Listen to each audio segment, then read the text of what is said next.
I hope I learned something. I hope I learned something. I hope I learned something from the stormy seas, from the brightest days, from the darkest nights, from the sunny days.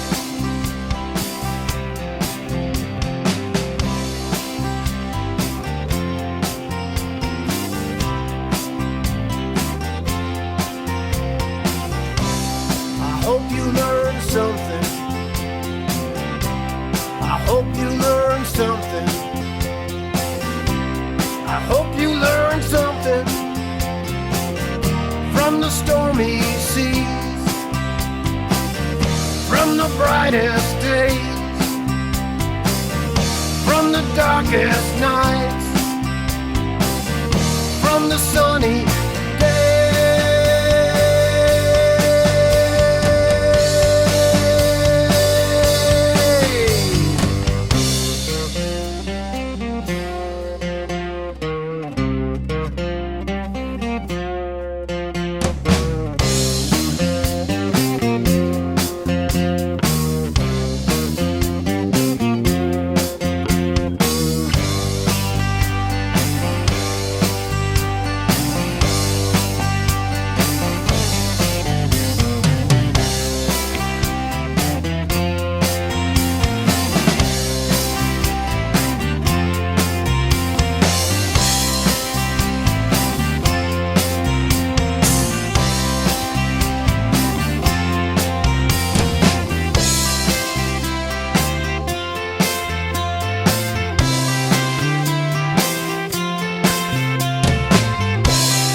from the stormy seas,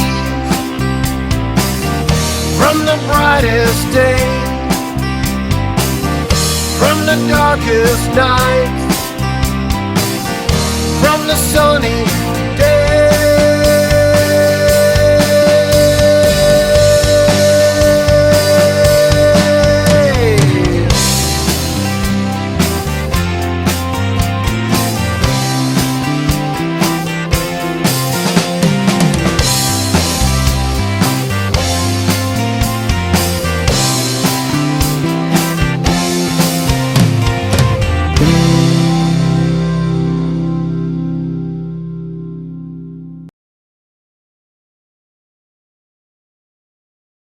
Oops, cut it a little early there.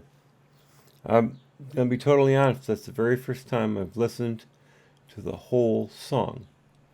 When I picked it out for the intro and outro for the channel, I only needed to hear the first few stanzas and I knew I loved it. So I edited it for time for the first go through. Now I realize how terrific it is. I'm gonna have to play it all the time from now on. All right, enough about me. Let's get to what we're here for today. The Democratic second debate. Democratic presidential nominee, or primary second debate. Sorry about that. The last two, of course, were back in June in Miami, and these are being held in Detroit at the Fox Theater. I don't know how many times CNN showed a live shot outside the theater, but I doubt they often included the marquee. I'm just saying. Now, I tried to watch the debate last night so I could get some ideas ahead of time, kind of flesh things out as we go through. Didn't happen. First of all, I was stuck underneath my desk working on a recalcitrant computer for about 3 hours. Finally got that straightened out.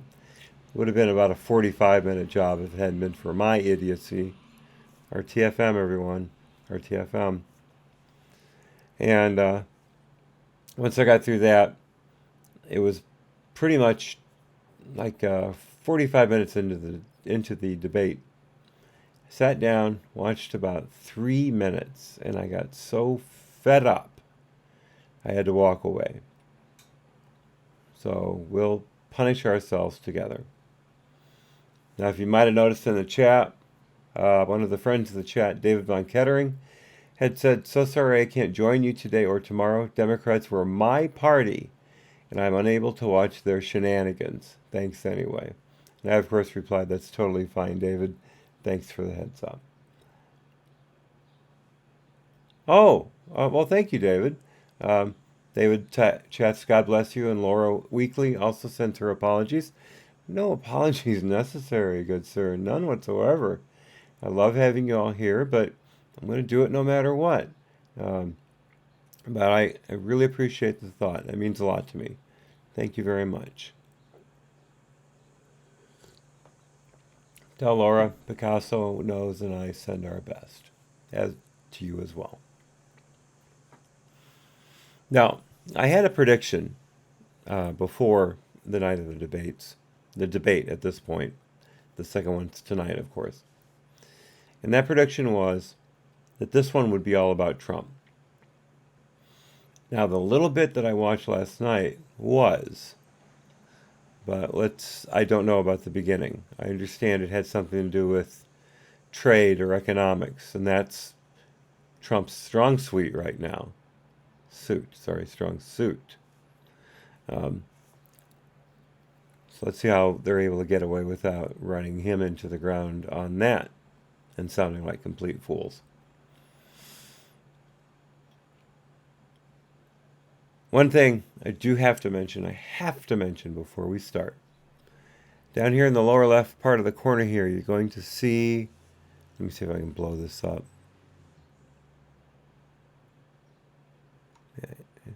Here we go. Right here. G. Jensen. G. Jensen is the channel that we're watching this video off of.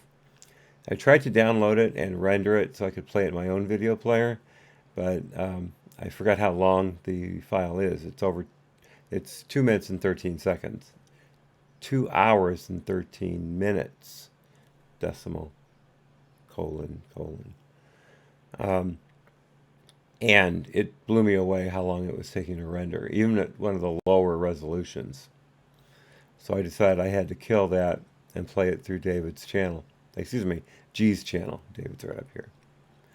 I do not know G. Jensen before today, but I do know that he saved my bacon by putting this up on his channel. A number of us in his chat thanked him quite heavily for doing this, and he said he's planning on doing all of the debates. Hats off to you, G. Jensen.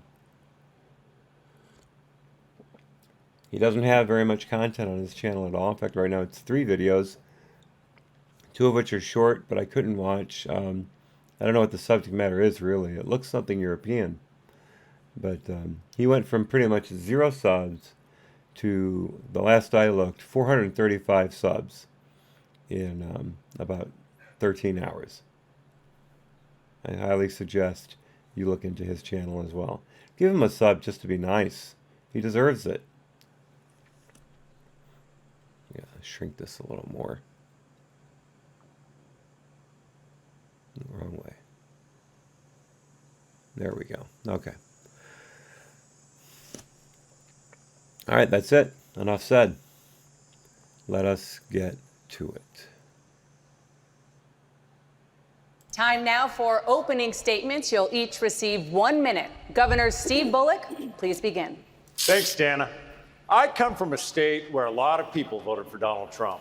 Let's not kid ourselves. He will be hard to beat. Yet watching that last debate, folks seem more concerned about scoring points or outdoing each other with wish list economics than making sure Americans know we hear their voices and will help their lives. Look, I'm a pro-choice, pro-union, populist Democrat that won 3 elections in a red state, not by compromising our values, but by getting stuff done. That's how we win back the places we lost. Showing up, listening, focusing on the challenges of everyday Americans. That farmer getting hit right now by Trump's trade wars, that teacher working a second job just to afford her insulin, they can't wait for revolution. Their problems are on the here and now. I'm a progressive, emphasis on progress, and I'm running for president to get stuff done for all those Americans Washington has left behind. Okay. I love the one about the teacher working a second job to afford her insulin. You know, if there were such a thing as charter schools and the government wasn't running all these public schools into the ground, maybe she'd have enough money for something that, as I understand, is actually fairly cheap. Correct me if I'm wrong, but I didn't think insulin was that expensive because there's a lot of different ways to manufacture it now other than filtering it from pig's blood like they used to way back in the day. Now that you did see the one thing where we talked about wish list economics. I liked that. That's a shot across the bow for Warren and Bernie and those folks saying, hey, I'd like to help people too, but I'd also like to make it realistic. I think that's a very good message. I like the guy. Pro-choice bothers me, of course, but you do what you do. But he's not going to get anywhere. He's not going to get anywhere. Because the primary voters want blood in the water. They want, I hate Trump. I want to give you free everything. And let all the people who want to come into this country legally come in with no problem. One last note on that, on the decriminalizing entering the country legally. The Dems always used to talk about how, well, you're talking about securing the southern border, but more than half of the people who are here illegally overstayed their visas and came in by airplane. Okay, that's fine. So now you're going to make it legal for them to do it too? It's not just the southern border crossers, like you said. But the southern border is something we can fix first, and then use those resources to go back into helping ICE track down and get rid of all the visa overstayers. You can do two things, but you don't have to do them both at once in order for it to be valid. Just saying. All right, let's see who's next. Marianne Williamson. All right. In 1776, our founders brought forth on this planet an extraordinary new possibility. It was the idea that people, no matter who they were, would simply have the possibility of thriving. We have not ever totally actualized this ideal, but at the times when we have done best, we have tried. And when forces have opposed them, generations of Americans have risen up and pushed back against those forces. We did that with abolition, and with women's suffrage, and with civil rights. And now it is time for a generation of Americans to rise up again. For an amoral economic system has turned short-term profits for huge multinational corporations into a false god. And this new false god takes precedence over the safety and the health and the well-being of we, the American people, and the people of the world, and the planet on which we live. Conventional politics will not solve this problem, because conventional politics is part of the problem. We, the American people, must rise up and do what we do best and create a new possibility. Say no to what we don't want and yes to what we know can be true.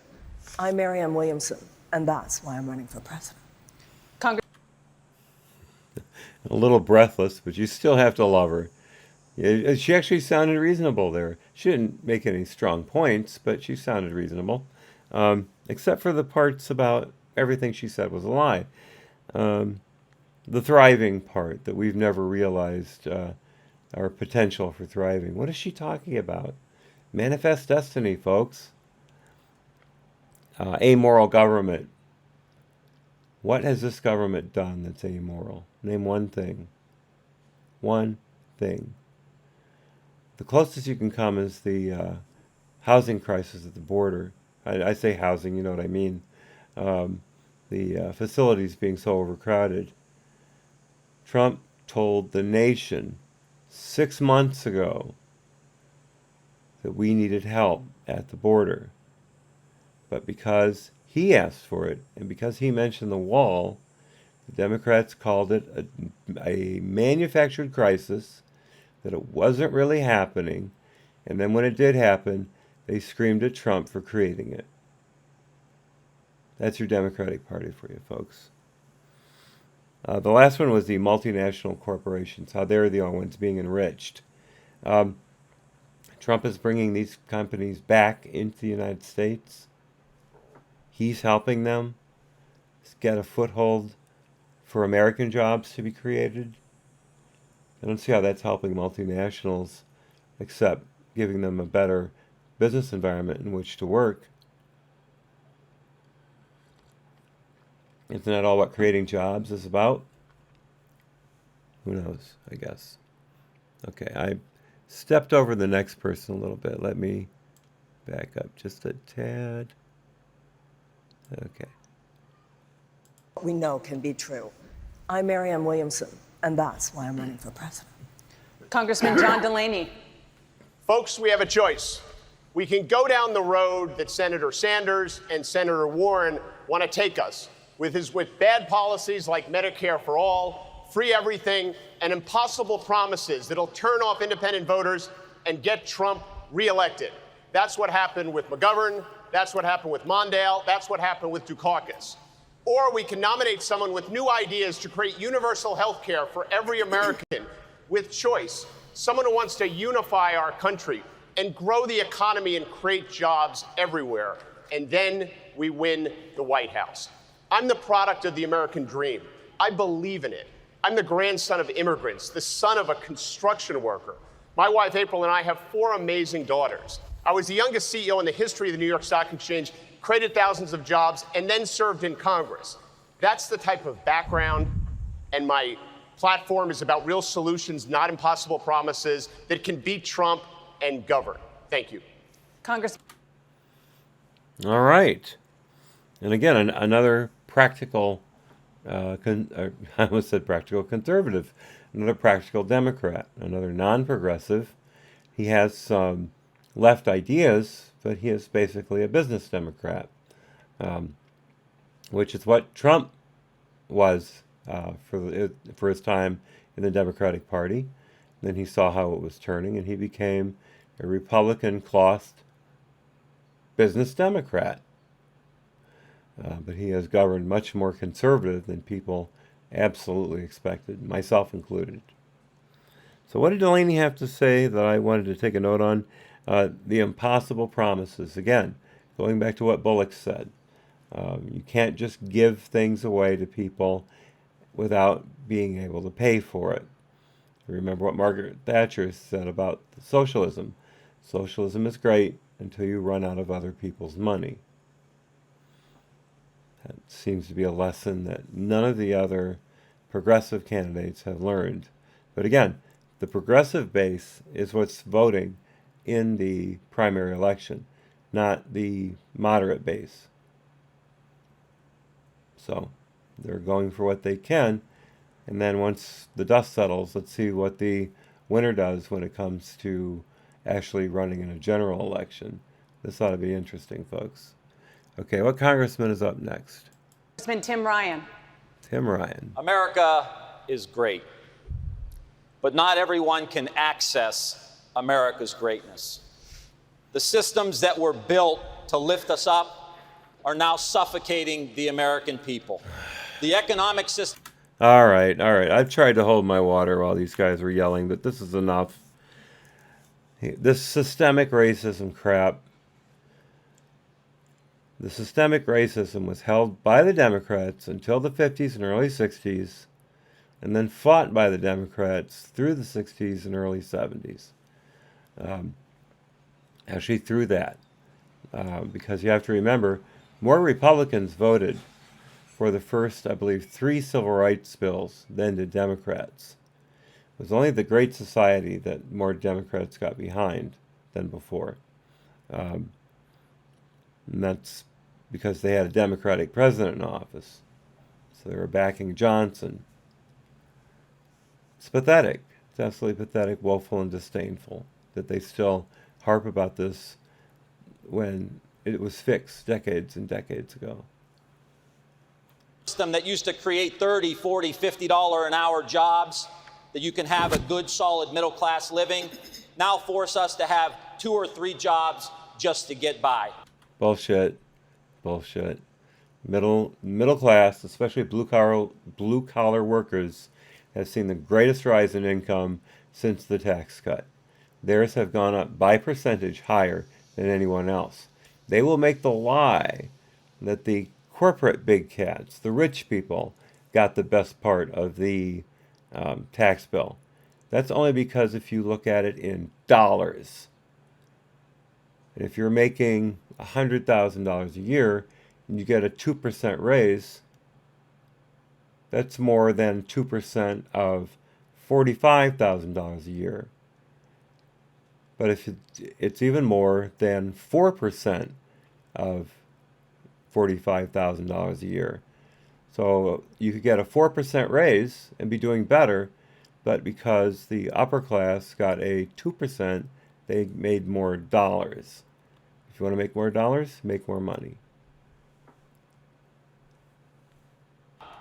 Most families, when they go to sit at the kitchen table to do their bills, they get a pit in the middle of their stomach. We deserve better. Most families? Define most families. Come on, I want numbers. And the political system is broken too, because the entire conversation is about left or right. Where are you at on the political system? And I'm here to say this isn't about left or right. This is about new and better. Okay, all right. New and better, better than old and crappy. In fact, the line is, this is from Archie Bunker, the All in the Family, way back in the 70s. Rob Reiner, back when he was funny, was talking to Archie, and Archie said something about this product being new and improved. And Rob said, what was it before? Old and crappy? I like that. And that's what Ryan's saying, that right now we've got old and crappy. I'd like to ask him where Obama and Biden were for the last, for their 8 years that didn't make things new and improved. And it's not about reforming old systems. It's about building new systems. And tonight, I will offer solutions that are bold, that are realistic, and that are a clean break from the past. All right. Governor John Hickenlooper. Hickenlooper. Last year, Democrats flipped 40 Republican seats in the House, and not one of those 40 Democrats supported the policies of our frontrunners at center stage. Now, I share their progressive values, but I'm a little more pragmatic. I was out of work for 2 whole years until I started what became the largest brew pub in America. And I learned the small business lessons of how to provide service and teamwork, and became a top mayor, and as governor of Colorado, created the #1 economy in the country. We also expanded health care and reproductive rights. We attacked climate change head on. We beat the NRA. We did not build massive government expansions. Now, some will promise a bill tonight or a plan for tonight. What we focused on was making sure that we got people together to get things done, to provide solutions to problems, to make sure that we work together and created jobs. That's how we're going to beat Donald Trump. That's how we're going to win Michigan and the country. Did you notice how often he would hunch his shoulders? He'd do this. He'd bring his hands up and he'd do this with his shoulders. Ouch, that hurts after a while. I mean, my shoulders are all screwed up from a birth defect, and I can't do that. I guess he got good shoulders and a neck, because he pulled it off about 8 times during that. Just a couple of things. Brew pub. All right. I like Hickenlooper. Because my wife and I are brew pub fanatics. We stop at any one we can when we drive cross country. And beat the NRA. Colorado beat the NRA by what measure? Colorado's a pretty big gun state. So I can't wait to hear exactly what he meant by that. And if we don't see anything during the debate, I'll look it up later. I'll make a note on that. Okay, so that's Hickenlooper. Who's next? Senator Amy Klobuchar. The woman who eats salad with a comb. All right, Amy, bring it. Let's get real. Tonight we debate, but ultimately we have to beat Donald Trump. My background, it's a little different than his. I stand before you today as a granddaughter of an iron ore miner, as a daughter of a union teacher and a newspaper man, as a first woman elected to the U.S. Senate from the state of Minnesota, and a candidate for President of the United States. I wouldn't brag about women being elected to Minnesota. Yeah, you're a senator, which is a step above a representative, but your state also gave us Ilhan Omar. Not exactly a high water moment.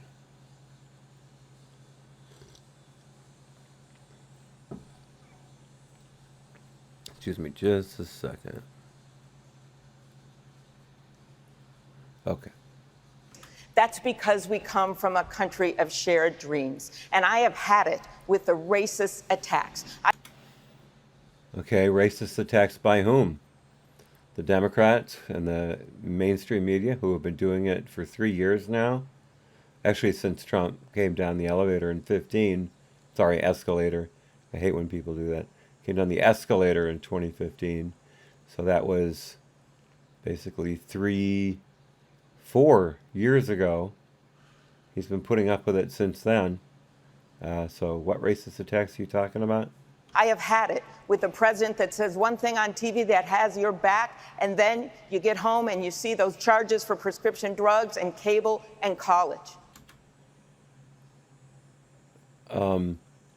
Prescription prices have gone down under Trump, and he's working on making them go down further, although I'm not real happy with the plan they're using. It's more of a socialist medicine plan, and I'm not a fan of it.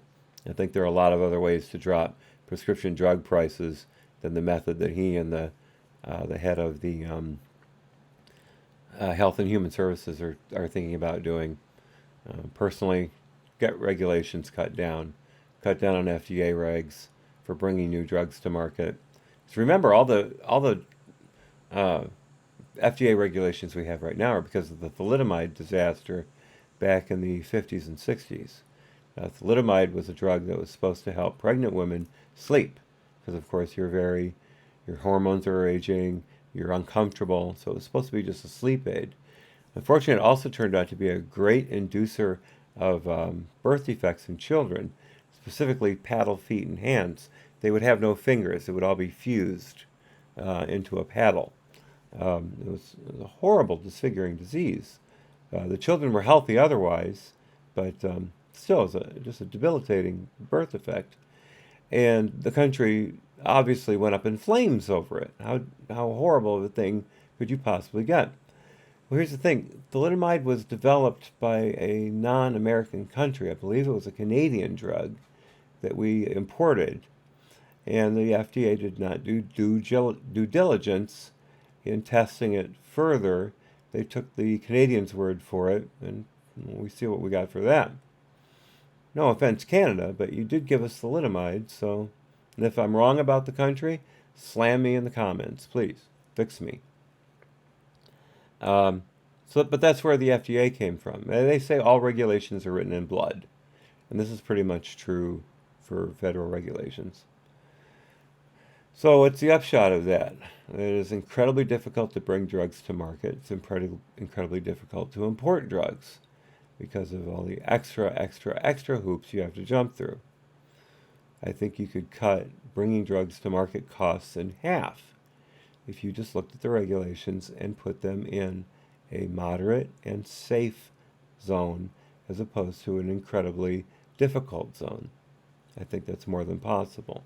And we'll still have the safest drug system in the world. It's my soapbox. Whatever she's talking about. Oh yeah. College is so expensive right now because of federal student loan guarantees that allowed the colleges to raise their prices more and more and more because they knew the students could afford it by taking out more loans. But then, of course, they started adding all these grievance departments. Anything that ends in studies is basically worthless, and your costs went up more, and your inability to Google, and your inability to get a good job, having a degree in women's studies, after you've paid $100,000 in fees and tuition. Whose fault is that? It's the college's fault, but partly the federal government's fault for guaranteeing those loans. And let's see, she said drugs, college. There was one other that was also false. It doesn't matter. She's wrong on all counts. You're going to hear a lot of promises up here, but I'm going to tell you this. Yes, I have bold ideas, but they are grounded in reality. And yes, I will make some simple promises. I can win this. I'm from the Midwest, and I have won every race, every place, every time. And I will govern with integrity, the integrity worthy of the extraordinary people of this nation. Does integrity include throwing binders at staff workers who don't perform exactly as you expect? Is integrity not standing up for the Jewish community when your fellow Minnesotan trashes them, trashes Israel? When your nice lady from Michigan does the same thing? When Ocasio-Cortez does the same thing? When Presley does the same thing? I don't hear you stepping up and calling them out. So talk to me about integrity again. Congressman Beto O'Rourke. Oh, this ought to be good. I'm running for president because I believe that America discovers its greatness at its moments of greatest need. Watch his hands. Watch Beto's hands. It's always a freak show. This moment will define us forever, and I believe that in this test, America will be redeemed. In the face of cruelty and fear from a lawless president. Lawless president. Seriously. Name one law he's broken. Name one. You can't. We will choose to be the nation that stands up for the human rights of everyone, for the rule of law for everyone. And okay, Trump's trying to get deals out of North Korea and Iran.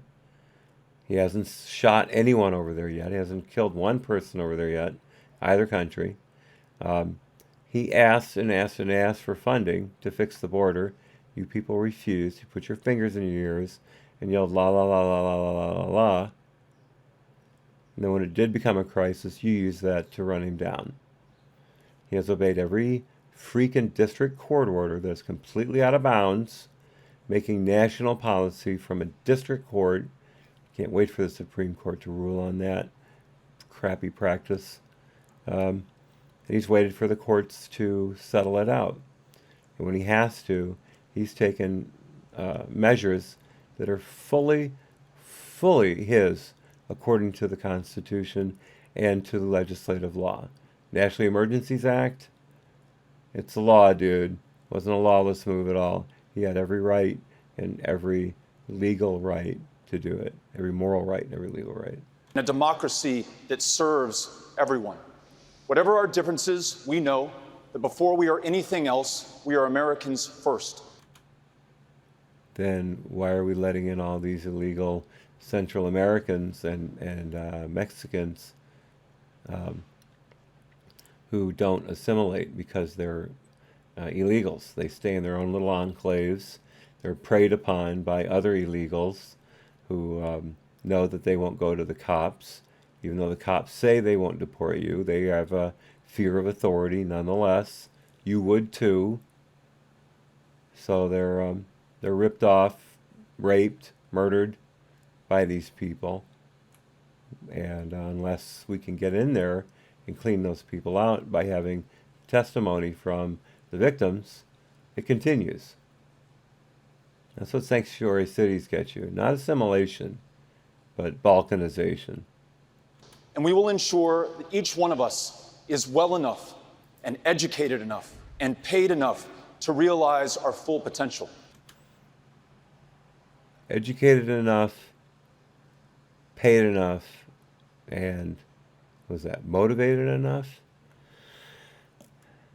You can't promise motivation. Some people are motivated, some people aren't. The people who aren't are betting on the Andrew Yang wedding so they can get their 18 grand a year gratis.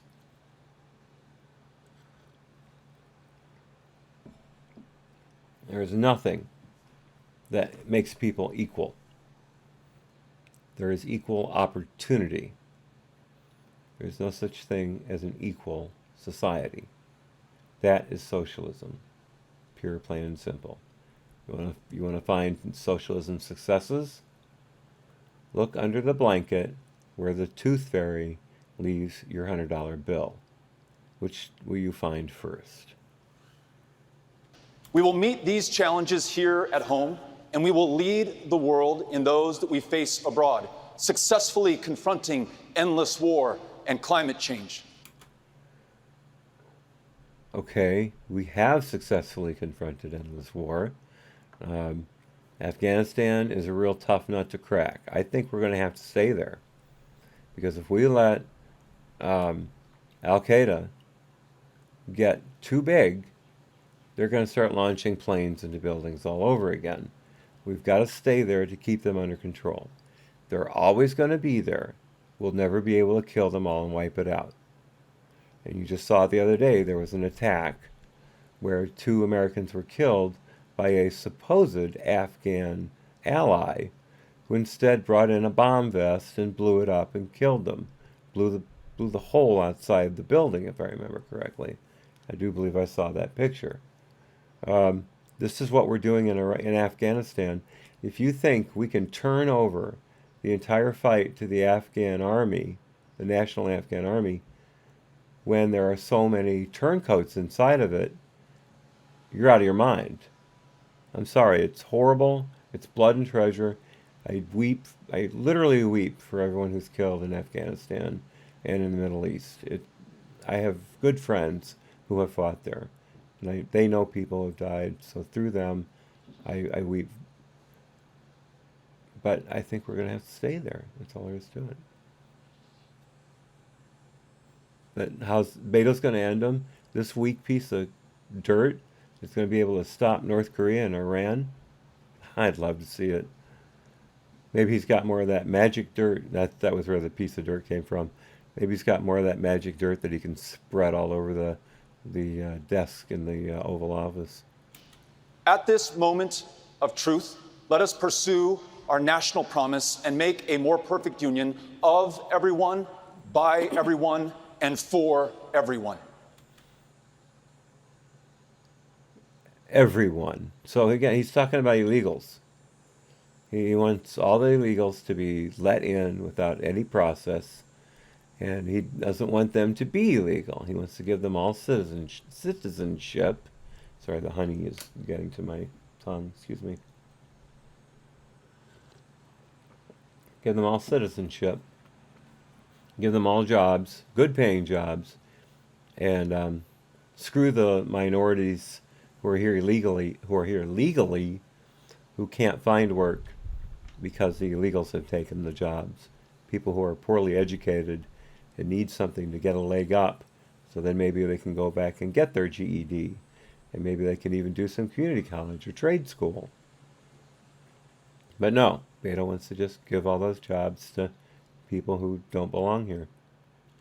Mayor Pete Buttigieg. I'm running for president because our country is running out of time. It is even bigger than the emergency of the Trump presidency. The Trump presidency is an emergency. You know why? Because he sent some mean tweets. Big deal. I don't even care about Trump's tweets anymore. I don't. I elected him. I knew what I was getting into. I'm taking what comes. Screw it. Ask yourself how somebody like Donald Trump ever gets within cheating distance of the Oval Office in the first place. Cheating distance.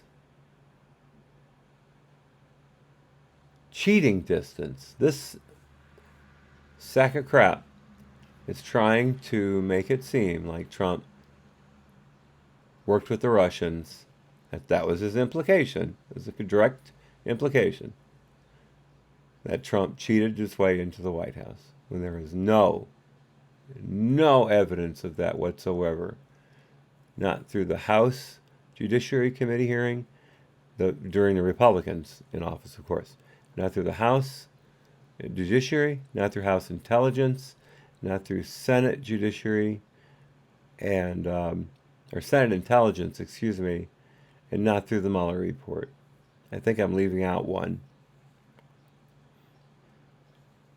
What have you got, Buttigieg? What have you got? You got nothing. It doesn't happen unless America is already in a crisis, an economy that's not working for everyone. It is, so shut up. Endless war, climate change.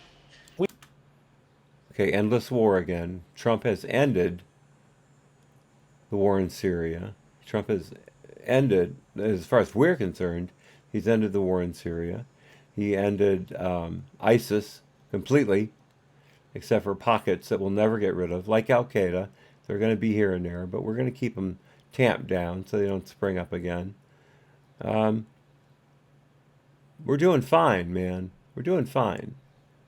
We have lived this in my industrial Midwestern hometown. My generation has lived this as long as we have been alive. And his generation has lived this as long as we've been alive. Dude, you're like 38. What have you lived through? You know what you've lived through? You've lived through Obama's recession. How'd that work out for you, having a Democrat in office? And it's only accelerating. Science tells us we have 12 years before we reach the horizon of catastrophe when it comes to our climate. Lie. Complete lie. He's citing the IPCC report. I believe that's what it's called, the UN climate report. If you take the worst case scenario from, I think it's the 4 or 5 different studies, or 3 of those, if you take the worst case scenarios and plop them together, you get that 12-year mark. It is a complete, sensational, made-up story by the media to try to sell newspapers and get clicks. And let's not remember who first brought this up. AOC in her Green New Deal. Green New Deal proposal. People call it a bill. It wasn't a bill. It was a non-binding resolution. It was a resolution. It might have been binding. Anyway, so she quotes the 12-year disaster point. When people ratioed her mercilessly for using that number without any shred of evidence, any shred of reality, she came back and said, "Oh, you silly Republicans, you can't just take a joke. I wasn't speaking literally. It's not really just 12 years," although she never gave another number. So your Lord and Savior, AOC, Buttigieg, pulled back on that 12 years. I guess you didn't get the memo. Dude, I don't even read Twitter, and I knew that. By 2030, the average house in this country will cost $500,000. And how much will they cost with the Green New Deal and having them all retrofitted to use clean energy and have all the new ones built to use clean energy? How much are they going to cost then? A woman's right to choose may not even exist. Pure demagoguery. No one said you're not going to be able to get an abortion in America anymore. New York, Virginia, Colorado, Illinois, etc., etc. You can still, with Washington State, California, Oregon, you can still get abortions in all those states. Many more. I didn't even name the Eastern Seaboard. All that we're talking about is if Roe v. Wade is turned over, then you can't have the federal government mandating that states have to provide abortions. That's what it's all about. It's not about killing abortion. I'm sorry for the metaphor. Not about killing abortion. It's about taking it out of the hands of the federal government and putting it back to the states where it belongs. But sure, keep up the fear-mongering. Keep it up.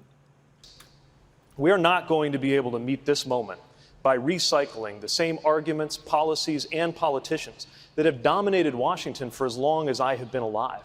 We've got to summon the courage to walk away from the past and do something different. This is our shot. That is why I'm running for president. Okay, what has Trump done that's the same as the past? He's broken every rule, and he's kept basically every promise. What has he done to make your words ring true? Senator Elizabeth Warren. Donald Trump disgraces the office of president every single day. Okay, there's my prediction. It's going to be all about Trump.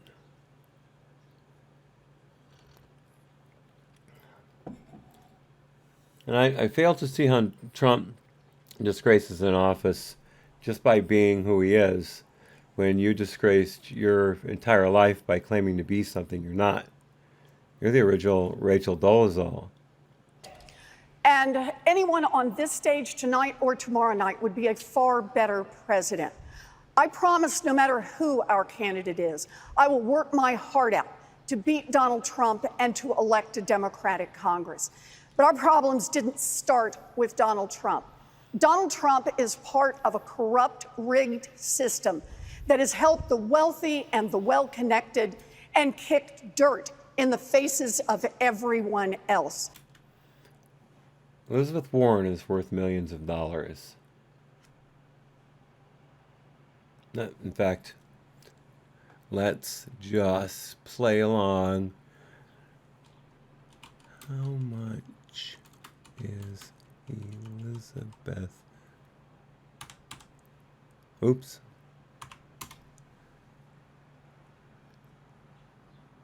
Elizabeth Warren is worth around $18 million. That's her net worth. $18 million. Yet Trump is the one yet she's not above seeing the little people being hurt, even though it's a complete and total lie. Middle class wages, especially lower wage earners, have gone up more percentage-wise than anyone else. They're making more money, idiot. Her, not you, of course.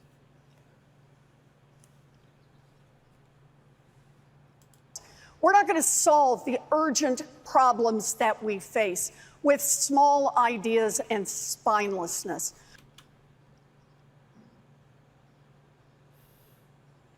Pathetic, woeful, disdainful. We're going to solve them by being the Democratic Party of big structural change. There you go. There's your Democrats. Country isn't good enough. It's got to be changed. It's got to be changed big time. Greatest economy ever. Lowest unemployment since 1969. Lowest black unemployment. Lowest Hispanic unemployment. Lowest... there's a word... I was going to say Oriental, and I know that's not correct anymore. But anyway, Chinese, Japanese, Koreans, lowest poverty rate, lowest unemployment rate for them. Women, I think the lowest in 76 years, which would basically put us in World War II when they were manning the factories because all the men were out fighting. What? My God. They don't care. They don't care that the country's running great. They care that Donald Trump did it. Therefore, it has to be undone. They're so blind to what is actually happening in this country because Orange Man bad. We need to be the party that fights for our democracy and our economy to work for everyone. Yeah, economy, work for everyone. That's going to be their hit for the rest of the election season, right up to November. What is it? November 7th next year? I don't remember. Anyway, they're going to work right up to that. The economy isn't working for everyone. They're hoping for a recession. Bill Maher said so openly last year. They're hoping for a recession in order to make Trump look bad. You know, I know what's broken in this country. I know how to fix it, and I will fight to make it happen. Senator Bernie Sanders. She's so angry. She makes Bernie almost look calm. She comes across as this strident harridan.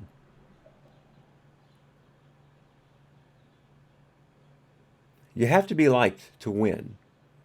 That was one of the things Trump had going for him. If you could get past the crudeness, which a lot of people did, you liked him. Nobody liked Hillary. And I've heard people call Elizabeth Warren Hillary 2.0 without the charm. I've yet to see charm from Elizabeth Warren. Sanders. Tonight in America, as we speak, 87 million Americans are uninsured or underinsured. So Obamacare is a failure? Because remember, it's still out there. We've just canceled the individual mandate. So where's your big savior of a program, Bernie? But the healthcare industry made $100 billion in profits last year. Oh my God, people made money. This is the socialist, this is the communist, Bernie, coming right out and saying it. If you made more money than I did, you're bad. What does the healthcare industry have to do with insurance? There is the insurance industry, who was built to make a profit. There's no such thing as pro bono corporations, Bernie. There never were. But you want America to be a pro bono country. No innovation, no motivation, no merit-based achievements. Everybody's the same. Everybody gets exactly what the other guy gets, which means nobody has anything. Tonight, as we speak, right now, 500,000 Americans are sleeping out on the street. Why is that, Bernie? Is that Trump's fault? Or is that the fault of cities like Los Angeles and San Francisco and Portland and Seattle and New York City that allow sleeping on the streets, that don't arrest these people, don't put them into psychiatric facilities where they can get the help they need. Instead, they get these community centers where they're supposed to walk in on their own free will and their own commitment and get treatment every day, sometimes twice a day, just to stay sane. And if they get off their meds for a few days, they start to fall back into their old illness, into their old mental degeneration, and they're not coming back. They need to be in homes. The two biggest problems with homeless are mental illness and drug addiction. Maybe instead of building all this low-cost housing that you won't build, you just say you will, stop paying lip service to that and start building inpatient rehab centers at low cost, subsidized instead of the housing, and building long-term inpatient mental facilities, which Reagan helped destroy. I have to take that down. I shouldn't say Reagan himself, but it happened on his administration. And that's a damn shame. So shut up, Bernie. And yet companies like Amazon that made billions in profits did not pay one nickel in federal income tax.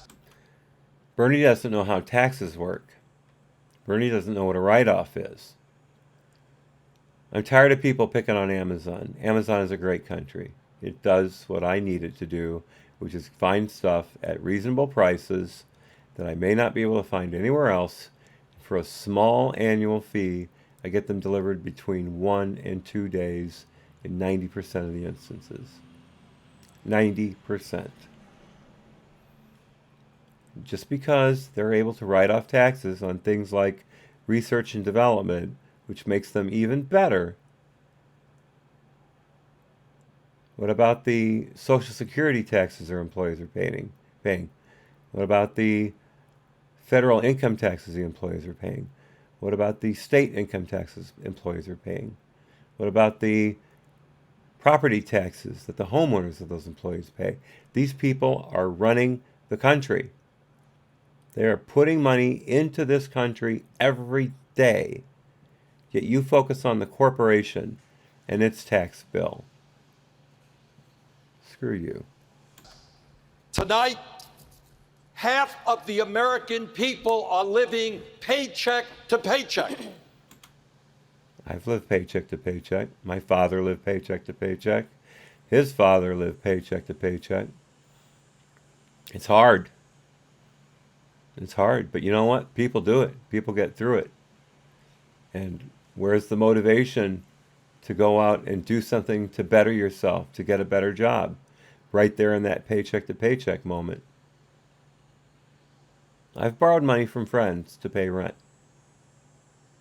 Thankfully, that hasn't happened in a long time. But I've had to. One semester at college, I was so poor, I had to drink tea for lunch. That was all I could eat. That was all I could afford, was cups of tea. And that's because it was provided by the honors house where I was working during the afternoons. I'd get in there at 11:30, and I would drink cup after cup of tea to try to hide the hunger pangs. Hunger pangs. See that 3 times. It's tough, but it motivated me, and I got out of college, and I got a good job. I did okay. But, you know, Bernie says no one can help themselves. The government's got to step in and give them that extra hand, which means they won't want to better themselves. They won't have to. They won't have to do anything to make their lives less reliant on that paycheck to paycheck system, where they can get out and live comfortably, put something away for retirement. But, you know, Bernie doesn't believe in that. And yet 49% of all new income goes to the top 1%.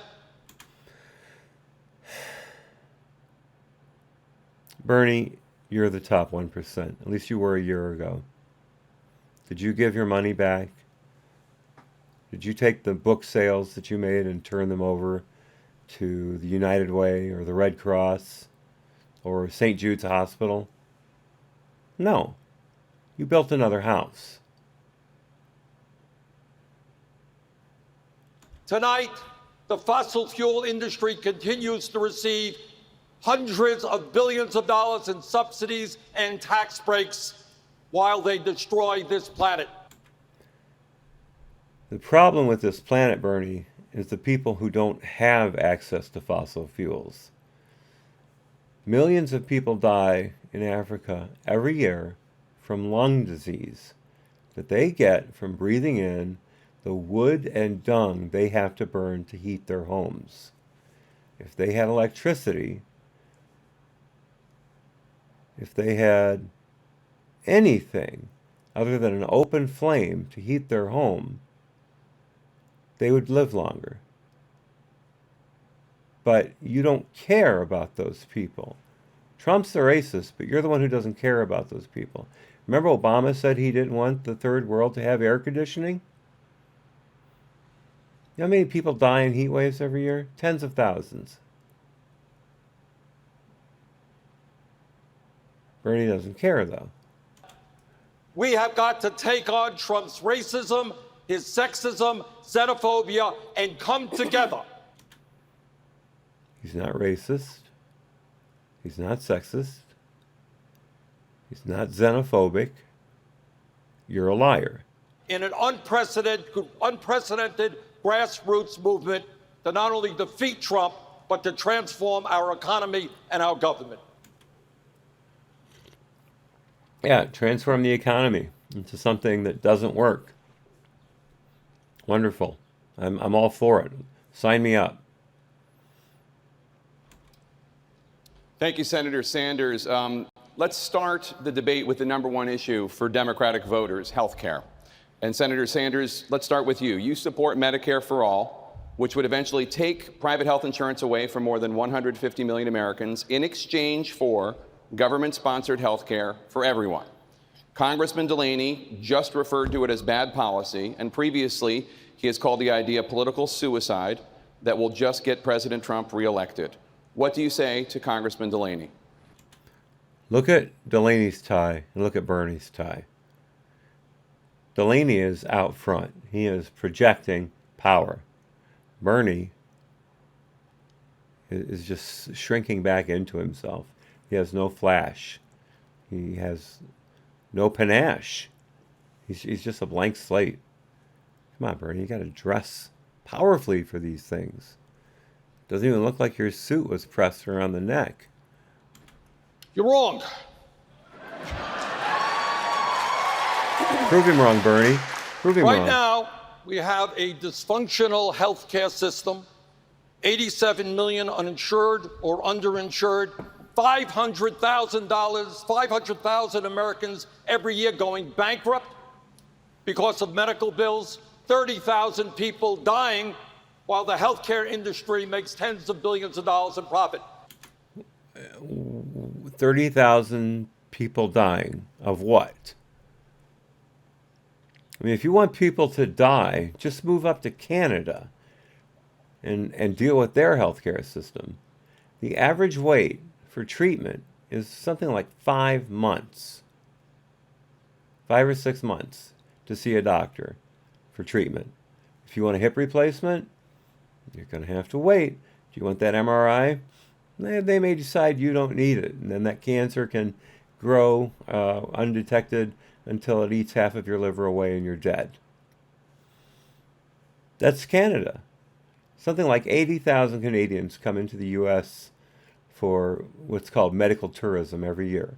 They cross the border, pay cash, and get their treatment because the Canadian healthcare system is crap. And that's what Bernie's going for. 5 minutes away from here, John, is a country. It's called Canada. They guarantee health care to every man, woman, and child as a human right. They spend half of what we spend. Half per capita, Bernie, or just half?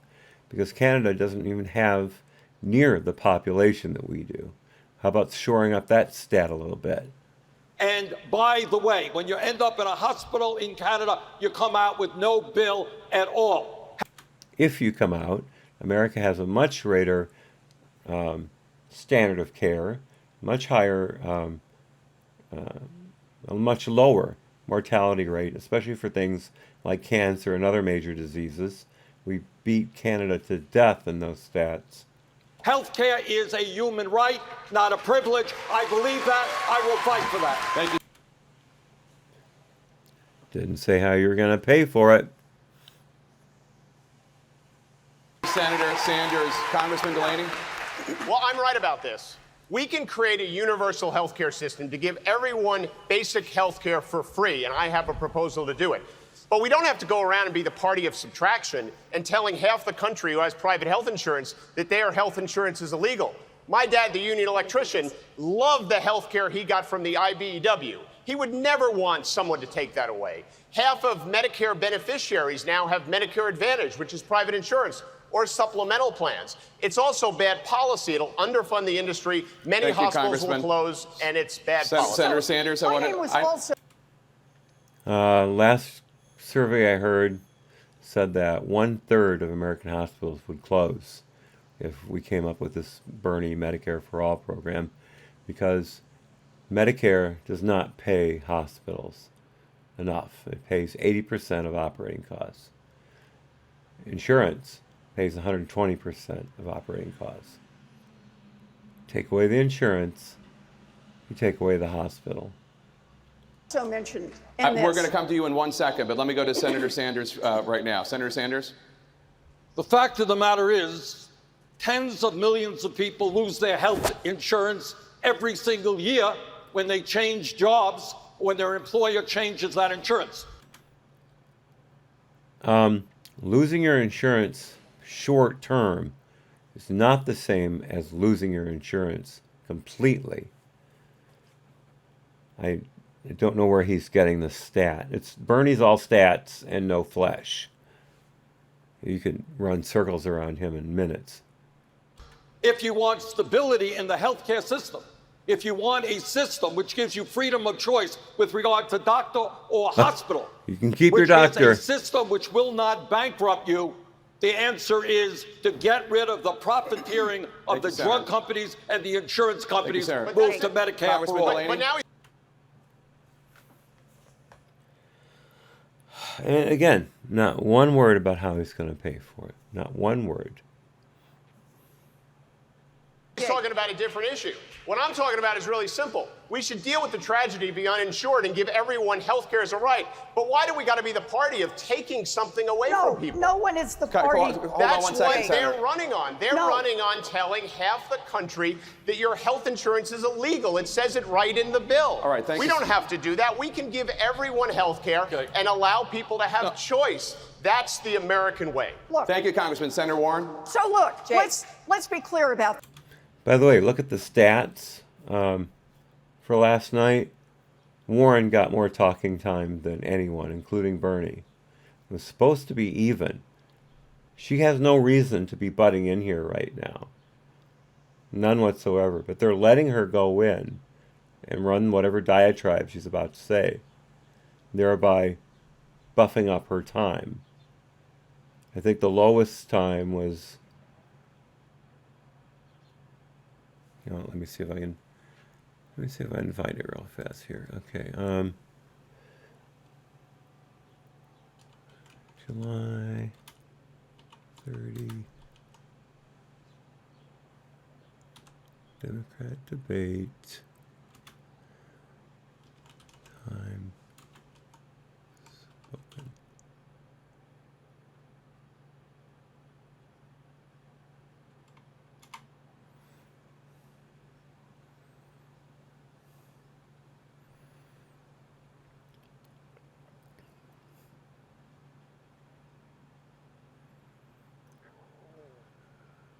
I don't think I'm going to find it.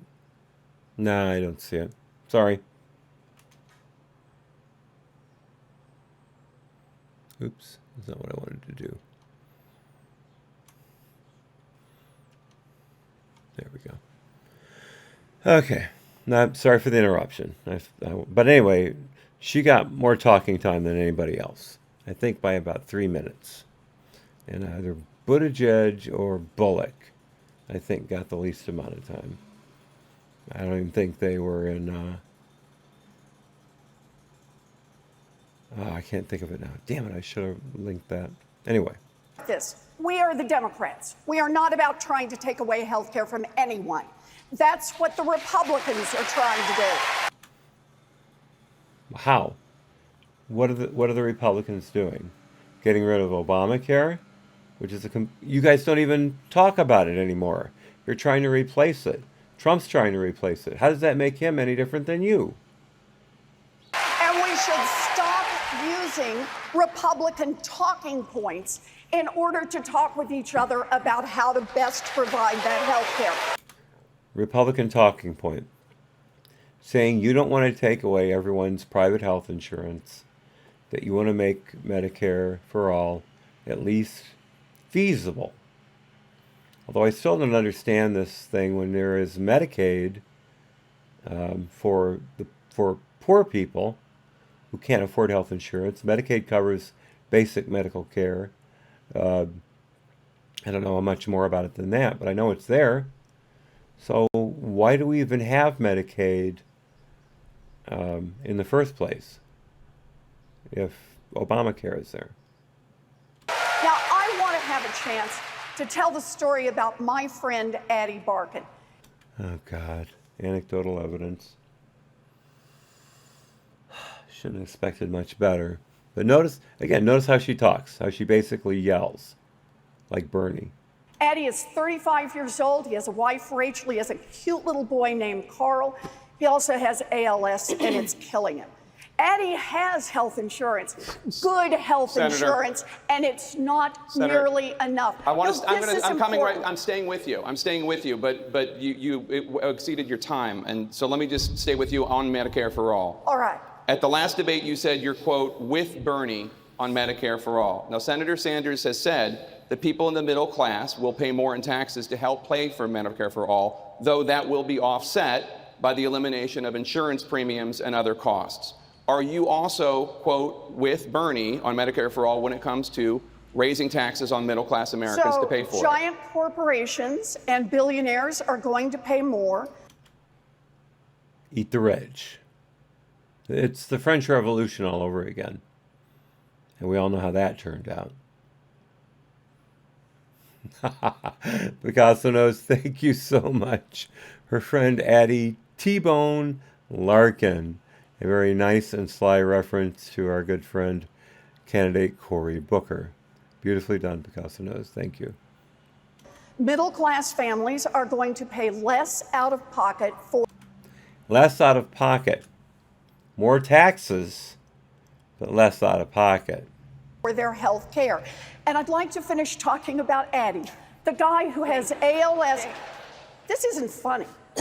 This is somebody who has health insurance and is dying. And every month, he has about $9,000 in medical bills that his insurance company won't cover.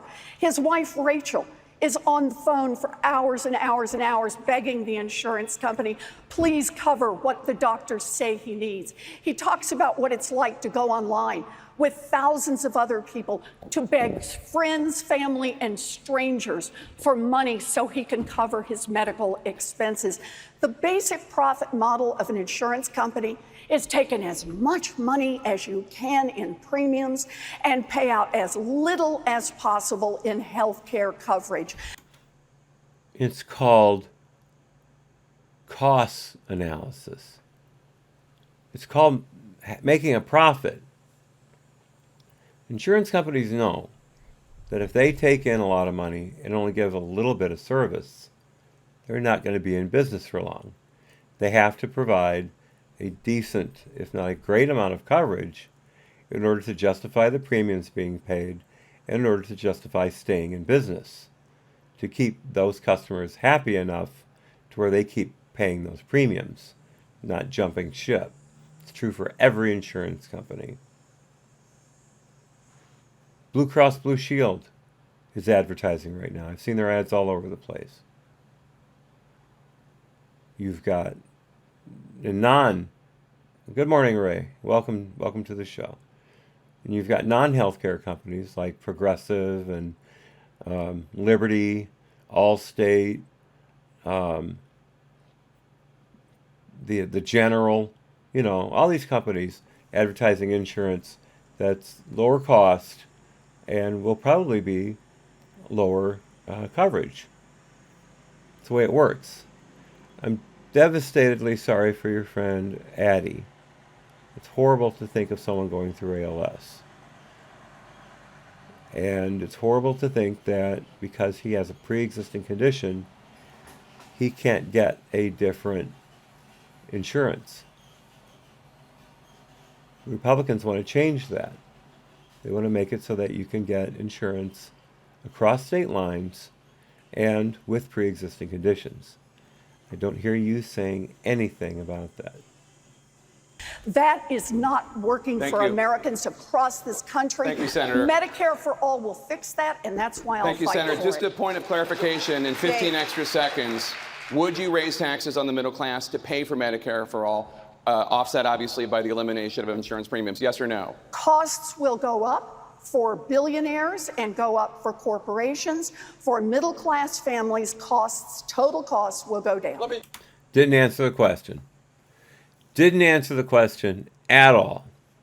Eat the rich, total costs will go down. That is a bunch of crap.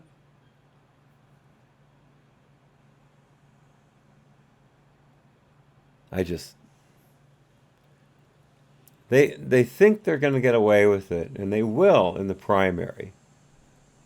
They'll get away with it in the primaries, absolutely. No one's going to hold them to account for that because they're not running against Trump yet. Wait until they make their nominee known and the general election run starts. Trump is going to eat this kind of stuff and crap out gold. Sorry for the bad image, but I felt it needed to be said. Governor Bullock, I want to bring you in. You do not support Medicare for all. How do you respond to Senator Warren? No, healthcare is so personal to all of us. Never forget when my 12-year-old son had a heart attack within 24 hours of his life.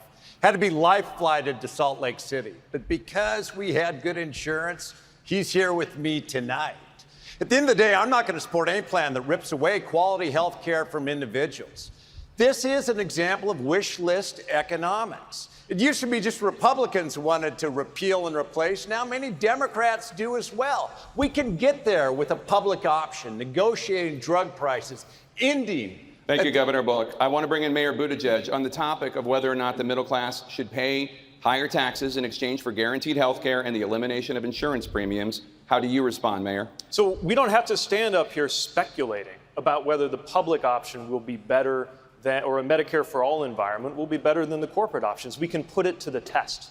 That's the concept of my Medicare for all who want it proposal. Vermont put health care for all to the test. It was proven by the numbers by the guy who created Obamacare, the guy who built Obamacare. Same guy did the numbers for Vermont and said, you can't afford it. Vermont is a homogeneous state. As far as I understand, it's one of the healthier states per capita, as far as body mass index goes. Correct me if I'm wrong, but that's what I believe I've heard. And it's a small state. So you don't have to travel very far to get to centralized medical facilities. You don't have a large population to deal with. They couldn't afford it. And Vermont also has a fairly high per capita. No, I shouldn't say that. I don't know its per capita income. It could be lower than I thought. I have to look that up sometime. But they couldn't do it. California is giving free health care to illegal aliens. That's going to bankrupt them. New York City is going to give a certain amount of health care to illegal aliens. They seeded the fund with $500,000. That's gonna work. It's insane. Do the numbers, you little kid. It's not gonna work. I know, ad hominem. I know. Devin, hey, what's up, buddy? Thanks for stopping by. Devin, I want you to meet Ray Kimbrell and my executive producer, Picasso Nose. Everybody, this is Tevin, someone from my old Twitter days. We now know each other on Discord, although I'm hardly ever there. My fault, Tevin. My fault. Nice to see you. Thanks for coming by. Tell your friends, family, and neighbors we're here. Oh, by the way, I hope you're doing well. It's nice to see you. I hope everything's okay. That way, if people like me are right, that if the public alternative is going to be not only more comprehensive, but more affordable than any of the corporate options around there, we'll see Americans walk away from the corporate options into that Medicare option, and it will become Medicare for all without us having to kick anybody off their insurance. Okay, I'm on a treatment right now for my low testosterone. Medicare doesn't cover it. I've got to pay for it out of my own pocket. Are they going to make Medicare expanded so it covers everything? If that's the case, costs aren't going to go down. Medicare doesn't pay as much for prescriptions as private health care does most often. That's why people get Part D or Medicare Advantage. See, they have to add on to it. So they're paying more than they would normally. They do not think these things through. They just throw it out there. Look, free stuff. My perfect example, Batman, the original one with the original movie with Michael Keaton and Jack Nicholson. One of the great movies of all time. Not even just Batman movies. Great movies. Joker is throwing his parade. And he's got this big sack of cash in front of him. And he's just reaching into it. And there goes my microphone. He's just reaching into it and throwing cash into the air. And he says, "Where's the Batman? Home, washing his tights. Me? I'm giving away free money." And then he tries to kill everybody with his poison balloons.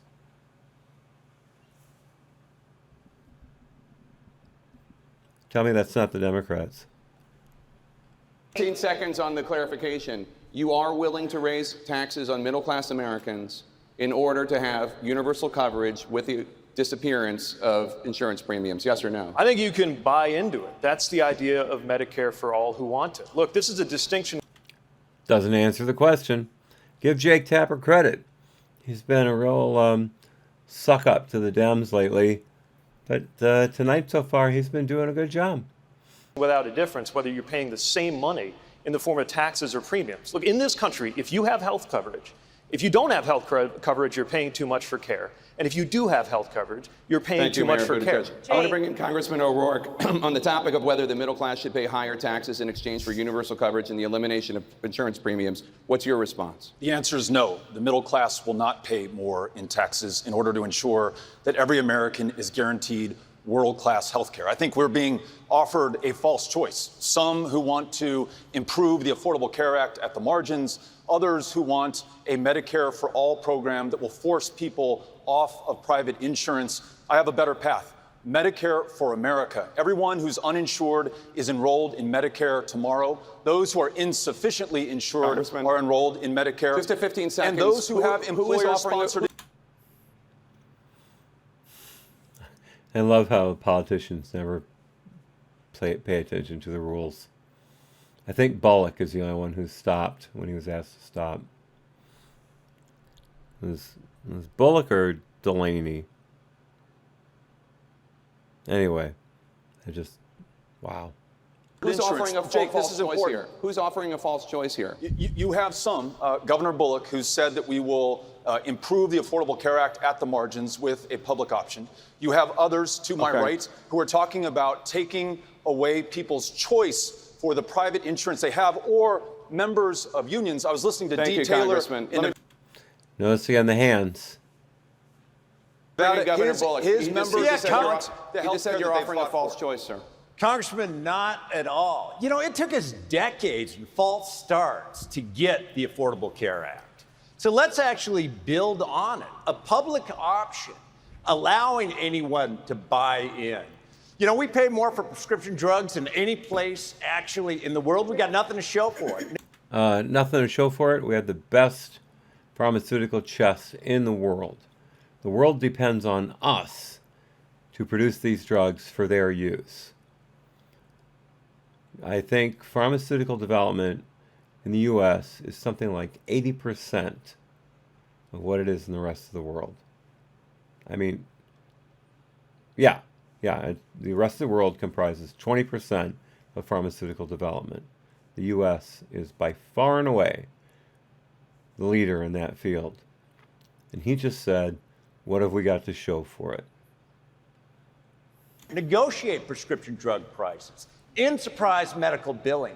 That's the way that we can get there without disrupting the lives of 160 million people Congressman that O'Rourke, like their you can respond. employer-sponsored health insurance. Congressman O'Rourke, you can respond. Every estimate that I've seen of expanding ACA, even through a public option, still leaves millions of people uninsured and also means that people are not guaranteed the health care that they need. As Medicaid.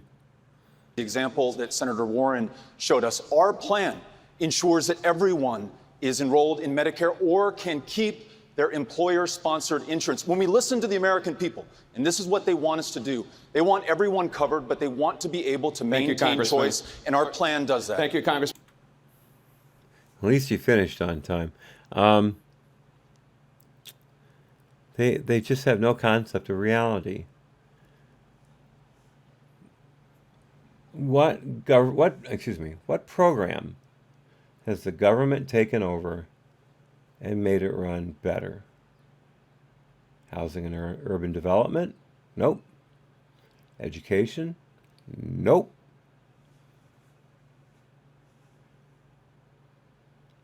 Drugs?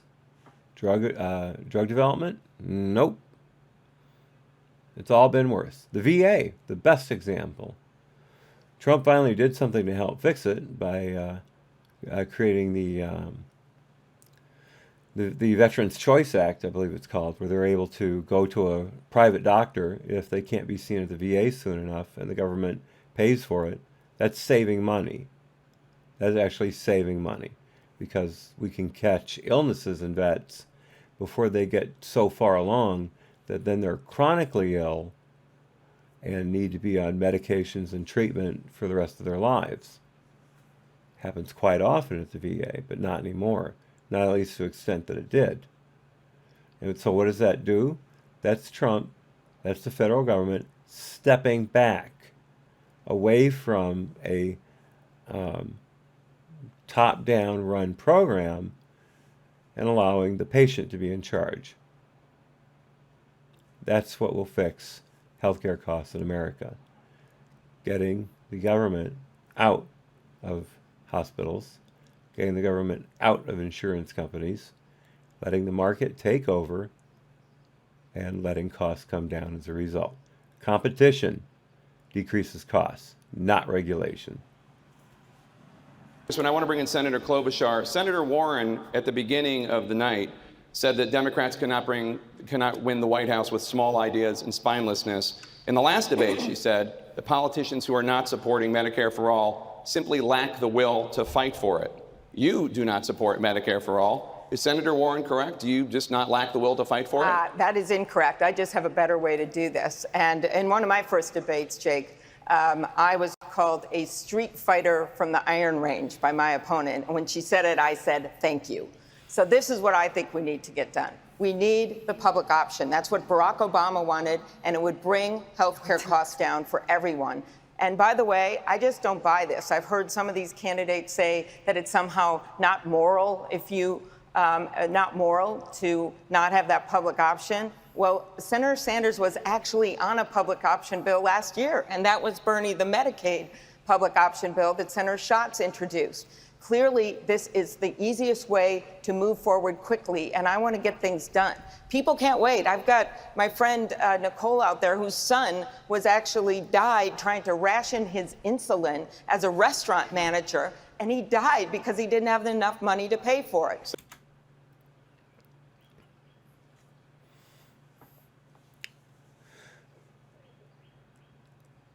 The Benzu. Am I saying that right, sir? The Benzu?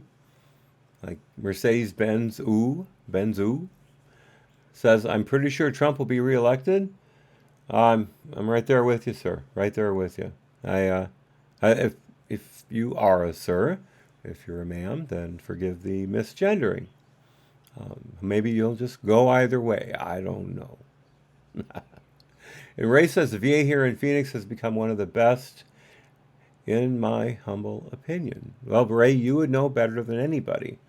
So if you say it's so, then it's so. And I'd like to know if part of that is due to the public physician option that Trump has given you guys. or it's decreased some of the overcrowding and the wait times by people going off to their own doctor. Speaking of going off to your own doctor. Oh, okay. Thank you, Ben. So, yes. I'm glad I got it. Yes. Amy just said, excuse me, Senator Klobuchar just said that there would be a public option and you'd be able to keep your doctor. I'm sorry. She said the cost would go down. I don't remember. She said you could keep your doctor or not. If the cost would go down under a public option with Obamacare, with the Affordable Health Care Act, then why did costs shoot up hundreds and hundreds of % as it came along? Well, I'll tell you why. Because you guys were expecting the young to sign up more than the old, and therefore the young's premiums, which were called a tax, which is ridiculous, if their premiums were higher in amount and a number of premiums paid than the elderly, then they would boost the ability to pay for the elderly's care, because the elderly needs more care. I know I do. Didn't work that way, did it? The youth are healthy. They don't see the need for insurance. And they felt they would rather pay the yearly penalty for not having Obamacare, which is, again, the individual mandate, which is a complete falsity, completely against the Constitution. But they didn't want to pay the individual mandate, so they paid the fee, the fine, and the elderly weren't getting supported. So the Obamacare costs went up and up and up and up and up. So how are you gonna make it cost less, Amy? How are you gonna do that? Senator, and Bernie and I have worked on pharmaceutical issues together. We can get less Senator expensive Sanders, I'm going to go to drugs. Senator Sanders, then Senator Warren, because you both were mentioned. The author Senator of Sanders. the Medicare bill, let me clear up one thing. As people talk about having insurance, there are millions of people who have insurance. They can't go to the doctor, and when they come out of the hospital, they go bankrupt. Yeah, those are the people with Obamacare who have $7,000, not premiums, copays. Literally $7,000 copays in order to get the insurance that they can afford. Those are the people Bernie's talking about. All right? What I am talking about, and others up here are talking about, is no deductibles and no co-payments. And Jake, your question is a Republican talking point. Okay, first of all, Bernie's yelling. And this is not a Republican talking point. It is a valid question. So I see now it's not whataboutism anymore, that crap, that logical fallacy. Now it's Republican talking point. If you ask a question with an honest premise to it, it's a Republican talking point. Let's keep that in mind, folks. I bet we'll see it a bunch tonight if you watch tonight, or tomorrow if you tune in to tomorrow's stream. At the end of the day, and by the way,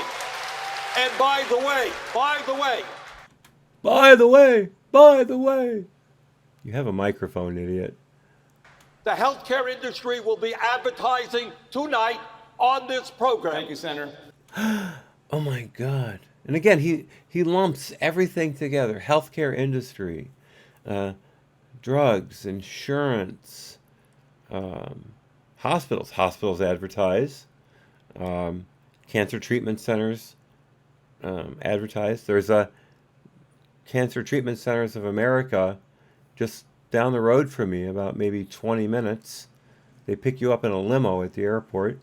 I don't want to endorse their procedures or their competency. That's not what I'm saying. Ray, I believe you have one there in Phoenix as well. There's a couple others. But yeah, Bernie, they advertise. You know why? Because they want to make money. Bernie made money selling a book.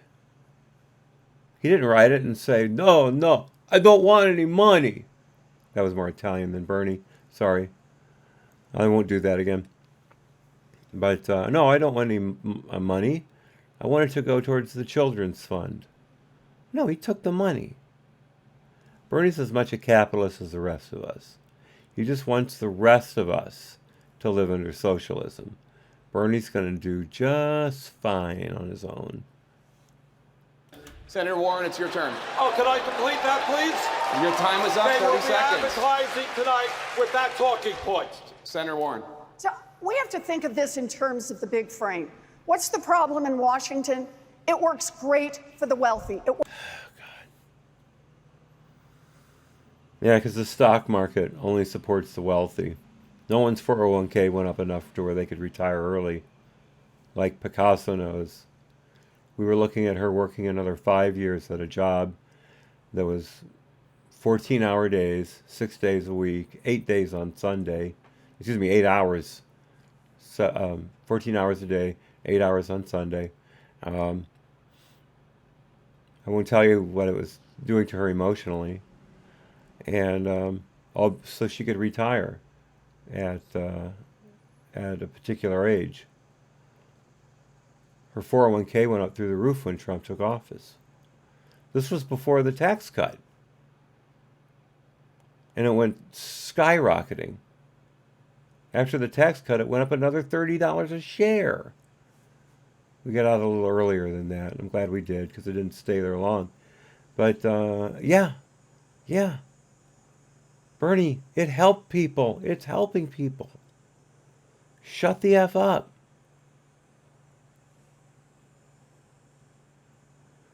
Ray says the VA has been able to hire more physicians and personnel so that let's get better and faster care than in years. I am so delighted to read that. I'm so delighted to read that. Thank you, Ray, for putting that out there. That I get pretty emotional about our veterans, and that actually brings tears to my eyes to think that. That is beautiful. That's just beautiful. Excuse me.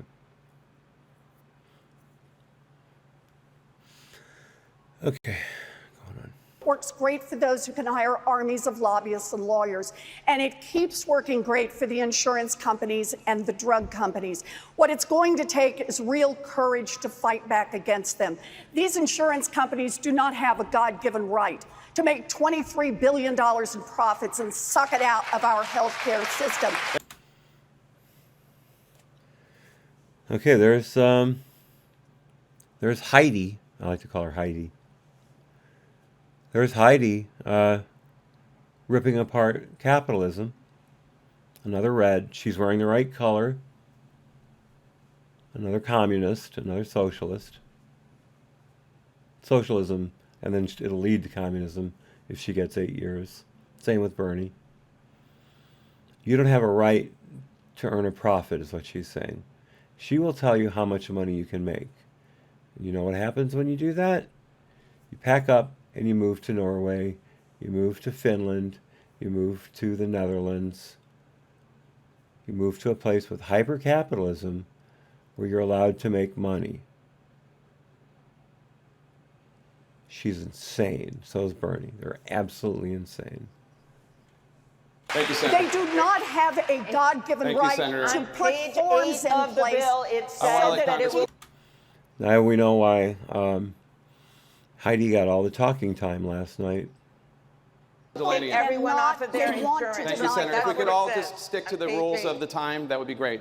Congressman Delaney. I'm the only one on the stage who actually has experience in the healthcare business, and with all due respect, I don't think my colleagues understand the business. We have the public option, which is great. The public option is great, but it doesn't go far enough. It doesn't go far enough. I'm proposing universal health care, where everyone gets health care as a basic human right for free, but they have choices. My plan, Better Care, is fully paid for without raising middle-class tax options. So when we think about this debate, there's Medicare for all, which is extreme. I want to bring in Governor Hickenlooper. Governor Hickenlooper, I'd like to hear what you... See? The guys, the two moderates, pay attention to the rules.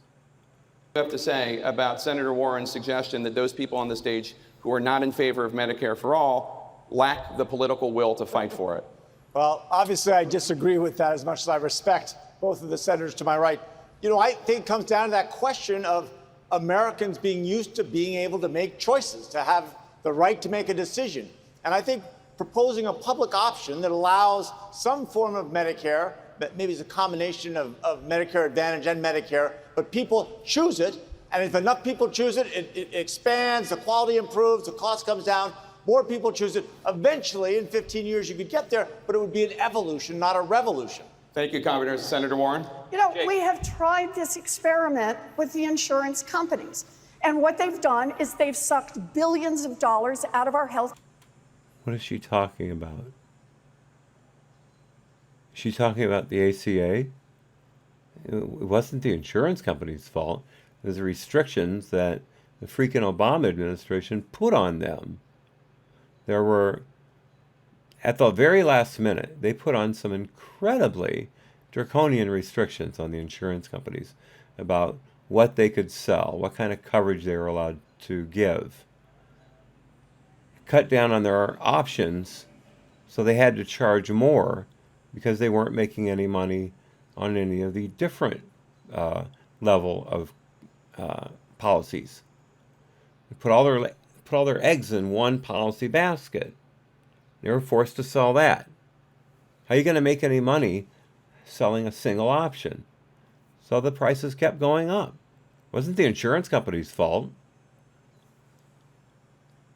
Healthcare system, and they force people to have to fight to try to get the healthcare coverage that their doctors and nurses say that they need. Doctors and nurses aren't always right. Sometimes the insurance company's right. They have doctors and nurses too. I'm not saying that happens every time. I'm not saying that happens often. I'm just saying it happens. Yes, insurance companies are loath to pay for experimental treatment, but that's why Trump signed the right to try bill. So there is an option. No basis in reality whatsoever, these people. Their feet are 5 inches off the ground. And it's not from saintliness, it's from flatulence. Why does every doctor, why does every hospital have to fill out so many complicated forms? Because the federal government is running the healthcare industry, and you're talking about making it run all healthcare. Top down. These right now are just regulations on the side. You're talking about running it from a centralized point, taking over all the payment systems, all of the decisions as to who can do what, just like Canada. You're going to run our healthcare system into the ground, just like you do everything else. It's because it gives insurance companies a chance to say no and to push that cost back on the patients. Thank you, Senator Warren. I want to bring in Marianne Williamson. Ms. Williamson, how do you respond to the criticism from Senator Warren that you're not willing to fight for Medicare for all? I don't know if Senator Warren said that about me specifically. I admire very much what Senator Warren has said and what Bernie has said. But I have to say, I'm normally way over there with Bernie and Elizabeth on this one. I hear the others, and I have some concern about that as well. And I do have concern about what the Republicans would say, and that's not just a Republican talking point. I do have concern that it will be difficult. I have concern that it will make it harder to win, and I have concern that it will make it harder to govern. Because if that's our big fight, then the Republicans will so shut us down on everything else. Mayor Buttigieg. It is. Notice how long it took him to get to Williamson. It took him forever. It's like the second time she's spoken, maybe third. Warren and Sanders have been sucking the life out of the room, mainly Warren.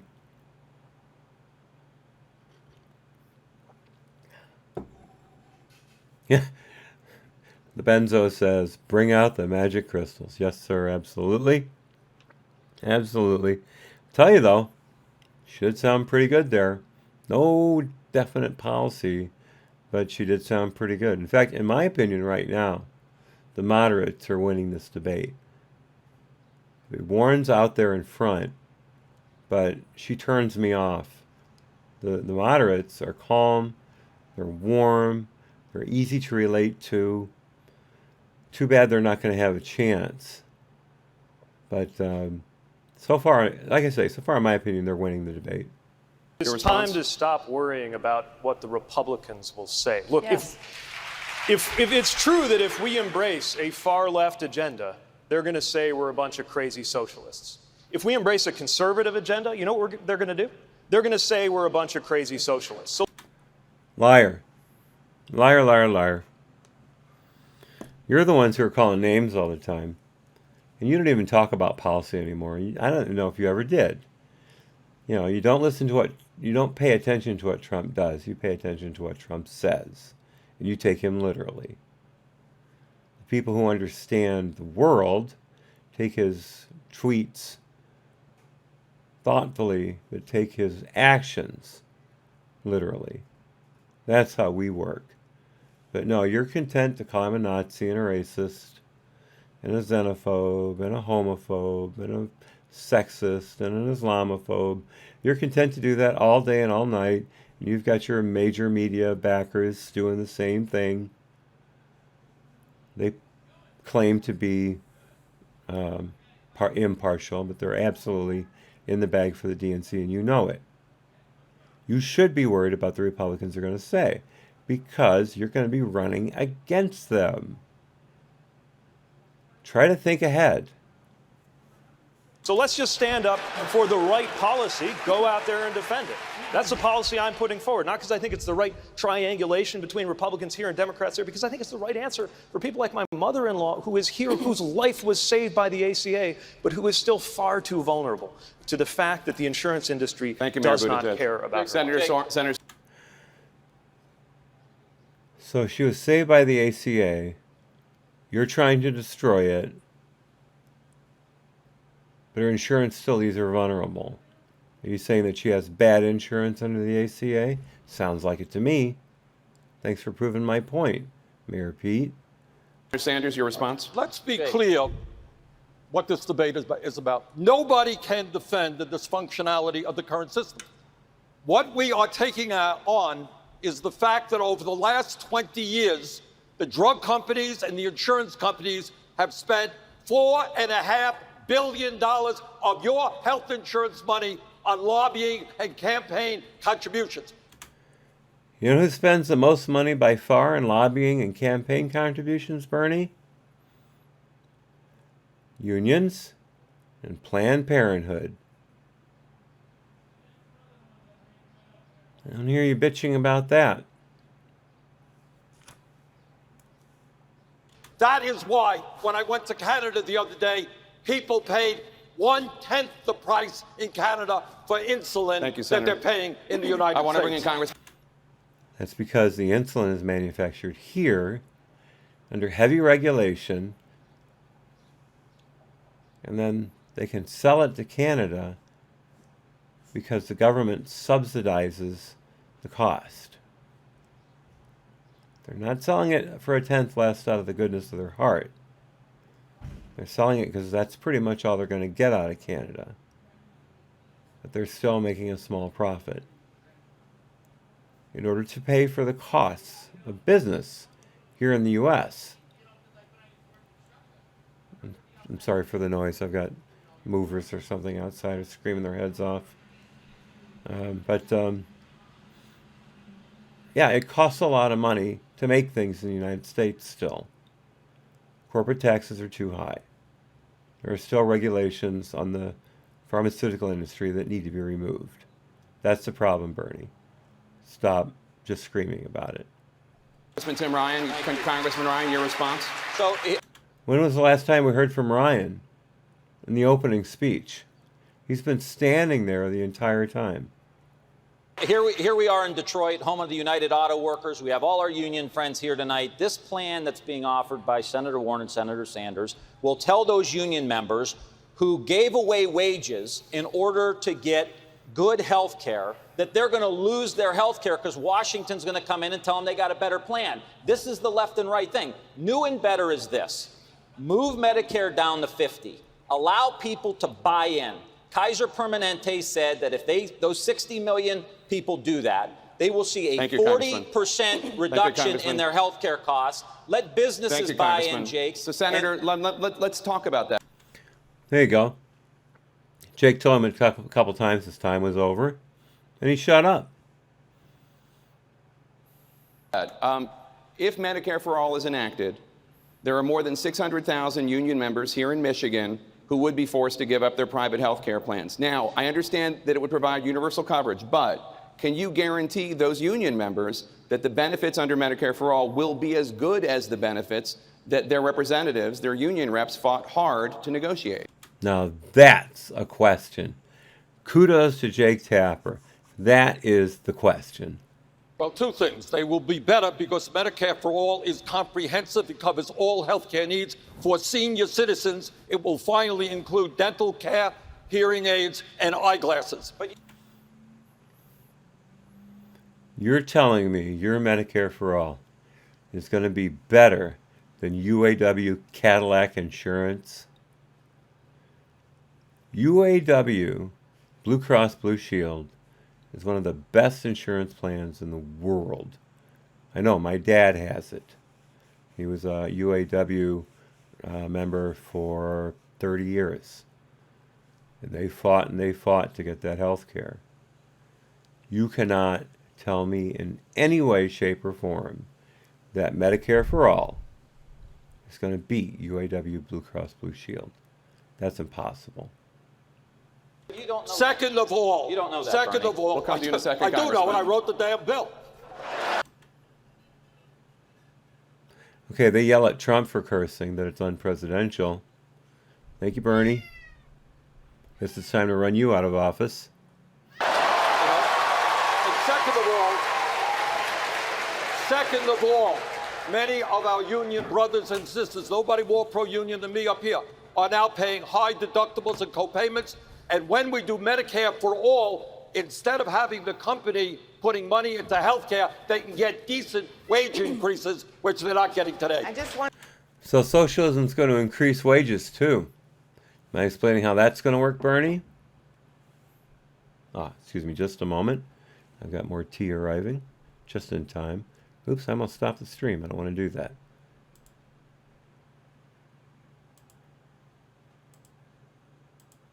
Okay.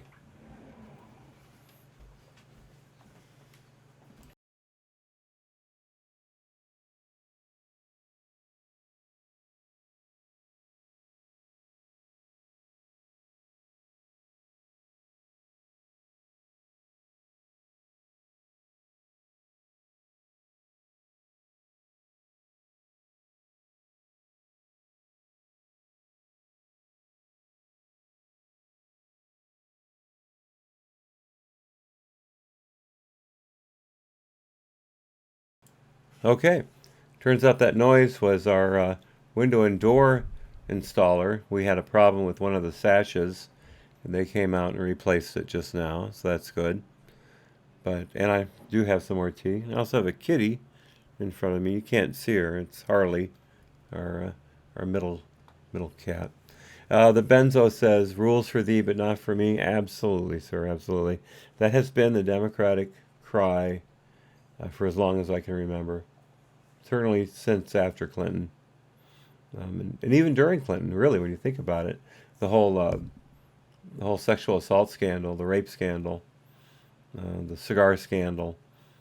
You know, Clinton's being indicted on 11 felony counts. And the Democrats are screaming that it's unrealistic, that it's political, yada, yada, yada. Meanwhile, Trump has not broken one law since he entered office. Not one. And they're screaming that they need to investigate his daughter and his son-in-law's private emails. And that New York State has passed a bill of attainder. That is a law specifically against one person. And that bill of attainder in New York is to get Trump's state tax returns released. For what reason? Because they hate him. That's all there is to it. Try that on a Democrat right now. Try it. Hell, the lieutenant governor of Virginia was accused of sexual assault by 2 women. You hear anything about that lately? Nope. Keith Ellis, now the Attorney General, I believe, in Minnesota, accused of sexual assault. That one was a little creaky. I don't think she had all the goods. But where was that turned over to? It was investigated by the Minnesota Democratic Party. Yeah, that's how they roll. I want to bring in Congressman Ryan to respond to what Senator Sanders has said. Senator Sanders does not know all of the union contracts in the United States. I'm trying to explain that these union members are losing their jobs. Their wages have been stagnant. The world is crumbling around them. The only thing they have is possibly really good health care. And by the way, why did they lose all those jobs? NAFTA and Obama. That's why they lost all those jobs. Let's not forget that. Democratic message is going to be, we're going to go in, and the only thing you have left, we're going to take it, and we're going to do better. I do not think that's a recipe for success for us. It's bad policy, and it's certainly bad politics. Congressman Delaney? So the bill that Senator Sanders drafted, by definition, will lower quality in health care because it says specifically that the rates will be the same as current Medicare rates. And the data is clear. Medicare does not cover the cost of health care. It covers 80% of the cost of health care in this country. And private insurance covers 120%. So if you start underpaying all the health care providers, you're going to create a 2-tier market where wealthy people buy their health care with cash, and the people who are forced, like my dad, the union electrician, will have that health care plan taken away from him. Thank you, Congressman. They will be forced into an underfunded system. I want to give Senator Sanders a chance to respond. Right. On the Medicare... Can you believe they're holding up their hands in order to be recognized? This is CNN, a state-of-the-art stage. You would think they couldn't have a little response light that you could flicker on your screen. I mean, excuse me, on your podium, or have a switch on the podium that you could throw to let the moderator know that you want to respond. How? I haven't had to raise my hand in class since freshman year in college, 19-something, 70-something. Insane. These are political leaders. These are people who are accomplished, like except for Williamson, but she's still out there. She's still in the running. Ray Kimbrell says, "Orange man for what?" Orange man for president, Ray. Orange man for president. For all, the hospitals will save substantial sums of money because they're not going to be spending a fortune doing billing and the other bureaucratic things that they have to do today. Second, that is smart. of all, maybe you did that and made money off of health care, but our job is to run a Oh, there's the communists coming through again. Da, da, da, da, da, da, da. Oh, no, that's wrong. What's the Soviet national anthem again? How's that go? Forgot. Good. I'm glad I forgot. Anyway, there's Bernie, his red slip showing again, attacking someone actually for making money. How much you make on that book again, Bernie? $1 million? Did you give it back? In fact, no. Not only did Bernie give it back, his wife and he, I believe, gave about 3% of their income to insurance. Last survey.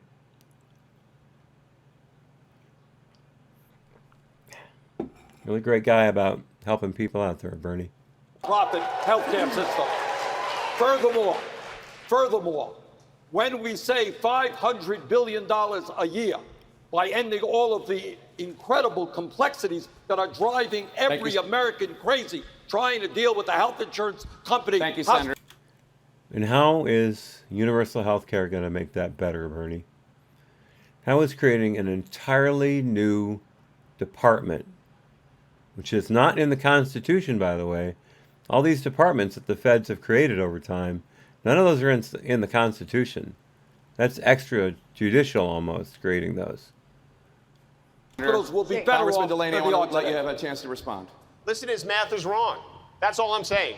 That his math is wrong. It's been well documented that if all the bills were paid at Medicare rate, which is specifically, I think it's in Section 1200 of their bill, then many hospitals in this country would close. I've been going around rural America, and I ask rural hospital administrators one question. If all your bills were paid at the Medicare rate last year, what would happen? And they all look at me and say, we would close. But the question is, why do we have to be so extreme? Why can't we just give everyone health care as a right and allow them to have choice? I'm starting to think this is not about health care. This is an anti-private sector strategy. We're going to move on to the issue. Okay, tag team moderator. I heard she did pretty good. Ray Kimbrell says, how about a shock button? But they would still push it. Oh, you know they would. You know they would. It could zap them with 1400 volts AC, and their heart would stop. But they'd still push that button until the very end. Issue of immigration now. There is widespread agreement on. Finally, we're off of screaming healthcare, and this ought to be good. Immigration. I think we're going to hear a lot more about Trump now than we did before.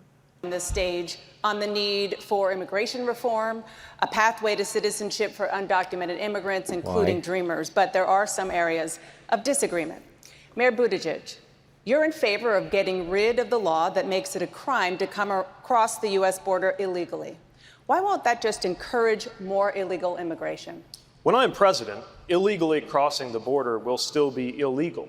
We can argue over the finer points of which parts of this ought to be handled by civil law and which parts ought to be handled by criminal law. But the finer points, there is no finer point. It's either a civil violation or a criminal act. One is a fine that does not have to be paid right away, so they can walk away, throw away that fine, and never be seen again. Just like they're never seen again for their immigration court hearings, their asylum hearings, etc. 10 or 20% show up, and 90% of them are thrown out. So I know the percentage of showing up is around 10 or 20%. But I don't remember how many actually make the claim, but it's a small number. It's a small, or that get the asylum that they claim. It's a small number. And look at all the people who overstay their visas and have jobs. They're not paying the fine. And if they do pay the fine, then does that mean they're here legally now? Is that what it takes to get citizenship? That's a tough word for me.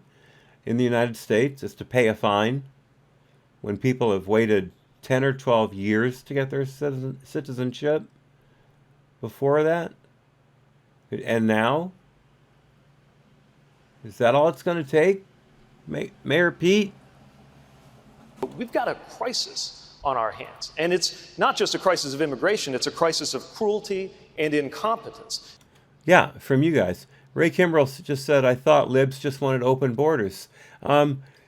Civil penalty for crossing the border is an open border, Ray. It's the same thing. It's just an administrative step between you and the interior of the country. The CBP agents are going to be changed from law enforcement to meter maids. And this whole crap about cruelty and incompetence. Again, who wouldn't pay for the upgrades?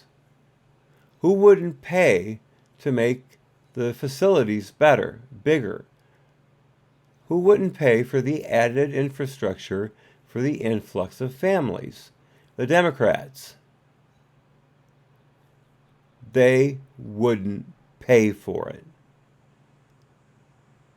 Once they finally did cough up money, the overcrowding's gone.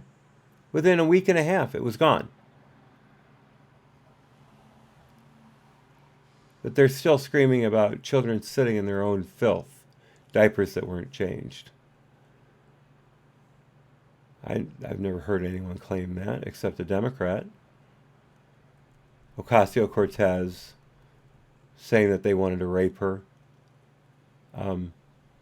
Yeah, right. You were the one who was screaming her head off the whole time. You're the one who refused to take the tour because you didn't want to see what you knew wouldn't be bad conditions. Christ.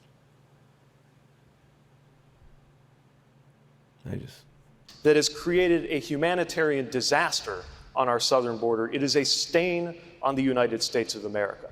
No, it's a stain on the Democratic Congress. That's what it's a stain on. You can duck that all you want. You can pretend it didn't happen, but it did. And the Republicans know it, and the Republicans are going to run your face into it, into the dirt of your inaction time and time again during the general election. Just watch and wait.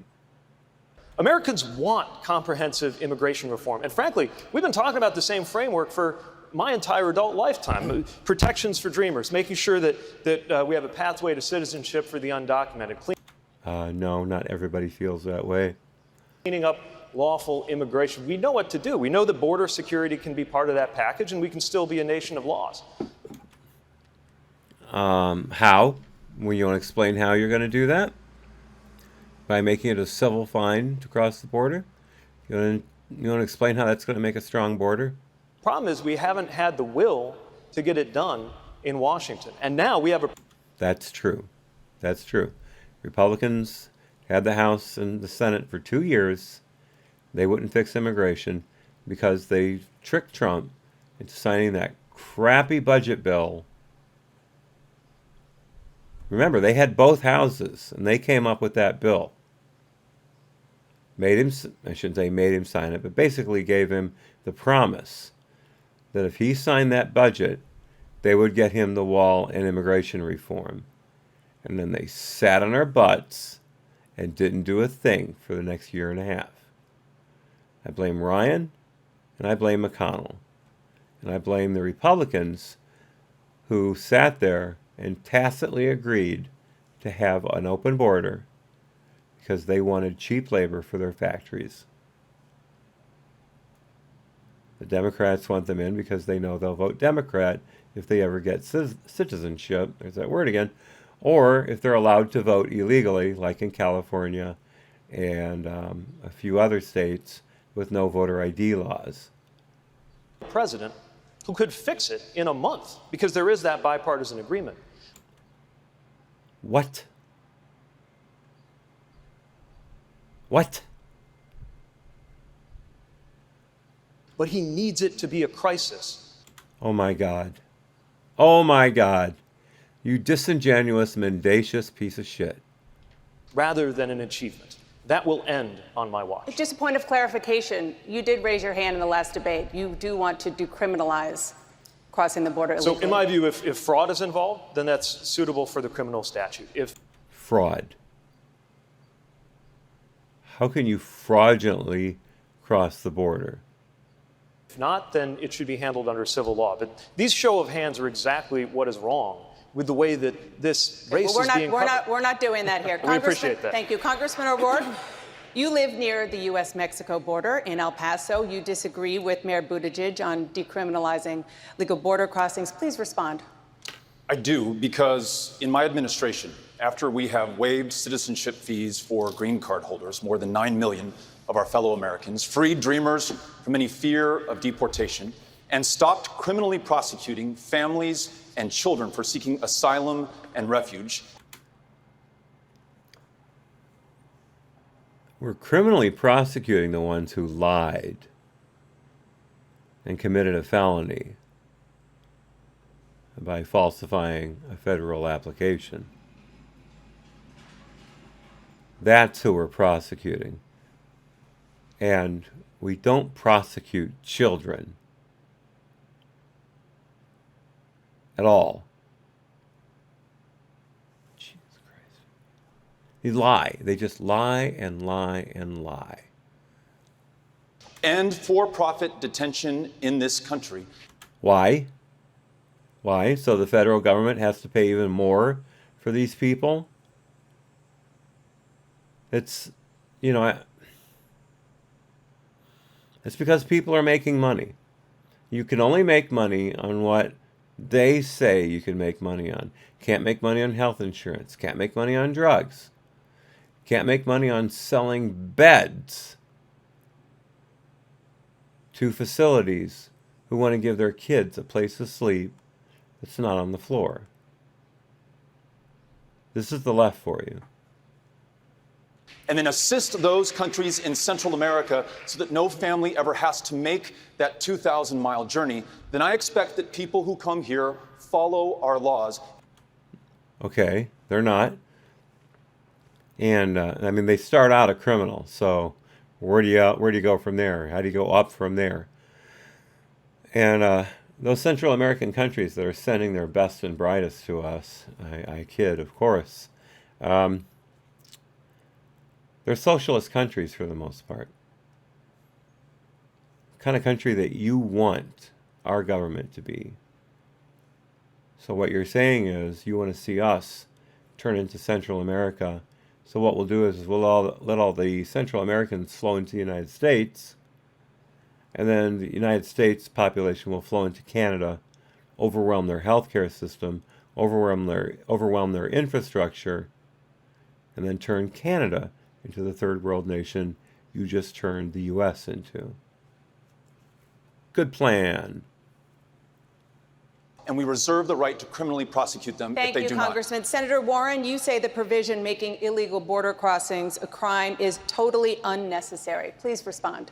So the problem is that right now, the criminalization statute is what gives Donald Trump the ability to take children away from their parents. This statute was in place while Obama was in office. Remember, Obama built those facilities with those cages you say children are being put into. You know, you have to keep them secure in that facility. They can't have free run of it.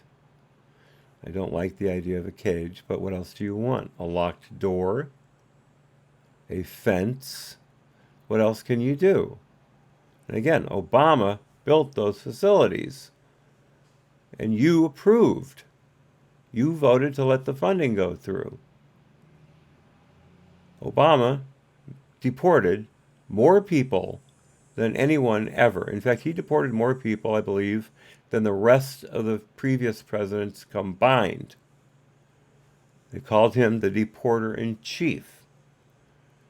Yet when Trump tries to deport people who are here illegally and have extra crimes adjudicated against them, you people scream bloody murder, accuse him of, as you just said, ripping families apart or ripping babies from their mother's arms. I'll give you this. The Democrats know how to come up with catchphrases that sink into your heart. They're bastards, but they know how to do it. You didn't say a word during all that. Trump says it, and you go crazy. Nancy Pelosi, the mayor of Los Angeles, tell the illegals how to avoid ICE tracking them, or not tracking them down, how to avoid ICE being able to get into their homes to arrest them. Now, people have been quoting the fact that 12 or 22 people were deported during that last sweep. That was the number of people who were just here illegally.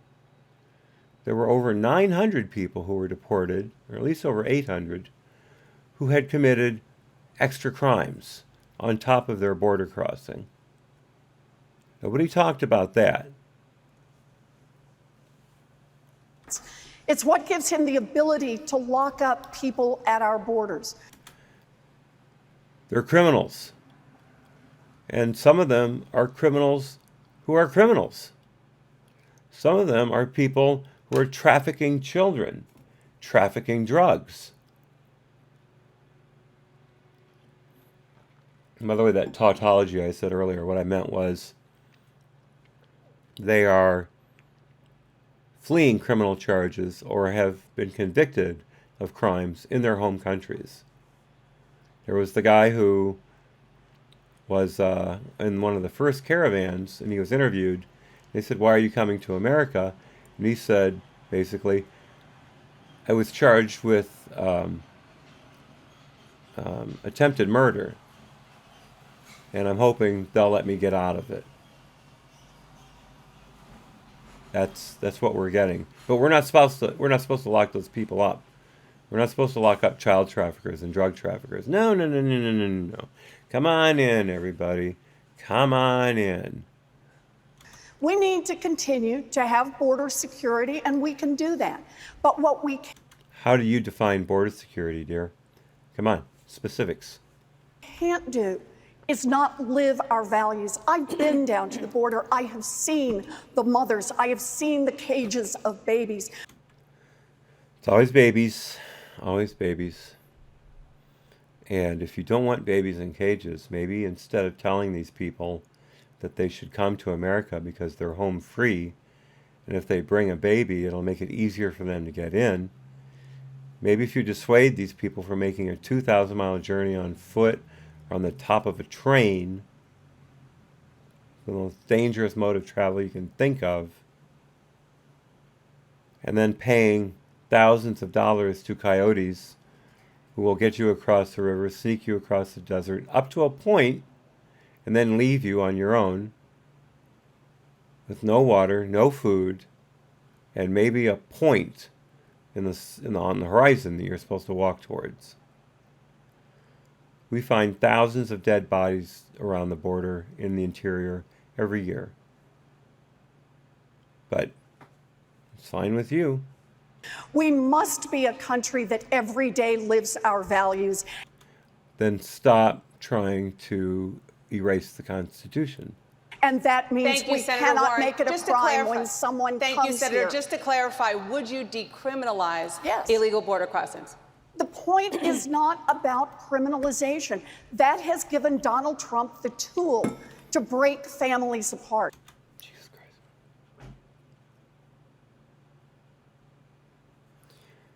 If they're here illegally, they gotta go. If they're here illegally with their own children, they gotta all be deported. Period. We're not taking citizens and putting them on buses and dragging them across the border. We're taking illegal aliens. And that includes children.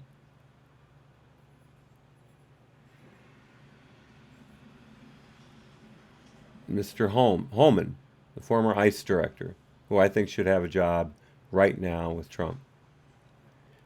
He made the perfect point during his congressional testimony. If you arrest a man for DUI and his son's in the car, you separate them. You don't take the son to jail too. If you arrest a man in his home for domestic violence and there's a kid there, you separate them. But you don't leave the kid alone. You call child services. You call a relative. You call the mother. These are all assuming these are male perpetrators. You call them. You find someone to take care of the kid, preferably a family member first. But the Democrats have no nuance in their mind whatsoever. It's all reductionist. Yet they accuse us of not having any nuance.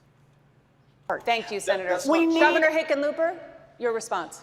No, I agree that we need secure borders. There's no question about that. And the frustration with what's going on in Washington is they're kicking the ball back and forth. Secure the borders. Make sure whatever law we have doesn't allow children to be snatched from their parents and put in cages. How hard can that be? We've got, I don't know, on the 2 debate nights, we've got 170 years of Washington experience. Somehow it seems like that should be fairly fixable.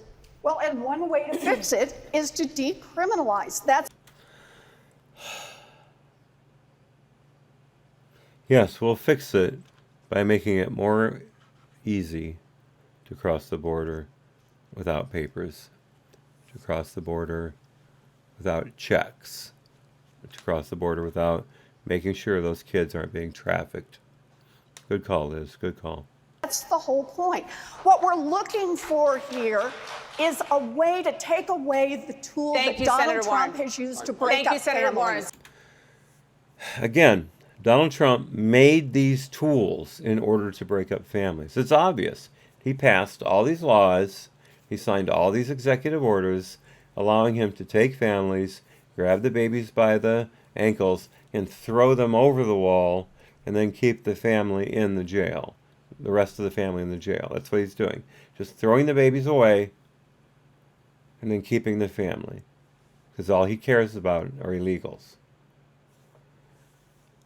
These laws were passed before Trump took office. Trump is asking you to please fix these laws. Fix Gonzalez. Is it Gonzalez? No. The loophole, the family loophole. I can't remember the name now. Anyway, you got to fix these laws. You got to take care of the immigration loopholes, and that would take no time whatsoever. But you won't do it because you don't want to give Trump the win. Instead, you're going to keep accusing him of doing things that Obama did hundreds of times more than he's done so far. Senator Klobuchar, your response. I would say there is the will to change this in Congress. What's missing is the right person in the White House. Right. Again, you won't give him the win, so you won't do your job. I believe that immigrants don't diminish America. They are America. Trump never said immigrants diminish America. He said illegal immigrants are ruining jobs for lower educated people because they'll work those jobs for next to nothing and forcing employers to make the choice, shouldn't say forcing, allowing employers to make the choice of hiring cheap illegal labor or hiring American citizens who deserve decent wages and decent hours, and who are provided those by federal law, unlike the illegals who will work under the table. And those that do have Social Security numbers in order to get around E-Verify, they pay into Social Security, big deal. No one's going to be able to retrieve that, and they're paying remittances to home every week, so that we're not saving any money. We're not making any money off of people working here illegally. We're losing money. Because remember, they're not paying state and local taxes. They're not paying federal taxes. So just because some of them are paying FICA doesn't really mean a damn thing. And if you want to do something about border security, you first of all change the rules so people can seek asylum in those northern triangle countries. Then you pass the bill, and what the bill will do is it'll greatly reduce the deficit and give us some money for border security and for border help processing the cases. And most of all, it will allow for a path to citizenship, because this is not just about the border. Donald Trump wants to use these people as political pawns. Thank you. Donald Trump offered you people 2 years ago an option to make something like 1 to 3 million people citizens in exchange for border security and wall funding. And Chuck Schumer walked away from it. You blame Trump, but that's not the truth. Schumer walked away from it because he didn't want to give Trump his wall. Pure spite. So, wise up, Amy. Wise up.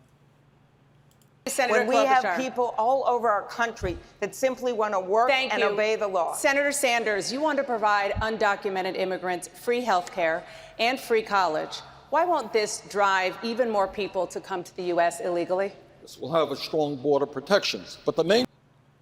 Okay, define that, Bernie. Define that. point I want to make is that what Trump is doing through his racism and his xenophobia is demonizing a group of people. And what group, Bernie? People who come to the country illegally, live here illegally, commit crimes at 3 times the rate of legal immigrants? demonizing those people, Bernie?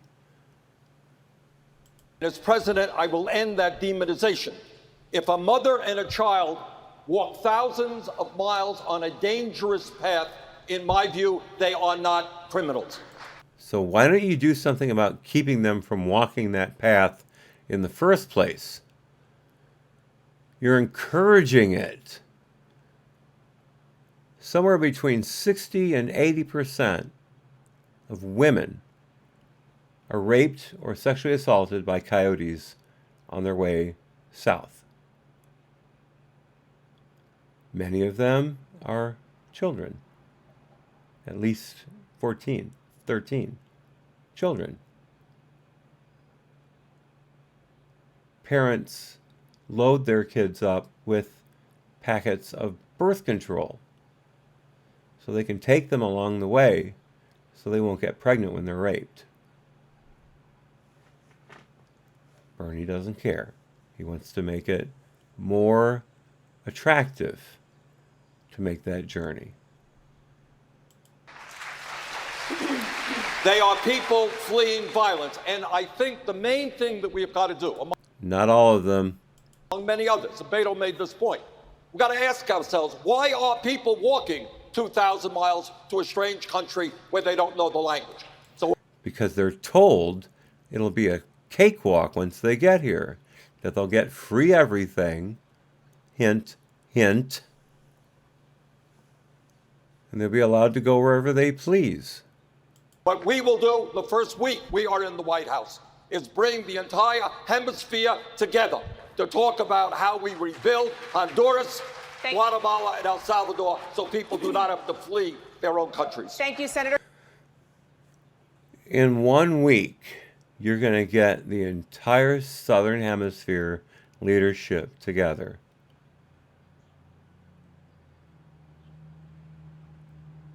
And do what? Do what? He's going to sit there and make them be better governments? How?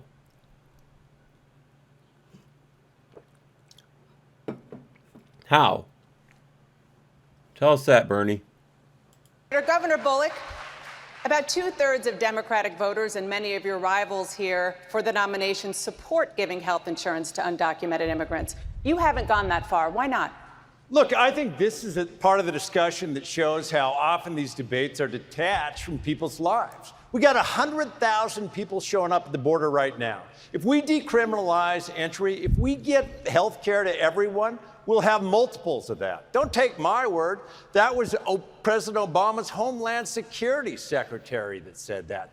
The biggest problem right now that we have with immigration, it's Donald Trump. He's using immigration to not only rip apart families, but rip apart this country. Well, we're back to Trump, like I said we would. I just don't believe these people. How is Trump ripping this country apart by enforcing the law?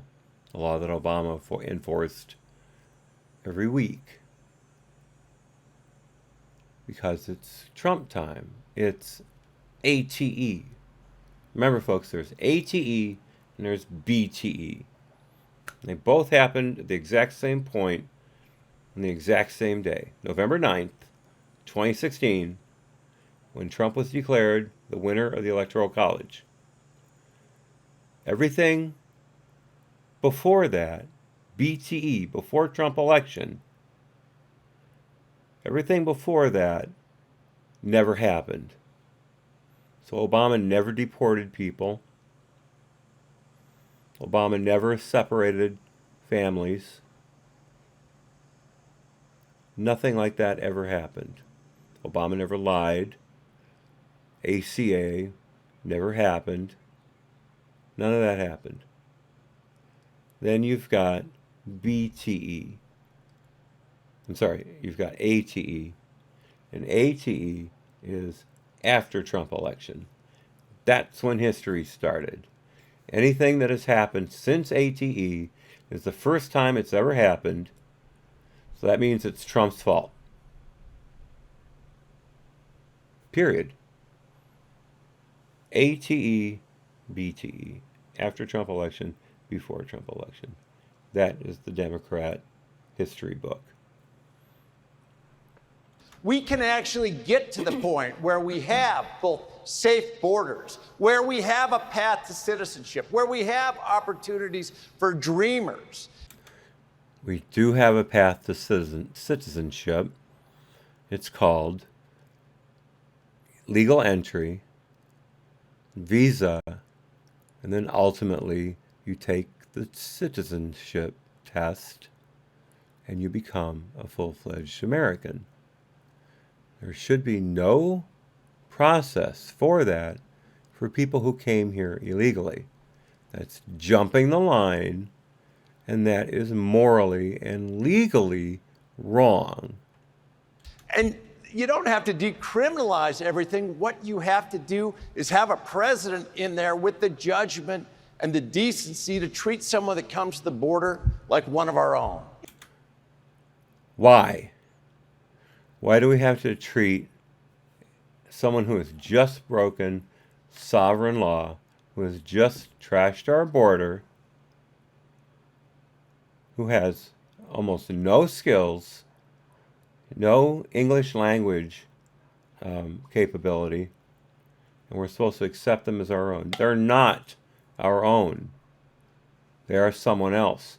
They can become our own. They can become an American if they come in legally, either through a visa or through asylum. But asylum claims are very rarely accurate. You don't know what you're talking about. You know, I just Senator, like to add on this. He just said your plan is unrealistic. How do you respond? You know, I think that what we have to do is we have to be an America that is clear about what we want to do with immigration. We need to Then fix the laws. expand legal immigration. We need to create a path for citizenship, not just for dreamers, but for grandmas and for people who have been working here in the farms and for students who have overstayed their visas. Just no rule of law. No rule of law whatsoever. Ray Kimbrell says, will President Trump raise his hand during the general? No.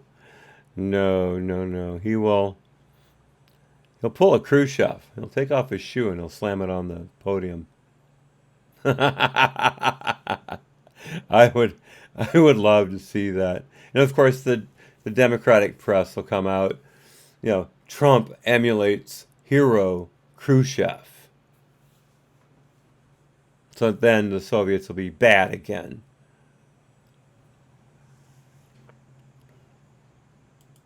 We need to fix the crisis at the border. We have, partially, because you finally ponied up the money. Now what we need to do is finish the damn wall. Big part of how we do that is we do not play into Donald Trump's hands. But he wants to stir up the crisis at the border because... Oh my God. Oh my God.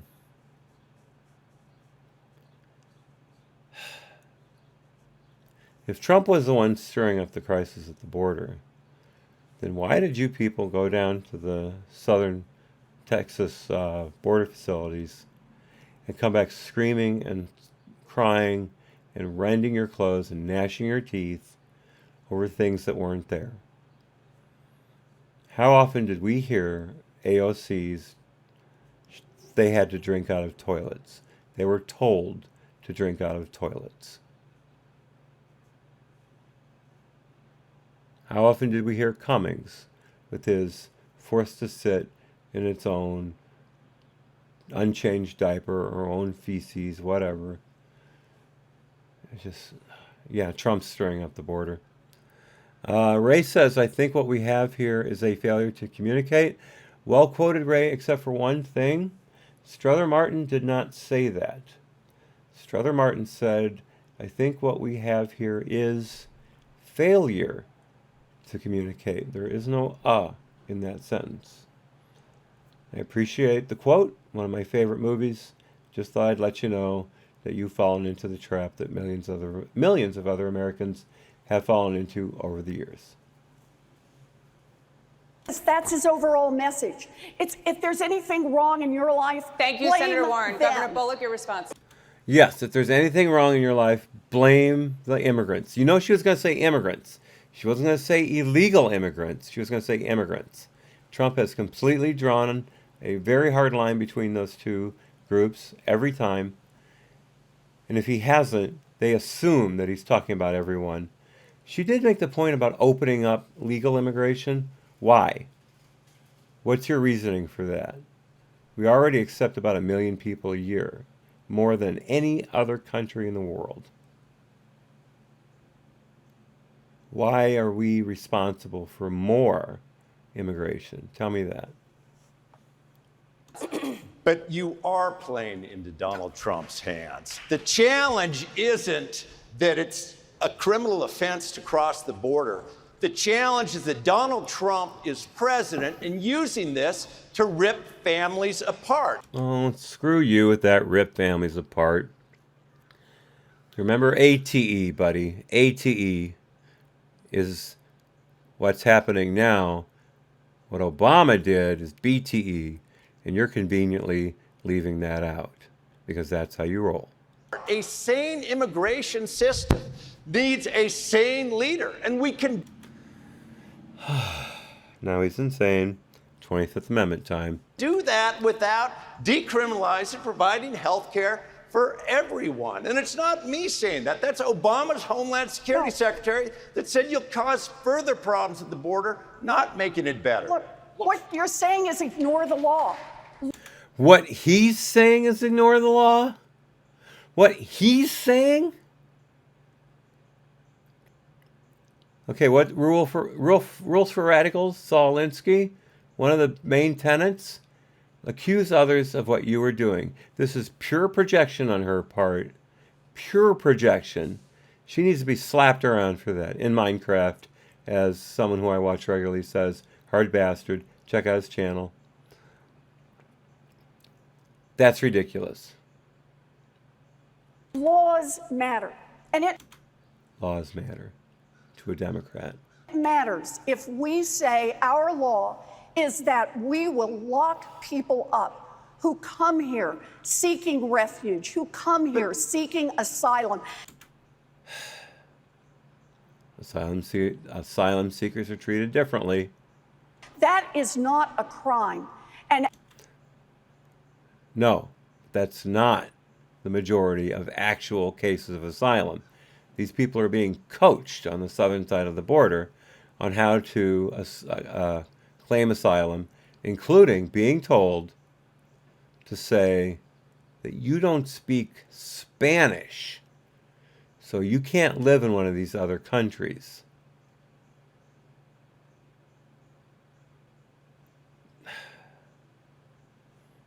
as Americans, what we need to do is have a sane system that keeps us safe at the border, but does not criminalize the activity of a mother fleeing here. Thank you, Congressman. It's mothers. All it is mothers with children who cross the border. No single adults, no MS-13, no terrorists from Saudi Arabia or Yemen or Iran. That never happens. No child traffickers, no drug traffickers. None of those people come over. None. Never happens. Just mothers with children so Trump can rip them apart. And they accuse us, once again, of not having any nuance. Ryan, are Senator Sanders' proposals going to incentivize undocumented immigrants to come into this country illegally?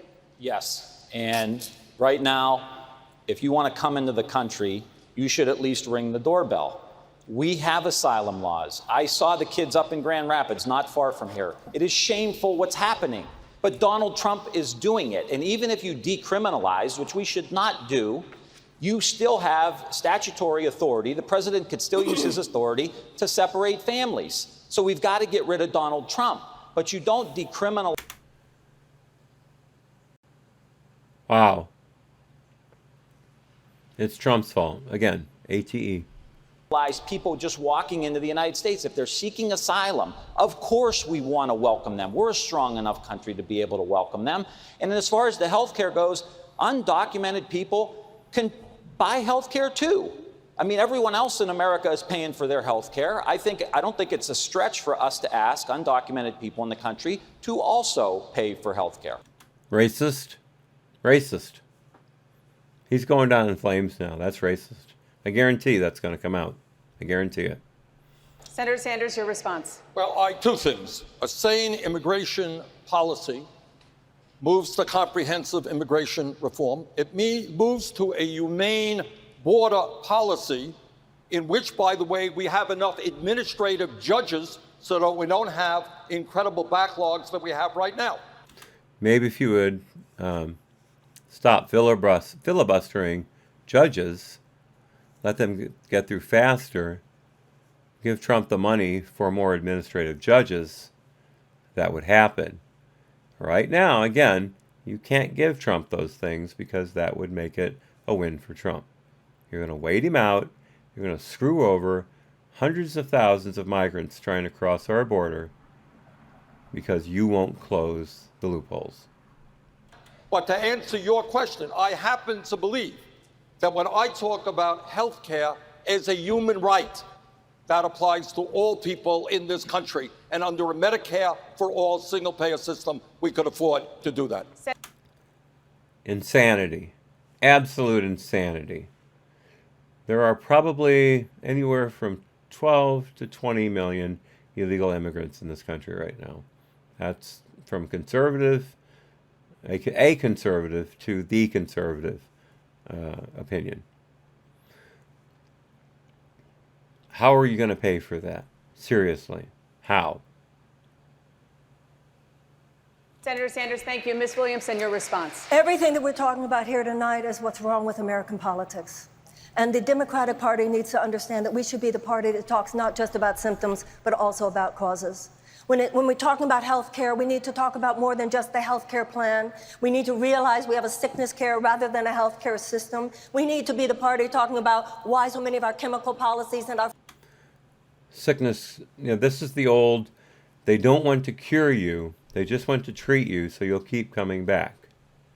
There is such a thing as chronic illness, my dear. It happens. I have several chronic diseases, actually. Take a lot of medication for them. I'm not going to get better. I'm going to stay well. There's a difference. Or at least stay controlled, I think is a better word. I'm not going to get well. There we go. That's how to say it. But there's, this old, they won't cure you. Last year, 2 years ago, there was a big splash on the market when several companies came out with hepatitis C cures. No vaccine yet. There's a vaccine for A and B, but there are hepatitis cures on the market now. We've basically wiped out childhood leukemia. Still happens on occasion, I mean, as far as deaths go. But the mortality rate for children with leukemia has plummeted. That's a cure. Many more cancer drugs on the market. I have a friend who had a particularly nasty type of cancer. He's been in remission for 3 years now. His wife just had breast cancer surgery. Looks like they got it all. She actually recovered much more quickly than anyone expected. So they're living proof that pharmaceutical companies want to have cures. Our food policies and our agricultural policies and our environmental policies and even our economic policies are leading to people getting sick to begin with. Thank you. That's what the Democratic, but I want to say more about Thank you, Ms. Williamson. Okay, I hope you'll come back to me this time. Go ahead. Thank you, Ms. Just slapped the moderator in the dirt for daring to notice that she's not getting treated as well as the other candidates, that she is being shut out. Way to go, Marianne. I love this gal, I really do. I'd never vote for her unless I could throw away a primary vote. But she's great. She's great. Ms. Williamson. Let's turn now to the issue of gun violence. Oh, God, it's Don Lemon. I recognize that voice anywhere. It's going to get bumpy, folks. It's going to get really bumpy. There were 3 large-scale shootings this past weekend in America. At a park in Brooklyn, on the streets of Philadelphia, and one that left 3 dead and 12 injured at a food festival in Gilroy, California. All 3 democratically run cities or states, all 3 with tight gun control laws. In fact, New York and California have the tightest gun control laws in the country. You can't even find an outdoor shooting range in New York anymore. They've closed them all. Mayor Buttigieg, other than offering words of comfort, what are you specifically going to do to stop this epidemic of gun violence? Well, Not an epidemic. Mass shootings have statistically stayed the same for the last 30, 40 years. There are little spikes in the curve here and there, but it's still the same. The statistical mean is still the same. The epidemic of gun violence has hit my community too, far too many times. It's the worst part of being mayor. Yeah, you had a cop have to shoot a guy who came after him with a knife. There's your gun violence. That counts, too. That counts as gun violence. Getting the phone call, consoling grieving parents. And we have a mass shootings worth of killings every day in this country. No, we don't. What we're doing hasn't worked because we haven't had a system in Washington capable of delivering what the American people have told us they want. 90% of Republicans want universal background checks, not to mention the common sense solutions like red flag laws that disarm domestic abusers.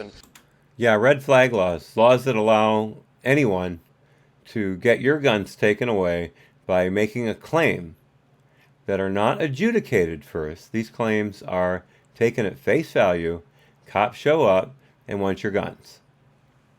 How dangerous do you think that is for the cops?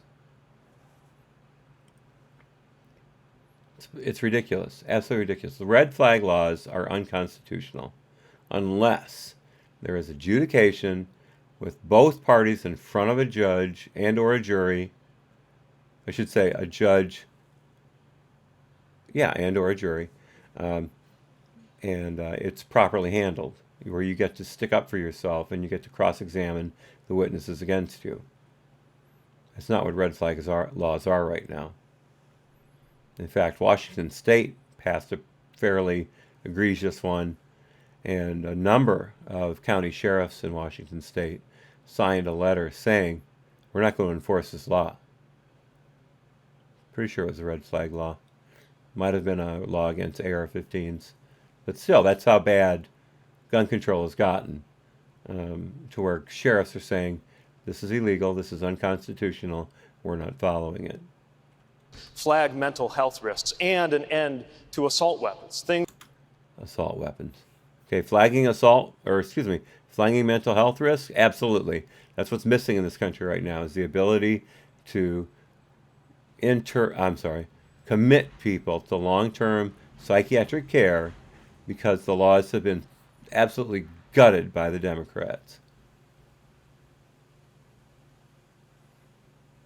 And as far as assault weapons go, we all know there's no such thing as an assault weapon that anyone can own in the United States. Certain people own certain automatic firearms that are allowed under very strict conditions, including massive background checks and sign-offs. Oh, I'm sorry, they cut out the LEO sign-off. But massive background checks, you have to pay the tax on it, you have to keep the paperwork with the firearm at all times. Now remember, it's one thing to own an automatic firearm. It's another thing to be able to afford to feed it. It takes a lot less time to empty a 30-round magazine in an M16 than it does to empty a 30-round magazine in a semi-auto AR-15. Completely different animals. But there are no assault weapons like he's talking about. Things like what I carried overseas in uniform that have no business in American neighborhoods in peacetime, let alone... Very few crimes are committed by your quote-unquote assault weapons. More people are beaten to death with hands and fists than they are shot with your precious assault weapons. But you don't care about the facts. anywhere near a school. I was at an event a few days ago, and a 13-year-old asked me what we were going to do about school safety, and then began shaking, and then began crying. Then you're a pussy. And we could talk about these policies, but we already know the policies. The only thing I could think of looking into the eyes of this child is we're supposed to be dealing with this so you don't have to. So put guns in schools with teachers and armed guards, like they're doing in Florida, like they're doing in Texas, and straighten your shit up. High school is hard enough without having to worry about whether you're going to get shot. Statistically, you're more likely to get struck by lightning 3 times in a row than you are to get shot in school.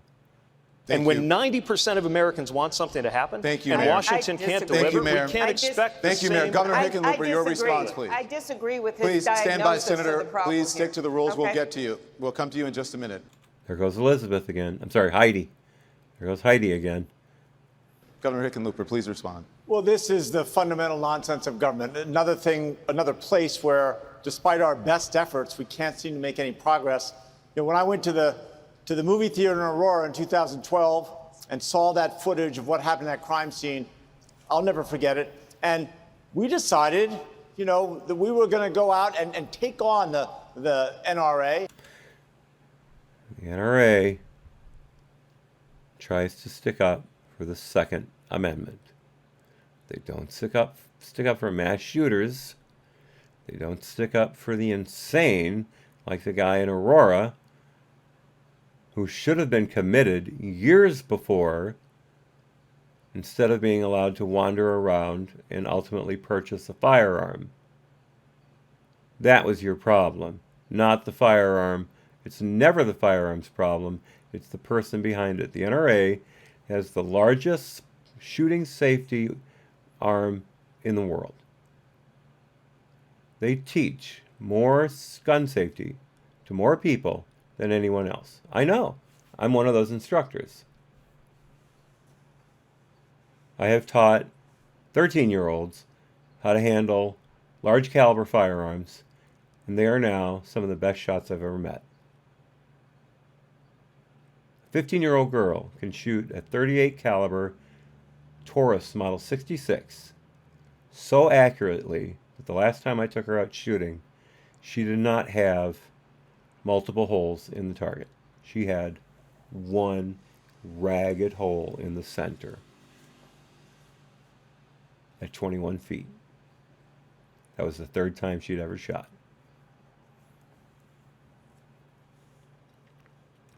And all those kids have perfect gun safety. Perfect. All 3 of them. And we passed, as a purple state, we passed universal background checks. We limited magazine capacity. Why? Do you know how little time it takes to change a magazine? Seriously, do you think three 10-round magazines are better than one 30-round magazine? Seriously? What you need to pass is constitutional carry and cut out your gun-free zones so that people can defend themselves and other people in these situations. One guy with a gun at Aurora could have at least got that gunman to back off. Could have taken his attention away to let other people escape. Or could have killed him outright. But no. The fewer guns, the better. Because reasons. We did the basic work that, for whatever reason, doesn't seem to be able to get done in Washington. Thank you, Governor. Senator Klobuchar, please respond. This isn't just about a system, or it's not just about words. This is about the NRA. Oh my God, there are other boogeyman. You know, at anyone, I'm not saying the NRA is perfect. I mean, they just had almost an attempted coup by Ollie North over Wayne LaPierre at the meeting back in Indianapolis back in April. So, no, it's not a perfect organization. but it sticks up for our constitutional rights, unlike all of you who want to rip the Constitution to shreds. I sat across from the President of the United States after Parkland because I've been a leader on these issues and have the bill to close the boyfriend loophole. And I watched and wrote down when 9 times he said he wanted universal background checks. The next day he goes and he meets with the NRA and he folds. Because universal background checks are ridiculous. It would require every gun sale in the United States to be federally regulated. You could not sell your gun to your brother without a background check. You could not sell a gun to your neighbor that you've known for 20 years without a background check. Very, very, very few firearms used in crimes are the result of private sales that are not legally purchased in the first place. Many of them, of the illegal guns, are straw man sales, where people go across state lines, buy a bunch of guns cheaply, then go into a neighborhood next door across the state line that has heavy gun regulation, and they sell the guns for next to nothing to release them onto the street. That's a straw man purchase. That's illegal. That's where a lot of these guns come from, not individual private sales. Legal private sales. As your president, I will not fold. I will make sure that we get universal background checks passed. Screw you. The assault weapon ban, that we do something about magazines. The assault weapon ban, yeah. What did that do to the crime in the 10 years the first assault weapon ban was in effect? Oh yeah, nothing. Nothing, absolutely nothing. Because these assault weapons, as you so mendaciously call them, are used so infrequently, like I just said. If you want to stop murders, ban hands and feet. Then you can look at these rifles, these evil, evil black rifles. And that we understand when that little 6-year-old boy died, Stephen Romero, when his dad said he's only 6 years old, all I can say is he's 6 years old. We have to remember that. So a 6-year-old dies. How? How was he shot? Was he in, what's the name? Sandy Hook? Or what? I guess Sandy Hook. That's the only mass shooting I can remember happening at an elementary school. That was tragic. That was horrible. Committed by someone who was insane. I mean, he stole the guns out of his mother's gun cabinet. Remember, a gun cabinet is nothing more than a wooden bureau with large glass windows so you can see all the guns nicely. There are other steel cabinets that are very thin steel that don't do anything. And if you know where the key is, you're in. I'm sure he knew where the key was. Either way, he stole the guns, shot his mother to death in her bed, and then went to the school. Again, he was insane. His mother should have committed him years ago. And she mentioned magazines earlier. Again, what the hell does that have to do with anything? Seriously. You're like, oh, well, he only killed 10 people instead of 30, so magazine laws work.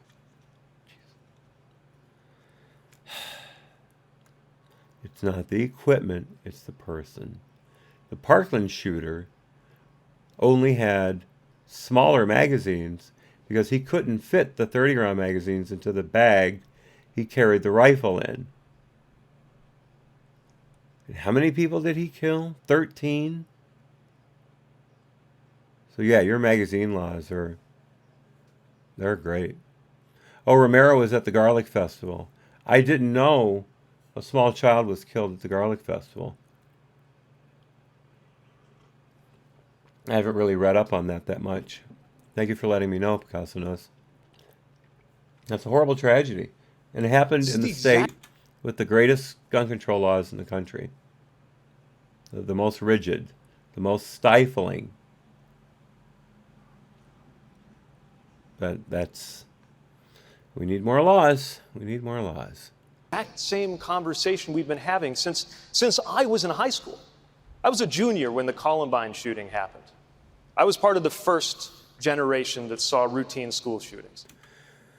No, you're not. There were school shootings before. I mean, for God's sakes, go back to the University of Texas Tower shooting and learn about school shootings. That's where it got started. We have now produced the second school shooting generation in this country. Bullshit. We dare not allow there to be a third. So teach them gun safety, make them responsible with guns so they learn what the duty of the owner is when you have a firearm in your possession. Teach them how to respect them, as I just said. And then keep the guns out of the hands of the insane.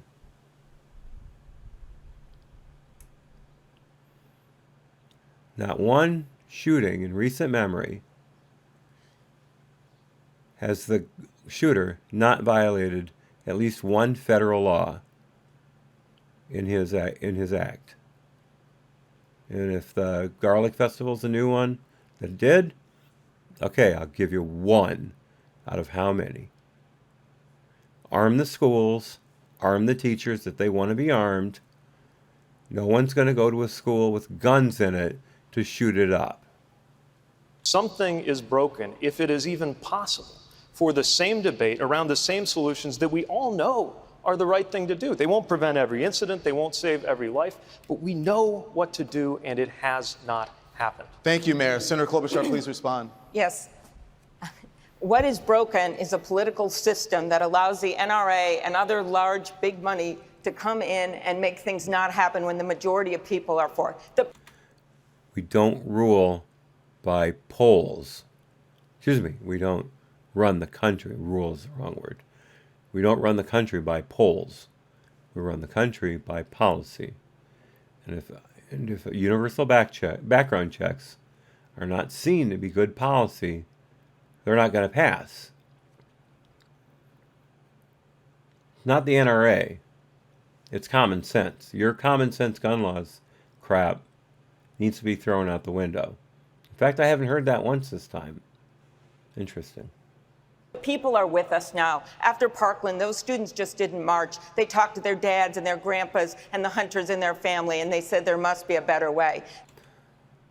Yeah, and it wasn't only those kids who talked.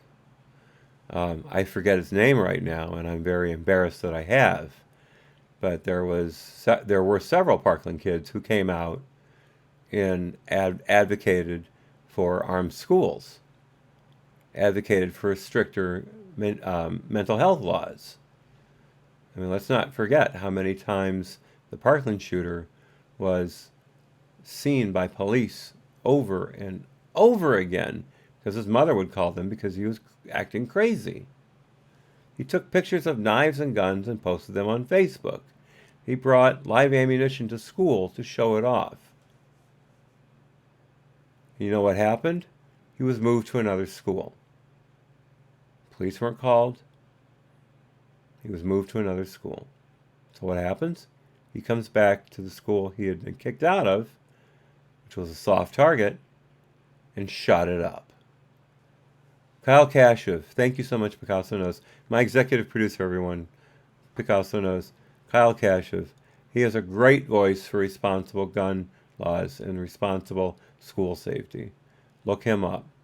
That if you're not reading the chat right now, it's spelled Kyle. That's his first name, Kyle. And the last name is Kashuv. That's Kashuv.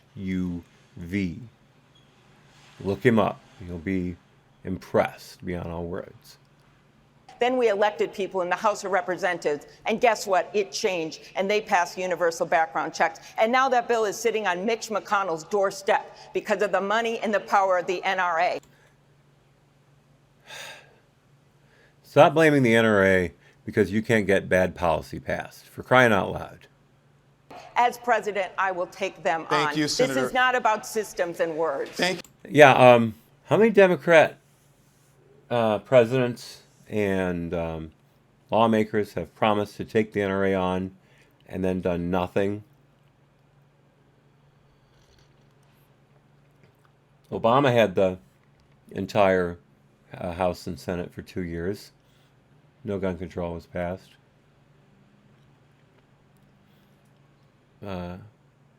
Clinton worked with the House and Senate Republicans quite often.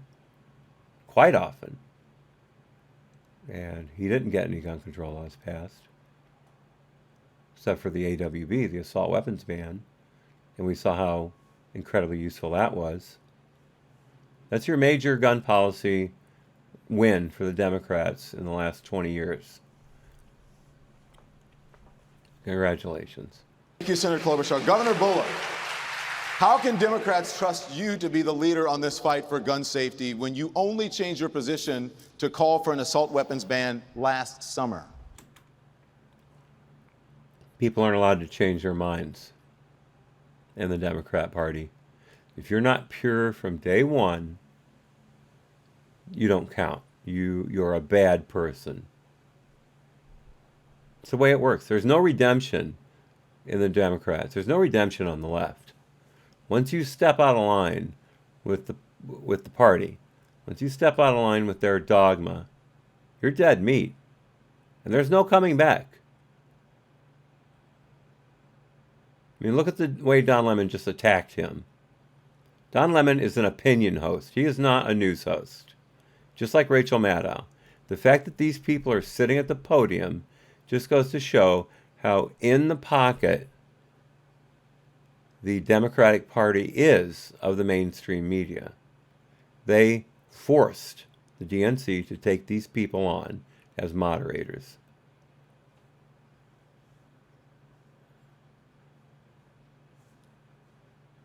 I feel like 40% of American households, I'm a gun owner, I hunt. Like far too many people in America, I've been personally impacted by gun violence. Had an 11-year-old nephew, Jeremy, shot and killed on a playground. We need to start looking at this as a public health issue, not a political issue. I agree with Senator Klobuchar. It is the NRA. And it's not just gun violence. It's when we talk about climate, when we talk about prescription drug costs.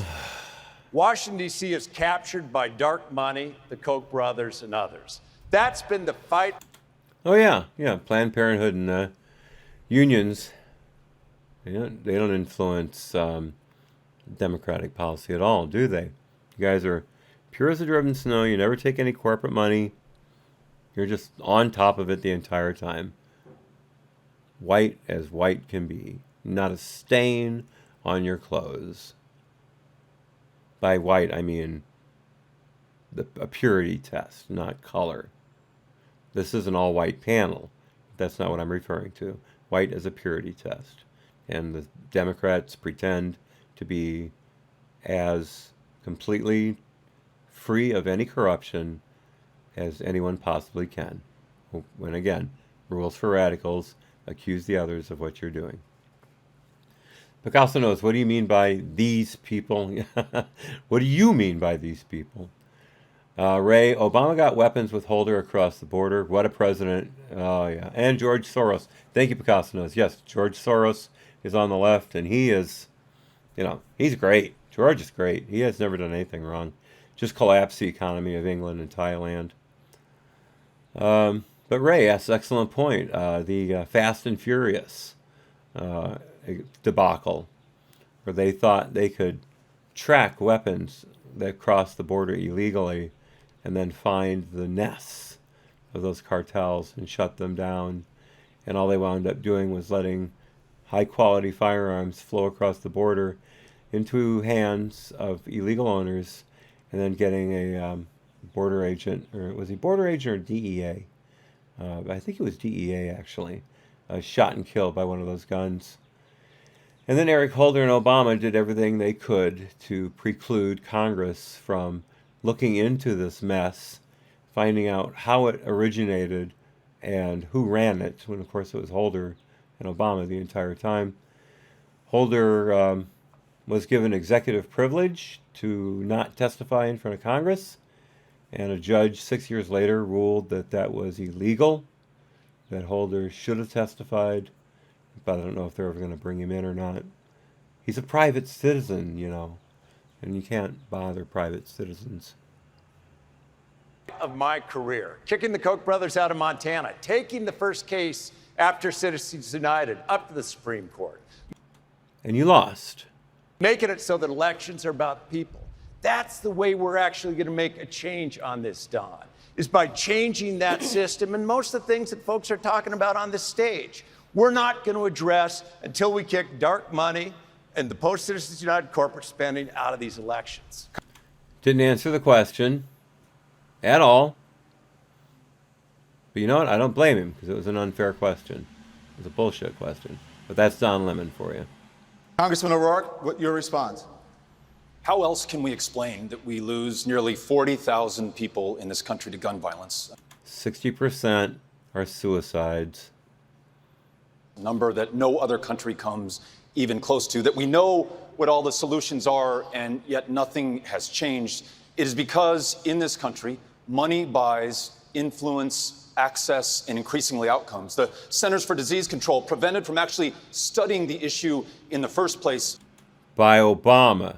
And then they did study it, and it turned out one of the things they found was that prevention of crimes by gun owners are in the hundreds of thousands.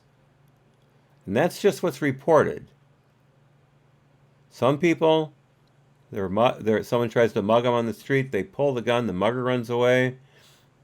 They don't even think twice about it. They put the gun back in its holster, in their purse, in their pocket, and they keep on walking. They don't call the police because they consider that the cost of doing business walking down that street.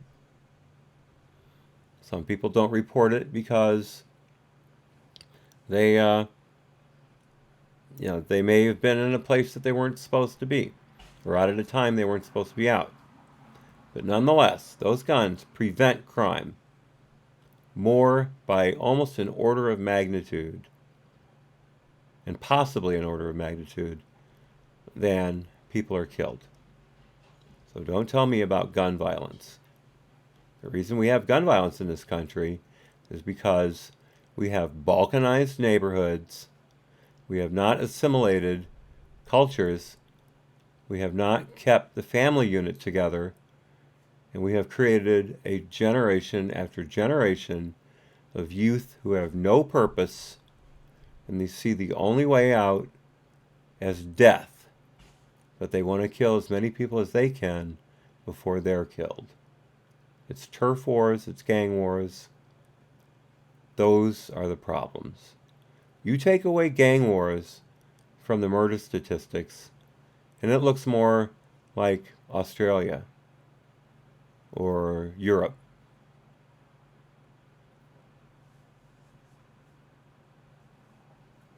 Ray says JW is on it now. That's right. That's right. Judicial Watch is on it. They're on a lot of things. Thank you for bringing that up, Ray. I forgot. As president, we will make sure that we ban political action committee contributions to any member of Congress or any candidate for federal office. We will listen. So in other words, so much for the Constitution again. To people, not PACs, people, not corporations, people, not special interests. Congressman, thank you. Okay.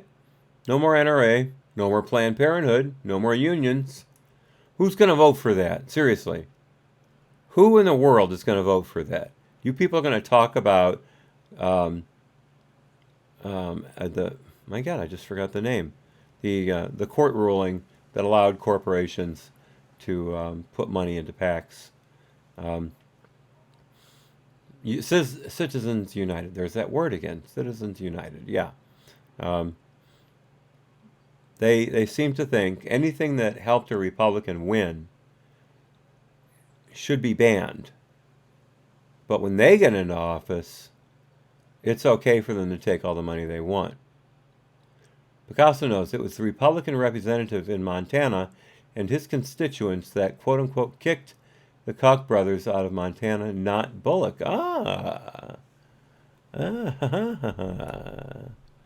Thank you for that tidbit, Picasso knows. Once again, the best executive producer on the planet. Thank you very much. Senator Sanders, you said this in 2013, just months after the Sandy Hook massacre, and I quote here, "If you pass the strongest gun control legislation tomorrow, I don't think it will have a profound effect on the tragedies we have seen." Do you still agree with that statement today? I think we have got to do, I think what I meant is what President Obama said, and that nobody up here is going to tell you that we have a magical solution to the crisis. Now, I come from one of the most rural states in America. I have a D- voting record from the NRA, and as president, I suspect it will be an F record. What I believe we have got to do is have the guts to finally take on the NRA. I think they've said NRA more than Trump, actually. You asked me about my record back in 1988, coming from a state that had no gun control. I called for the ban of the sale and distribution of assault weapons. I lost that election. Thank God. And again, assault weapons.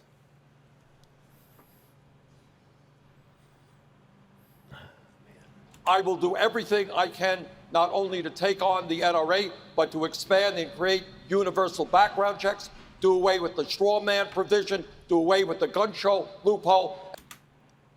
Do away with the straw man provision?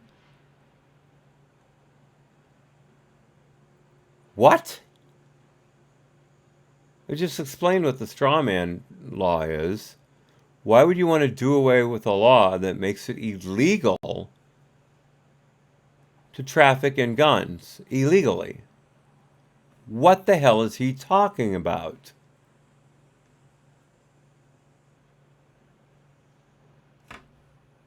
There was something else there, but he blew my mind away so much with the gun show loophole. Again, that's private sale, totally legal. Not one gun bought through a private sale at a gun show was used in a crime. Ray Kimbrell says, we vote? I thought we just raised our hands for who we wanted to win. Very good, Ray. Very good. Yeah, you caught that. Yeah, and again, we don't govern by polls. We govern by consensus. Idiot. Idiot. Idiot. Sanders is an idiot. And by the way, if you buy a gun at a gun show from a licensed federal firearms dealer, you have to do a background check right there and then. They have to call the ATF, get a ruling, yes or no, and then either approve the sale or disapprove the sale. And anyone can tell you they're not going to sell you a firearm if they don't want to. You look at them the wrong way, whatever. They have the right to refuse to sell you that firearm. That goes for private sales and FFL sales. So where's the loophole exactly? And do away with the loopholes that now exist for gun manufacturers who are selling large amounts of weapons into communities that are going to gangs. They are not selling those weapons into those communities. Those communities don't have gun shops because those communities are under the control of Democratic mayors and governors, and they won't allow those gun stores in those areas. It's the straw man purchases that brings the guns into those areas, and you just said you wanted to do away with the straw man provision. So what the hell are you talking about? Yeah, Mayor Buttigieg, your response? still the conversation that we've been having for the last 20 years. Of course we need to get money out of politics. All right, all right. So let's do this. Let's do this. Let's do it like England. Seriously, let's do it like England. And I'm not kidding here. We have a 6-week election window. You announce at a particular time, and then everybody starts campaigning at the same time. You campaign for 6 weeks. You're funded by the government a set amount for advertising and banners and things like that. Get travel. Remember, England's a small country. So we would have to increase the travel budget by quite a bit. But we could do it. You could still take individual contributions, and then if there should be a floor, or a ceiling actually, of how much money you can raise. If you can raise up to that limit, good, pay for yourself. If you're short, the government can step in. But you have to make a good faith effort to raise those funds. You can't just sit on your butt and expect to get paid like Yang wants you to. And there you have it. Everybody's on equal ground as far as payments go, as far as money goes. And then you work on it and you win by your policy, by your personality, by your tie, whatever people want to vote for. But we stop this 1.5 year long, 2 year long process and just make it 6 weeks. With electronic communication the way it is now, you can reach the entire country in just a few seconds with a tweet or a GIF, anything. What's the big deal? Let's do that.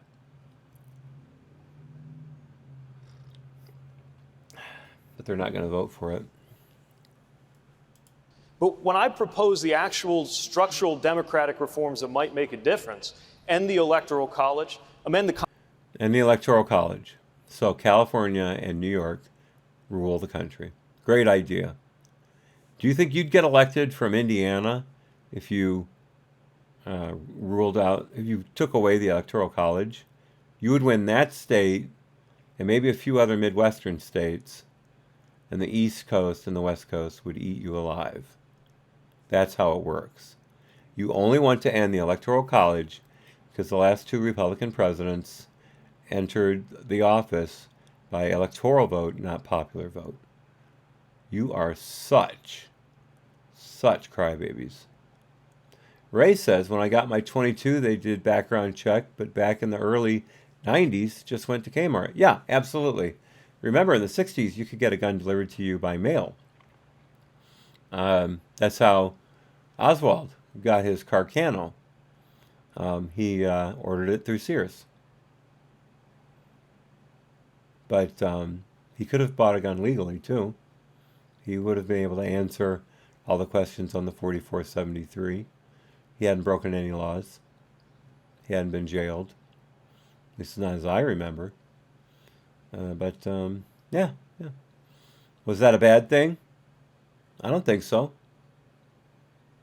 I don't think there should be any gun regulations. There should be mental health regulations. That would solve so many of the shootings in this country. And then you get the family units back together. You make people go to quality schools that can give them an education instead of just a place to riot for 8 hours a day. I'm looking at you, public schools of Chicago, Baltimore, New York, California. Remember, in California, they've made it illegal to discipline a student in school. If they act up, you have to just take it. Constitution, if necessary, to clear up Citizens United. Have decent... Amend the Constitution. Again, they hate the Constitution because it doesn't work for them. It doesn't allow them to run free and wild over the American populace and tell us how we have to live. They hate the Constitution. I hope you were here July 4th when I read the Declaration of Independence and the Constitution We had a little discussion about parts of the Constitution, but it was pretty much a straight read. I hope you look for it, because I think it's very much worthwhile, especially if you've never read either of those documents. It's important that you do. It's very important that you do. See, actually be a state and depoliticize the Supreme Court with structural reform. People look at me. Structural reform. What does that mean? And depoliticize the Supreme Court. That means there are conservative judges on the court right now. If we want our liberal judges back, so once again, we can pass legislation that's not properly defined, and then we can use the court to open up the law and make it work in our favor. Me funny, as if this country were incapable of structural reform. Does anybody really? What structural reform? What needs to be reformed? Get rid of the Department of Education. Get rid of Department of Health and Human Services, and get rid of the Department of Education. Get rid of all those. That's structural reform. Really think we're going to overtake Citizens United without constitutional action? This is a country that once changed its constitution so you couldn't drink. Yeah, and we repealed it a few years later because it was an incredible mistake. And if you repealed Citizens United, and see how well you can run without Planned Parenthood, unions, teachers, public sector unions, see how you'll do. And the Electoral College, we already went over that. You're an idiot. You're an idiot. Leave the Constitution alone. It's been fine. And then change it back, because we changed our minds about that. And you're telling me we can't... And you know why we changed it back? Because crime went through the roof after you made alcohol illegal. You gave bootleggers the ability to make millions of dollars back then. You had people like Al Capone running a city. And how did he make his money? Beer halls. Joe Kennedy made a fortune bootlegging whiskey and scotch. I'm sorry, rum. I think he bootlegged rum. Which is it, you guys? Did Bobby Kennedy and John Kennedy's dad, did he bootleg scotch or rum? I think it was rum, actually. But he made his fortune as a bootlegger. And the Kennedys were scions of Democrat politics. They called Ted Kennedy the Lion of the Senate. And they should have spelled lion instead of L-I-O-N. They should have spelled it L-Y-I-N-G because of what he did to Robert Bork and tried to do to Justice Clarence Thomas. I mean, the man killed a woman. And you people elected him to Senate time after time. Speakeasy. Yeah, that's the word I wanted, Ray. Not I thought I'm thinking of Germany and their beer halls. But yes, speakeasy. Thank you, Ray. I should know that. Reform our democracy in our time. Thank you, Mayor. We have to, or we'll be having Governor the same Bullock, please. argument 20 years from now. Please respond, Governor Bullock. You can make changes. Even in Montana, with a two-thirds Republican legislature, we passed a law that said, if you're going to spend money in our elections, I don't care if you call yourself Americans for America, you're going to have to disclose every one of those dollars in the last 90 days. I'll never forget run for re-election in 2016. Even we stopped the Koch brothers from spending at that time. If we can kick the Koch brothers out of Montana, we can do it in D.C., we can do it everywhere. And we're all... You think what you did in one state with the population that is mainly made up of sheep and cattle. I'm not denigrating Montana's. I think Montana is one of the most beautiful states in the world. It's got Yellowstone. It's got Glacier Lake. It's pristine. It's beautiful. But if you think you're going to be able to do around the country what you did in your little state, and as Picasso knows pointed out, it was the Republicans. that kicked the Koch brothers out of Montana. I don't even really know what that means. It means he kicked their PAC out? Just what? How do you kick people out of a state? Anyway, saying it's that he stopped taking their money. Okay, so what? Whose money are you taking now to run your campaign? I'd like to know. Also taking steps, additional steps that we've taken. I passed an executive order. If you're even going to contract with the state, Governor Bullock, thank you very disclose. much. Ms. Williamson, how do you respond to this issue of gun safety? The issue of gun safety, of course, is that the NRA has us in a chokehold. But so do the pharmaceutical companies, so do the health insurance companies, so do the fossil fuel companies, and so do the defense contractors. And none of this will change until we either pass a constitutional amendment or pass legislation that establishes public funding for federal campaigns. There you but go. for politicians, There you go. including my fellow candidates, who themselves have taken tens of thousands and in some cases hundreds of thousands of dollars from these same corporate donors, to think that they now have the moral authority to say, we're going to take them on, I don't think the Democratic Party should be surprised that so many Americans believe yada, yada, yada. It is time for us to start over with people who have not taken donations from any of these corporations and can say with real moral authority, that is over. We are going to establish public funding for federal campaigns. That's what we need to stand up to. We need to have a constitutional amendment. We need to have legislation to do it. Thank and you. until we do it, it's just the same old, same old. Thank you.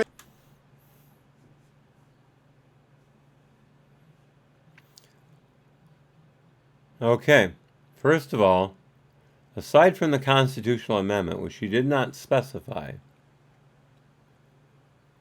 she was right on. Federal elections should be supported by federal money.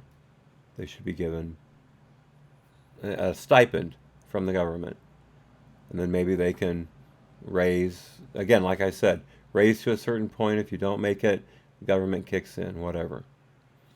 Picasso Nose came up twice here. Kennedy invested in Scottish distilleries and went into business with the liquor trade after Prohibition. Okay, all right. I take it back, Kennedys. I'm sorry. I'm wrong. I guess that's one of those urban legends that didn't die, at least, and I helped perpetrate it, and I apologize. Again, I'll read that again. Kennedy invested in Scottish distilleries and went into business with liquor trade after Prohibition. So let me stand corrected. And again, thank my executive producer, Picasso Nose. And then she came in again. Yes, they kicked Americans for Prosperity out of Montana, and that's the Koch brothers PAC, Americans for Prosperity, because they didn't want to sign a pledge to stop expansion of Medicaid. Aha.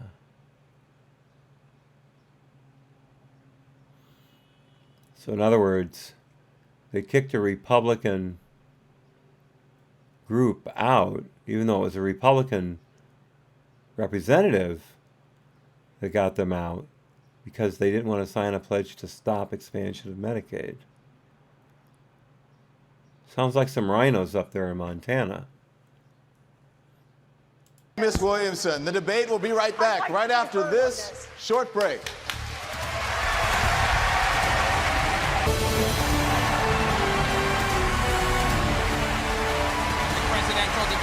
And again, this debate is brought to you by the channel known as G. Jensen down here at the bottom. Let me just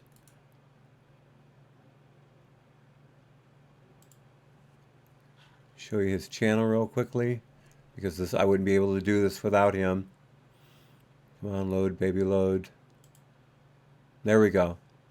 Now, he had basically 0 subscribers yesterday midnight, and then he posted somewhere around midnight, and then he posted this video right here, and he went up to 590 subscribers. Okay, and if you'll notice, their comparative stats are completely wrong. It says here he gained 1 subscriber in the last. That's got to be me.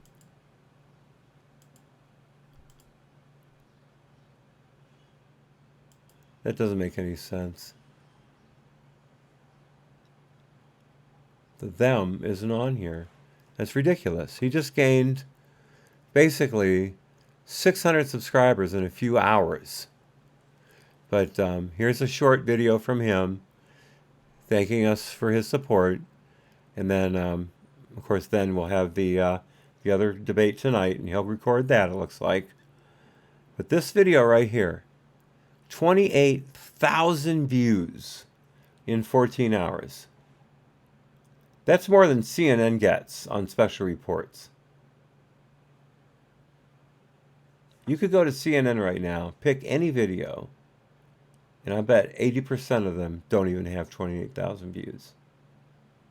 This guy is a rock star, and you need to support him. G. Jensen, folks. G. Jensen. I've already put the link to his channel in the description, but this guy's incredible.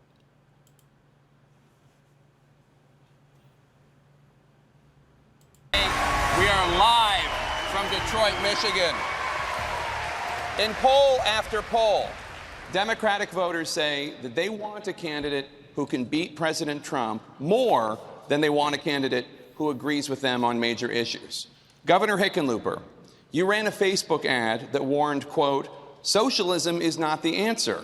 The ad also said, quote, don't let extremes give Trump 4 more years. Are you saying that Senator Sanders is too extreme to beat President Trump? I'm saying the policies of this notion that you're going to take private insurance away from 180 million Americans who many of them don't want to give it. Many of them do want to get rid of it, but some don't. Many don't. Or you're going to, the Green New Deal, make sure that every American is guaranteed a government job if they want.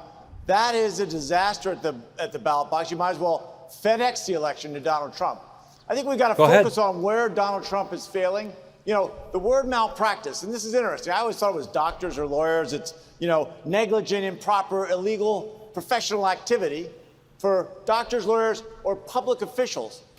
Google it. Check it out. Donald Trump is malpractice personified. We've got to point that out. Why is it soybean farmers in Iowa need 10 good years to get back to where they were 2 years ago? Where's the small manufacturing jobs that are supposed to come back? They are coming back, you liar. Why are we lurching from one international crisis to another? Because there are international bad actors who are trying to force us into a conflict so they can go ahead and destroy the areas that they're fighting with that are near them that aren't us. North Korea still wants South Korea's territory. They have not signed an agreement to end the Korean conflict yet. I hope they will. But until that time, South Korea is still in danger of being overrun by North Korea. The artillery on the border alone from North Korea could devastate Seoul and kill tens of thousands of people.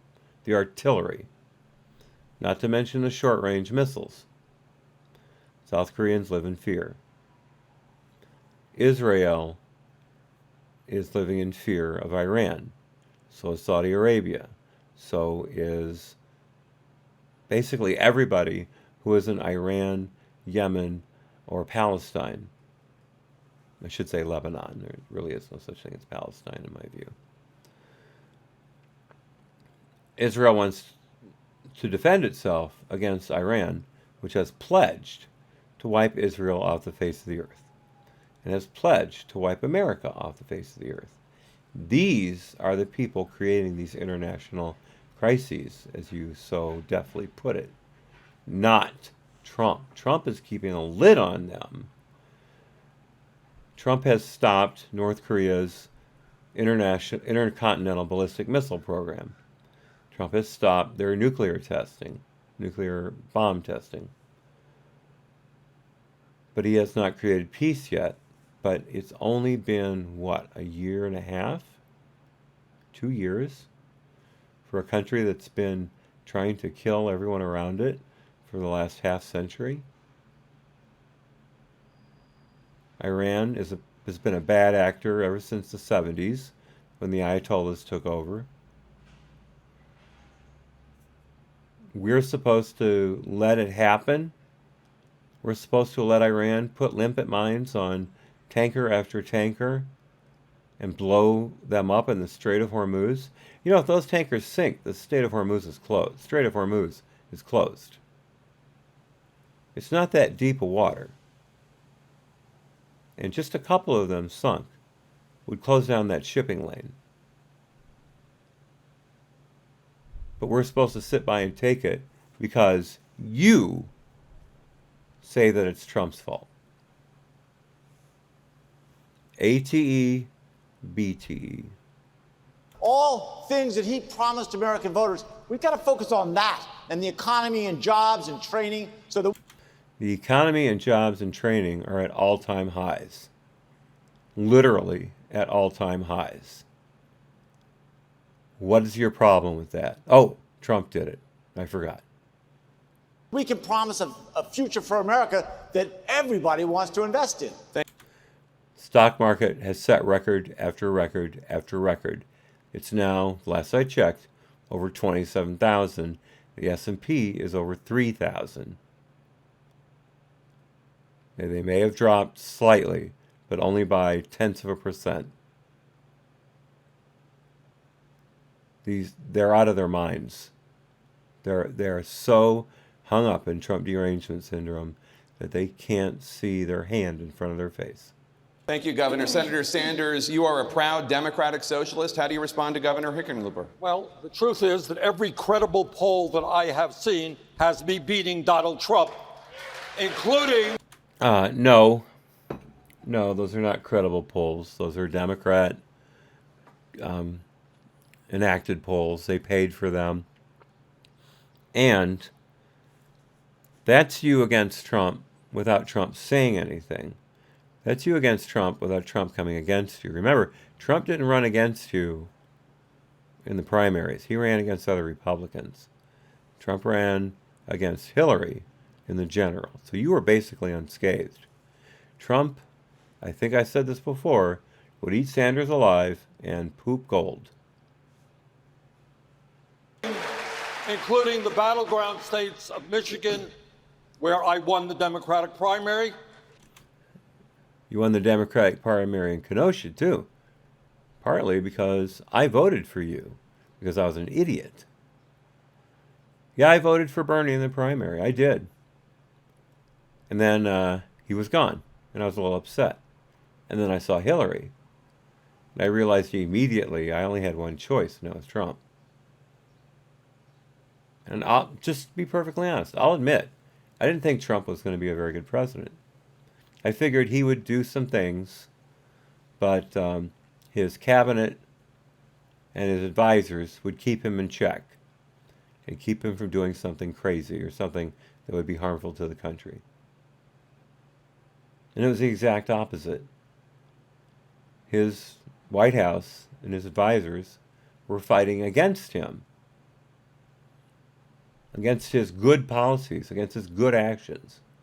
They were leaking item after item from the White House, potentially crippling information. And that finally stopped. They finally got rid of all those people. And then he had Congress. The Senate was mainly behind him. But the Republicans in Congress, in the House of Representatives, they were basically divided. Some would work with him, and some hated him. That was it.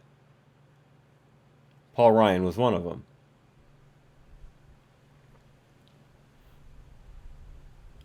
And still, look what he accomplished in those 2 years. It's amazing. Bernie will kill us all. I realize that now. His policies will wreck this economy, will create class warfare. He's already yelling for class warfare, talking about the billionaires and the 1%, just like Heidi. Billionaires and 1%. Those are the people we need to go after. Those are the people who have caused the greatest harm to this country. Newsflash, those are the people who are creating the jobs that are bringing the job market, have brought the job market to the point where there are more jobs than there are people willing to fill them.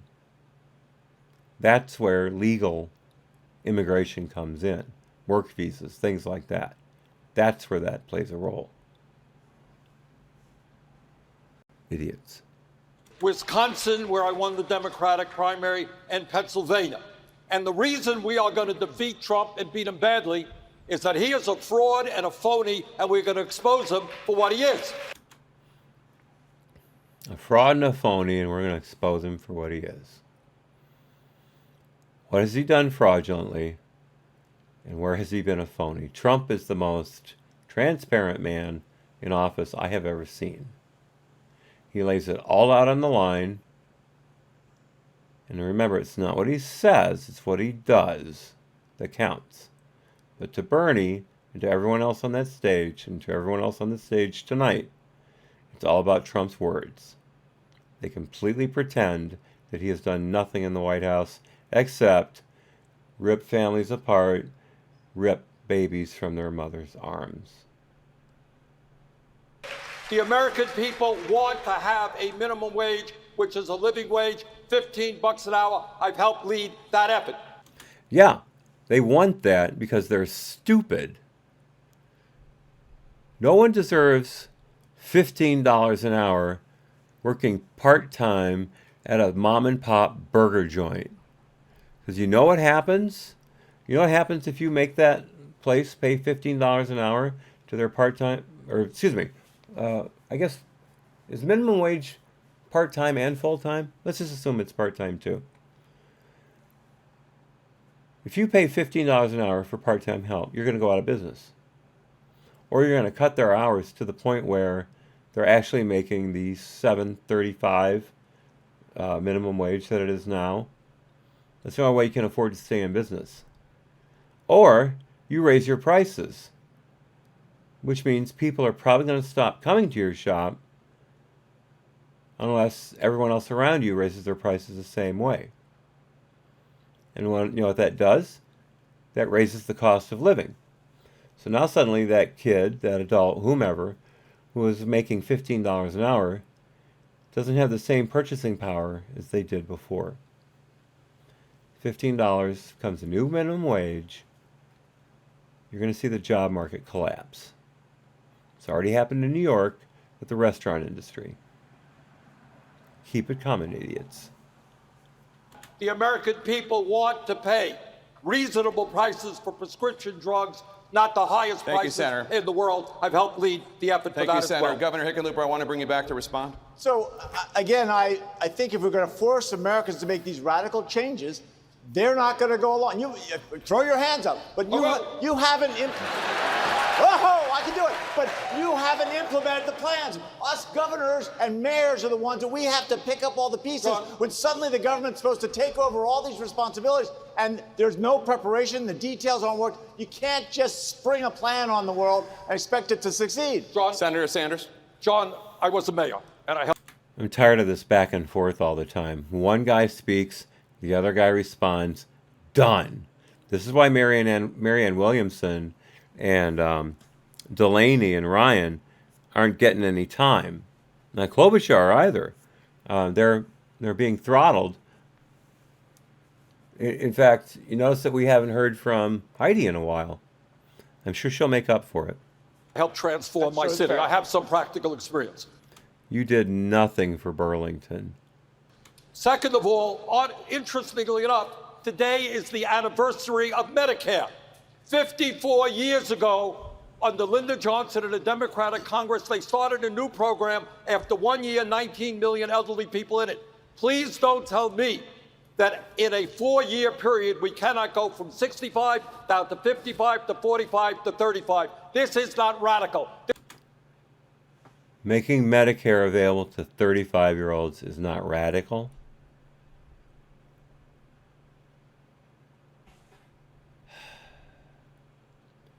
Do you people see what we have to deal with here as Republicans? Listening to these loons? This is what virtually every other country on Thank you, earth Senator. does. We are Thank you, Senator. the I odd guy out. want to bring in Congressman Ryan. You're from the state of Ohio. It's a state that voted twice for Obama and then went to President Trump in 2016. Please. Because they're racist. Remember that. Anyone who voted for Trump after dumping Obama, after voting for Obama and watching him leave the presidency, is a racist. Just remember that. In fact, if you're a Trump supporter, you're a racist. You should know that by now. You're also supporting Nazis. Just be clear on that. You're a Nazi and you're a racist. Cheers to all of us. Please respond to Senator Sanders. I would just say Hillary Clinton was winning in the polls, too. To take a snapshot in the polls today and apply it 16 months from now, or whenever it is, I don't think is accurate. Now, in this discussion already tonight, we've talked about taking private health insurance away from union members in the industrial Midwest. We've talked about decriminalizing the border, and we've talked about giving free health care to undocumented workers when so many Americans are struggling to pay for their health care.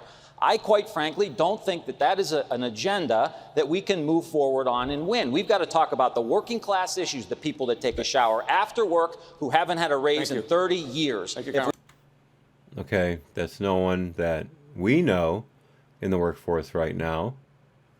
All of the lower middle class and middle class wages have gone up. Their taxes have come down. And the lower middle class has seen the highest ratio or highest percentage of wage increase across the board, which is the way it should be. If we focus on them, we'll win the election. Thank you, Congressman. I want to bring Congressman O'Rourke. Your response, sir? Bernie was talking about some of the battleground states in which we compete. There's a new battleground state, Texas, and it has 38 electoral college votes. Texas will only go blue if enough of those screaming liberal Californians move in and vote the way they've always voted. How you can move away from a state that is a failed state in every metric, move to a state that has no income tax, slightly higher sales tax, but still no state income tax at all. You move to that state and you vote the way you did in California, and you create the same systems that you had in California. You know what's going to happen? You're going to ruin the state and you're going to move again. Pretty soon there won't be any states for you to move to because you've ruined all of them. You'll put Democrat presidents in the White House time and time again, and this country will become a laughingstock. That's what Texas going blue means.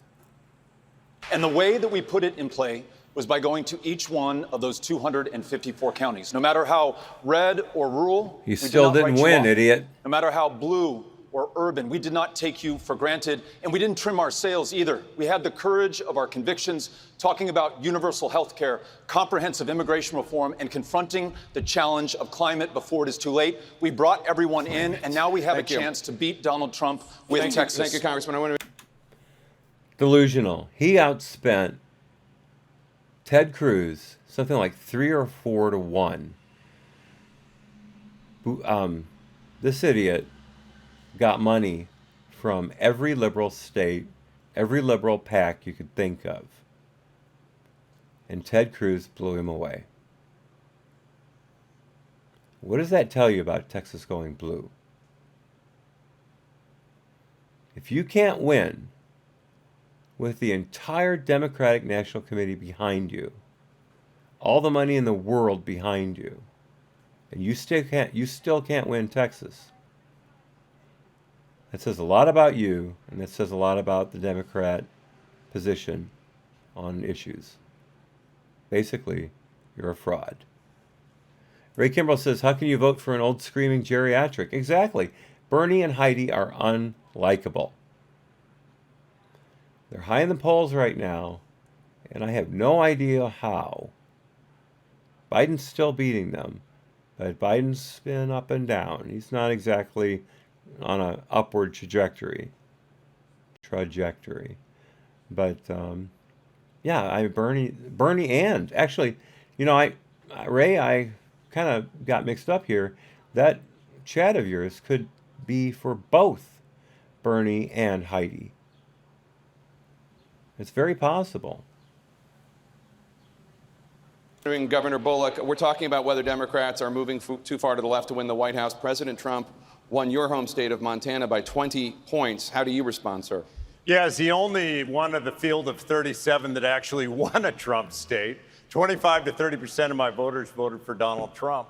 I know that we do have to win back some of those places we lost and get those Trump voters back if we're ever going to win. But this isn't just a choice between the left and the center. It's not a choice just between sort of these wish list economics or thinking that we have to sacrifice our values to actually win.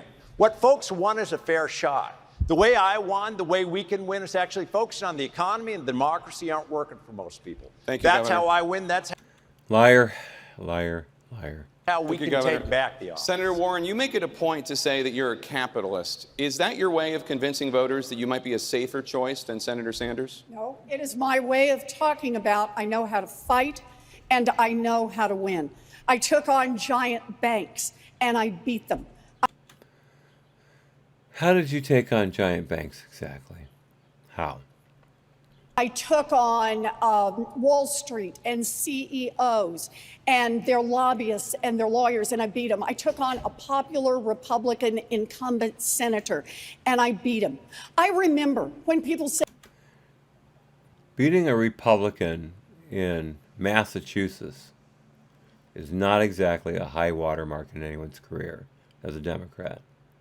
That is a very low bar to jump over. Said Barack Obama couldn't get elected. Shoot, I remember when people said Donald Trump couldn't get elected. People like you. But here's where we are.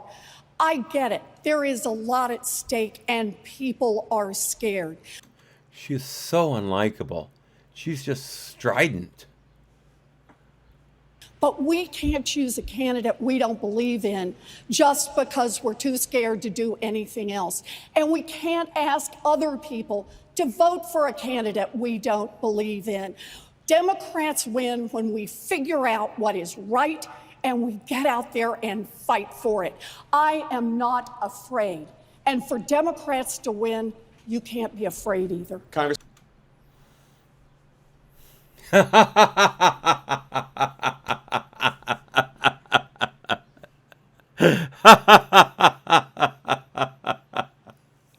Ray Kimbrough wins the internet today.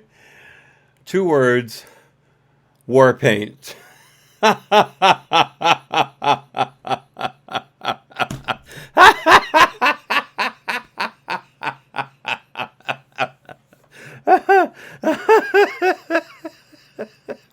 Ray, oh Ray, you crack me up, man. That's probably the best chat I've had in months.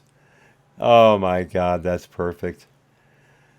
Woo. Once again, Ray just chatted in all caps with 1 exclamation point: war paint. Beautiful, just beautiful. I've got to make a longer joke out of that. You know, what does I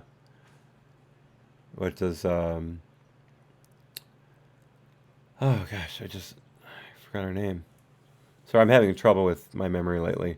Hopefully it's going to get better soon. Elizabeth Warren. Hopefully, I'm thinking that maybe Elizabeth Warren's makeup says war paint on the top of the jar. Congressman Delaney, your response?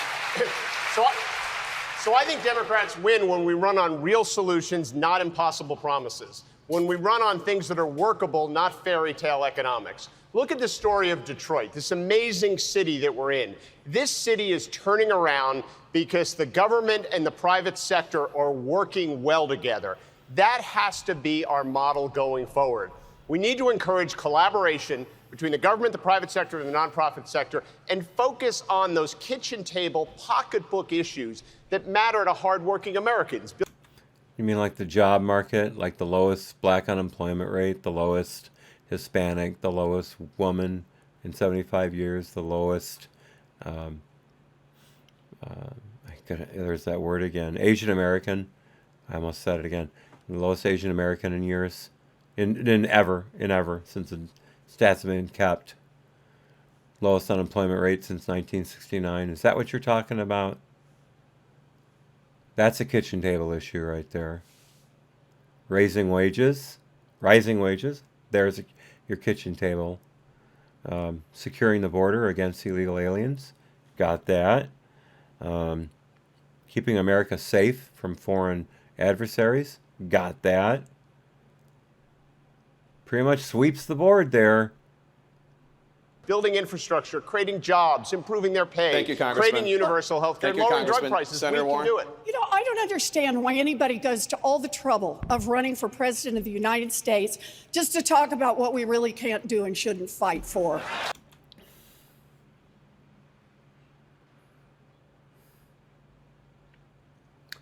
Yeah, heaven forbid someone has a coherent message.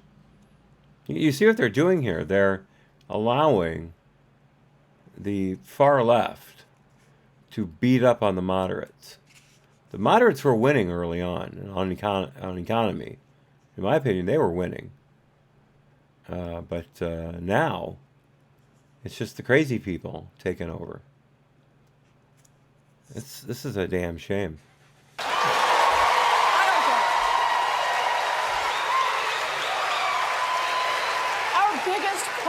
In Washington is corruption.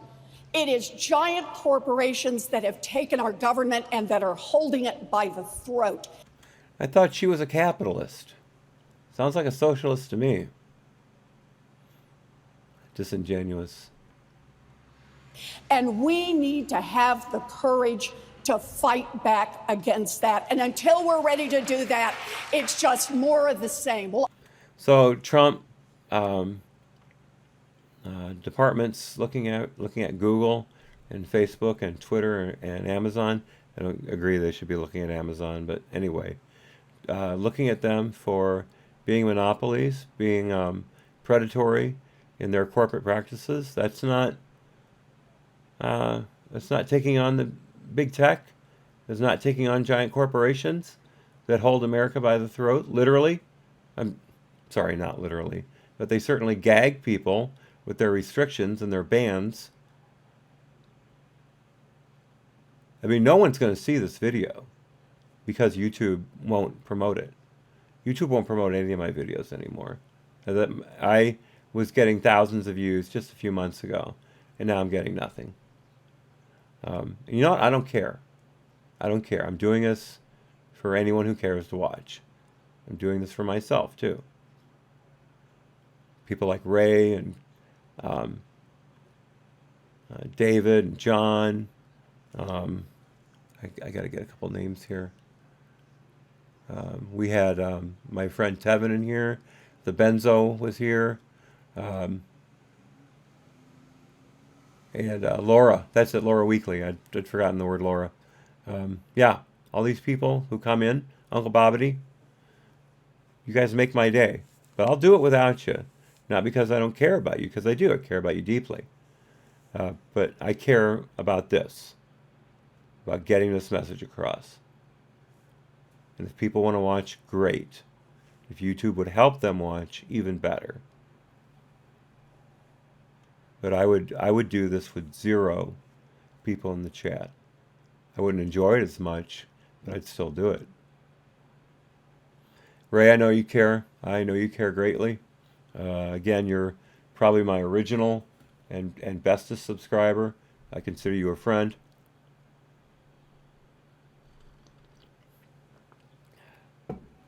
Oh yeah, Jason. Thank you, Picasso Knows. Yes, Jason, Lord Surratt. Definitely a very high quality member of the team. But yeah. No, you guys are great. You guys are great. Ray, you've helped me out through some really tough times. You've stood by the channel through some really, really dark days. And I can't tell you how much I appreciate it. Okay, as Picasso Knows would say, moving along.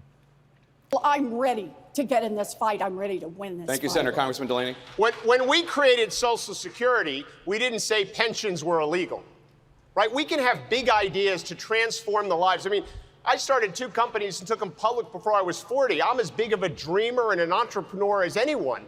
But I also believe we need to have solutions that are workable. Can you imagine if we tried to start Social Security now but said private pensions are illegal? That's the equivalent of what Senator Sanders and Senator Warren are proposing with health care. That's not a big idea. That's an idea that's dead on arrival. That will never happen. So why don't we actually talk about things, big ideas that we can get done? The stakes are too high. Senator Warren? So look, he talks. We'll come to you right after that. Senator Warren? He talks about solutions that are workable. We have tried the solution. What is she talking about? Obamacare? Yeah, you tried that. Let's see what she says. Of Medicare, Medicaid, and private insurance. And what have the private insurance companies done? They've sucked billions. Oh, God, that same line. They've sucked billions out of the healthcare system. Let's see how right I am. Of dollars out of our healthcare system. Yes! Yes! For the win. She is a windbag. She is a one-trick pony. And she calls herself a capitalist. That is the biggest lie I have heard tonight.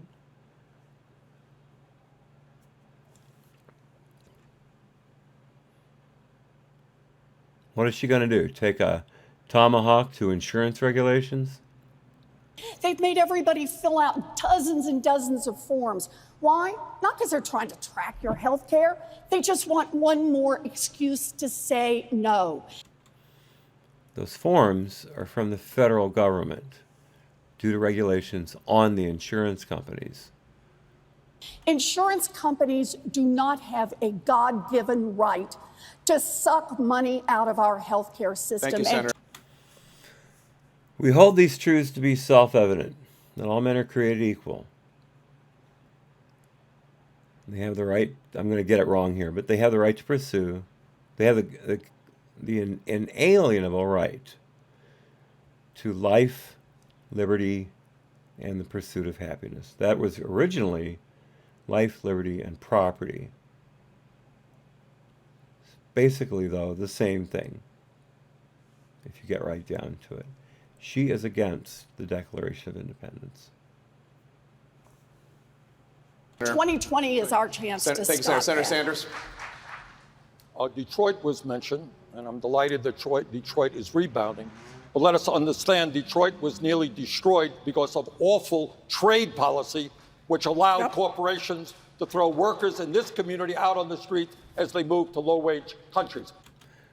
Bill Clinton, NAFTA. To win this election and to defeat Donald Trump, which, by the way, in my view, is not going to be easy, we need to have a campaign of energy and excitement and of vision. We need to bring millions of young people into the political process in a way that we have never seen by, among other things, making public colleges and universities tuition-free. Oh, God.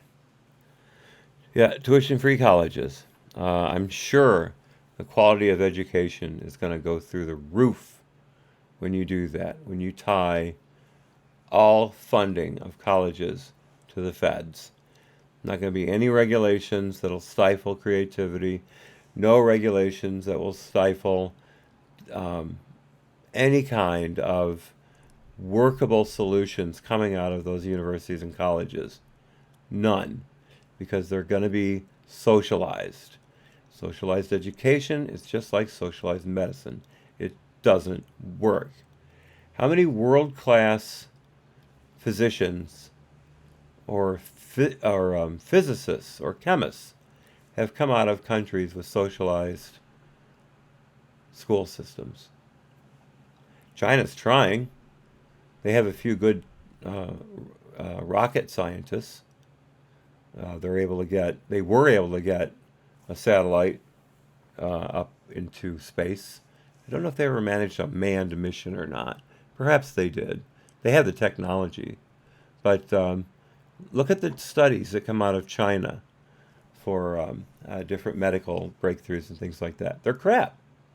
They're crap. None of them come through with any realistic data. The Soviet Union, Russia today. How many great thinkers are coming out of there? Cuba. How many great thinkers are coming out of there? None. None. That's what will be devolved to if Bernie has his way. I mean, look at American public education right now. It's some of the worst in the world. Well, I'm being hyperbolic here, but still. I'm sorry. Kat, you got to get down. You know you always screw things up when you're up here. Good kitty.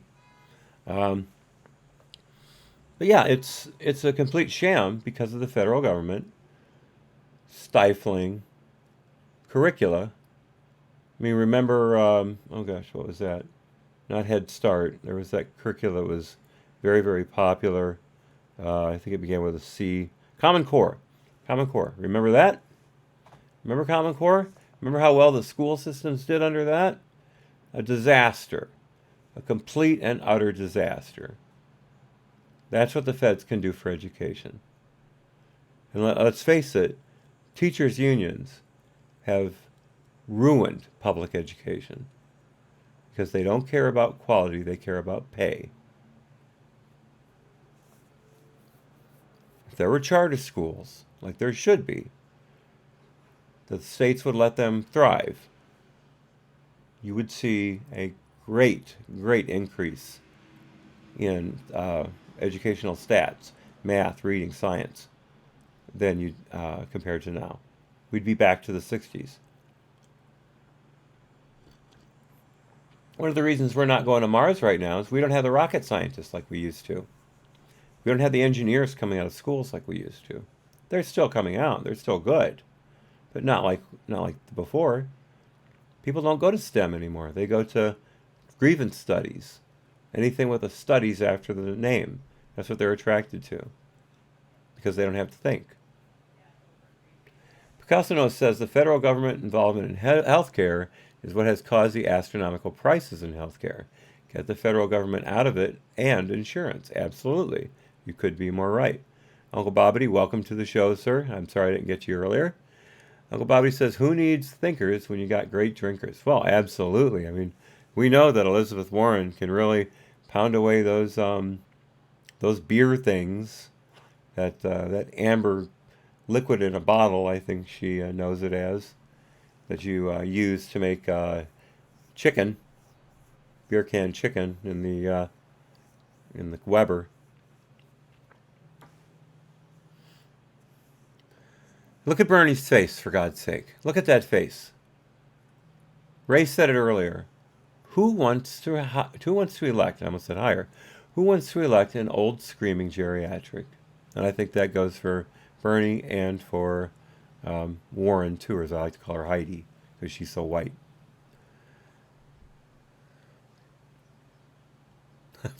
Firewater Warren. Very good, Uncle Bobby. Not quite as good as Ray's war paint earlier that he put up while Warren was going on one of her tirades. But oh, okay. Well, I read it.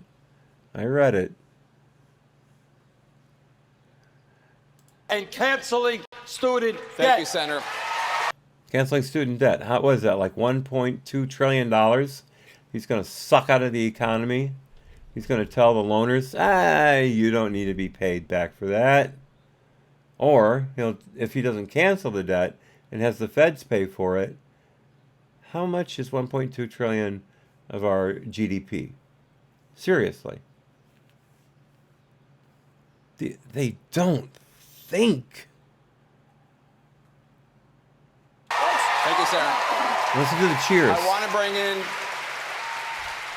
to bring in Senator Klobuchar. At the beginning of the night, hasn't talked in you ages. said you're going to hear a lot of promises on the stage. And previously you have said, when asked about your primary opponents, quote, a lot of people are making promises, and I'm not going to make promises just to get elected. Who on this stage is making promises just to get elected? Everyone wants to get elected, but my point is this. I think when we have a guy in the White House that has now told over 10,000 lies. Oh, Jesus. It's all they've got is ad hominems. It's all they've got. Call him names, call him a liar, call him a racist, call him a bigot, call him a sexist, call him a homophobe, call him a xenophobe, call him an Islamophobe. Call him all these names as much as you want. You know what? His approval ratings are still going up. Ray Kimbrough, if he got elected, he would be 80 years old. Absolutely, Ray. Absolutely. So we would basically be voting for his vice president. And who's that going to be? Mary Pete, the combined age of 28? That we better be very straightforward with the American people. And no, do I think that we are going to end up voting for a plan that kicks half of America off of their current insurance in 4 years? No, I don't think we're going to do that. I think there is a better way to get what we all want to see, which is lower costs for health care.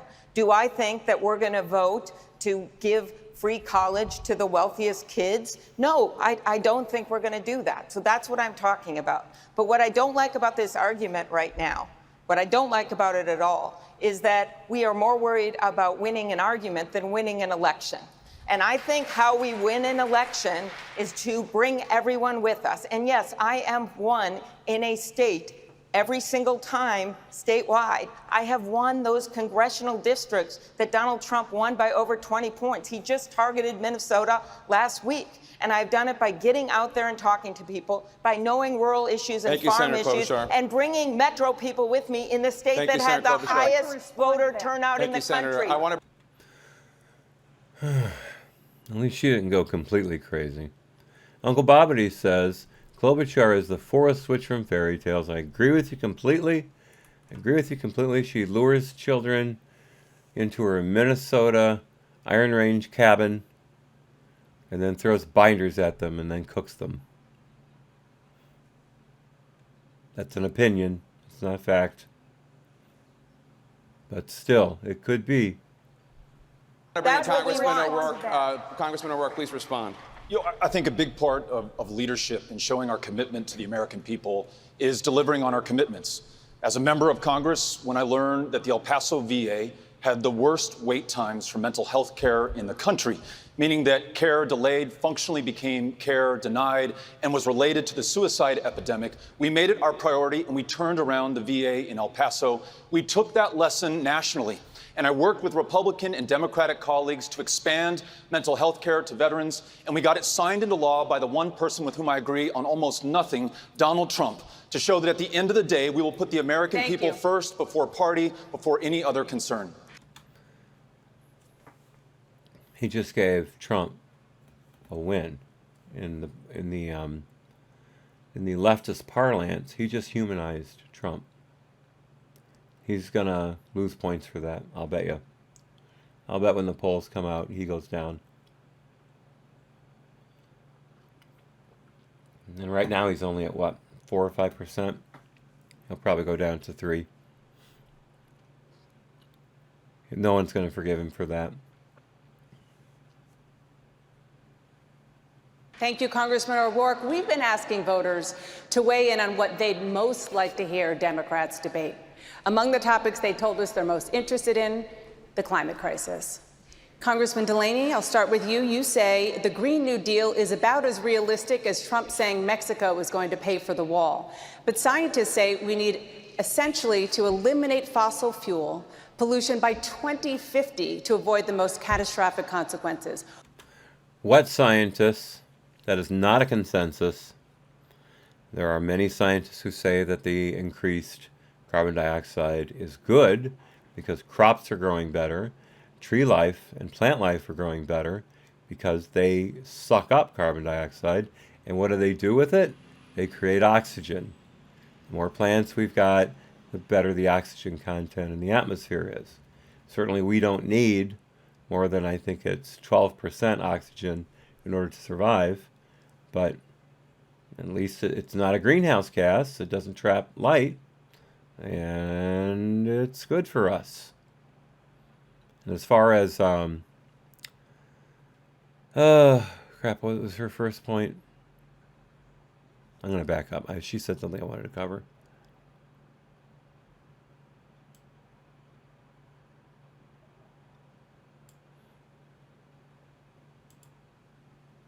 Most interested in the climate crisis. Congressman Delaney, I'll start with you. You say the Green New Deal is about as realistic as Trump saying Mexico is going to pay for the wall. Oh, yeah.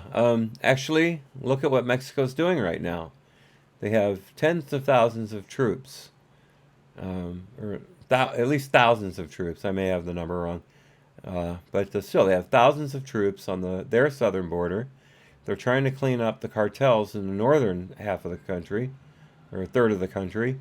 They are technically building our wall by keeping illegal immigrants, out of Mexico, and thereby keeping them out of the United States. It's not technically a wall, but it's virtually a wall. And Trump got that done. So think about it. Ray Kimbrell says the DNC will pay Bernie off again. Biden, even in hiding, will win the Dem Party. But against Trump, he will lose. I'm still not sure about Biden winning. I think Heidi has a chance. By the way, Uncle Bobby, I'm not talking about Hyde Camp. I'm talking about Liz Warren. I like to call her Heidi because she's so white.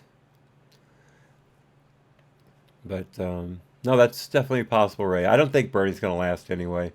He's just a screaming maniac. He'll never break above third place again. That's the way I see it.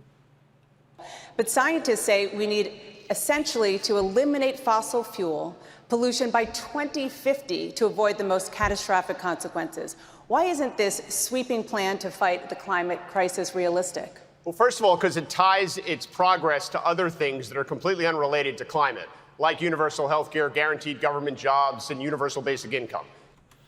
Ray says I have to buy CO2 to grow my fish plants. Well, you got little canisters that you insert into the compressor, or how does that work? You don't have to get real technical. I'm just curious as to how that goes, and I love technology, and something like that interests me very much. So that only makes it harder to do. My plan, which gets us to net zero by 2050, which we absolutely have to do for our kids and our grandkids. No, we don't. Will get us there. I put a price on carbon, take all the money, give it back to the American people in a dividend. Carbon taxes don't work. It's been tried. It didn't work. That was introduced by me on a bipartisan basis. It's the only significant bipartisan climate bill in the Congress. I'm going to increase the Department of Energy research budget by 5-fold because we fundamentally have to innovate our way out of this problem. I'm going to create a market for something called direct air capture, which are machines that actually take carbon out of the atmosphere, because I don't think we'll get to Uncle Bobbity, why isn't he 50 points ahead, is my question. Very good, sir. Very good. Let's think back to good old Hillary and that statement. Here's the thing about what Delaney just said. Machines to capture air and scrub the carbon out of it. Do you know how expensive that would be? Seriously, do you know how much power it would take to run one of those machines? And what's going to run it? Solar? I don't think so. I don't think so. A bank of these things would be necessary, stretching across huge, huge acreage. And solar isn't going to cut it. You can't get that much power out of solar to drive a machine like that. You're going to have to be hooked up to the electrical grid. And what's going to supply that power? If you're smart, it'll be nuclear. The feds need to remove the regulations on nuclear energy that are stifling the industry. There are Gen 4 plants out there right now that make 3 Mile Island look like 2 sticks and a match. They are incredible. They are safe, they are powerful, and the energy and the waste that they create is reusable. There are plants designed to use the waste of in the fuel rods of plants. They can take those fuel rods, transport them, and put them in the other plant, and it'll run on those. And the new plant can get a new source of uranium, 235. I think it's 235 they use. And then it'll go on from there. It runs and runs and runs. Ray says a paintball canister with a hose that connects to the water pump. Okay, the water pump, that's what I thought. Paintball canister, interesting. I wouldn't have thought of that. I only think of carbon dioxide. Oh, that's nitrous. for whips. Nitrous. I forgot about that. Okay. Yeah, nitrous would be bad. It would be very bad. But no, that's where you need to be, buddy. You don't need to have air scrubbers. You need to have nuclear power. That'll cut off coal. That'll cut off oil. Boom. It's not 100% renewable, but it is renewable in the sense that you can recycle it. But no one's going to bring that up. No one's going to bring that up. To net zero by 2050 unless we have those things. I'm going to increase investment in renewables, and I'm going to create something called the Climate Corps. That is a plan that's realistic. It's a bet on the U.S. private innovation economy and creates the incentives to get us to net zero by 2050 for our kids. Thank you, Congressman. Okay, so more federal departments. Senator Warren, you're a co-sponsor of the Green New Deal. Your response to Congressman Delaney. So climate crisis is the existential crisis for our world. I thought Trump was the existential crisis for our world. Make up your mind. Or I guess two things can be existential crises at once, crises. So I guess Trump is climate change. We should keep that in mind. It puts every living thing on this planet at risk. I have a plan for... Not climate court, climate core.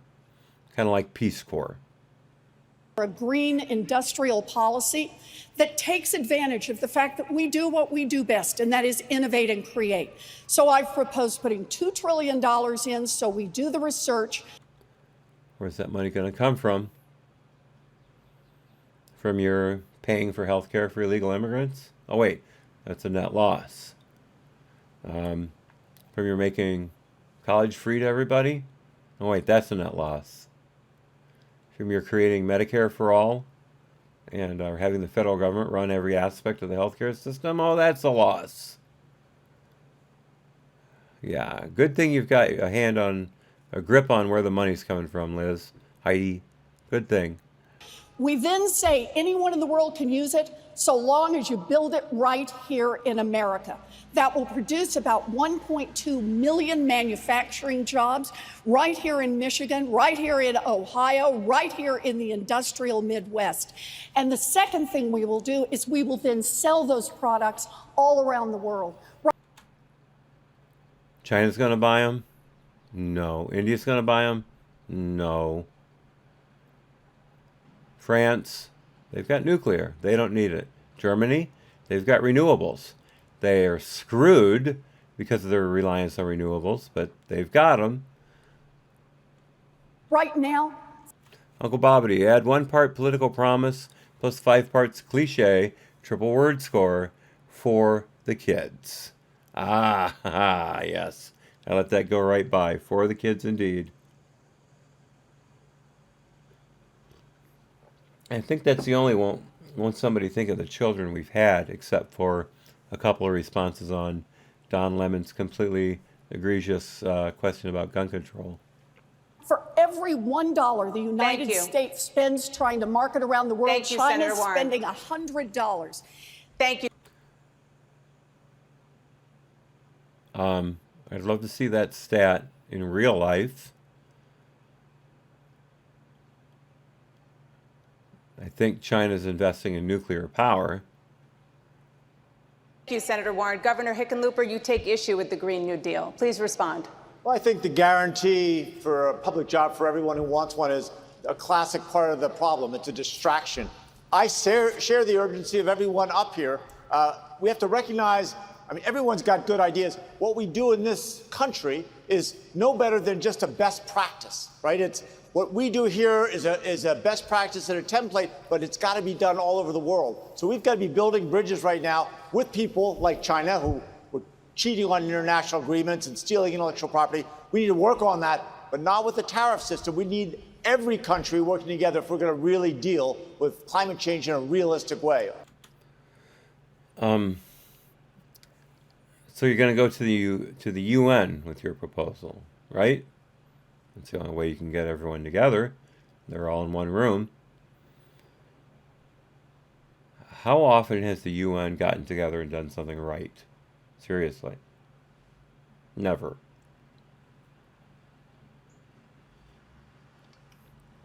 The closest they came was the Korean conflict. And you could, it wasn't a win. People debate whether MacArthur should have crossed the, what is it, the 54th parallel, I think it is. Correct me in the chat, of course. But people debate he shouldn't have done that. Some people say he should, some people say he shouldn't. I've always been of the opinion that he shouldn't have, because China just unleashed mass attacks that were horribly tactically, but did create a stalemate strategically. And we lost a lot of lives because of that. But again, you can argue your point. I'd love to see it. Put it in the description or the comment box once this video posts. I'd love to have a conversation about it. Thank you. Senator Warren, your response. Look, I put a real policy on the table. Look how mean she is. She attacks. She attacks. She's just like Bernie. There's not a conciliatory bone in her body.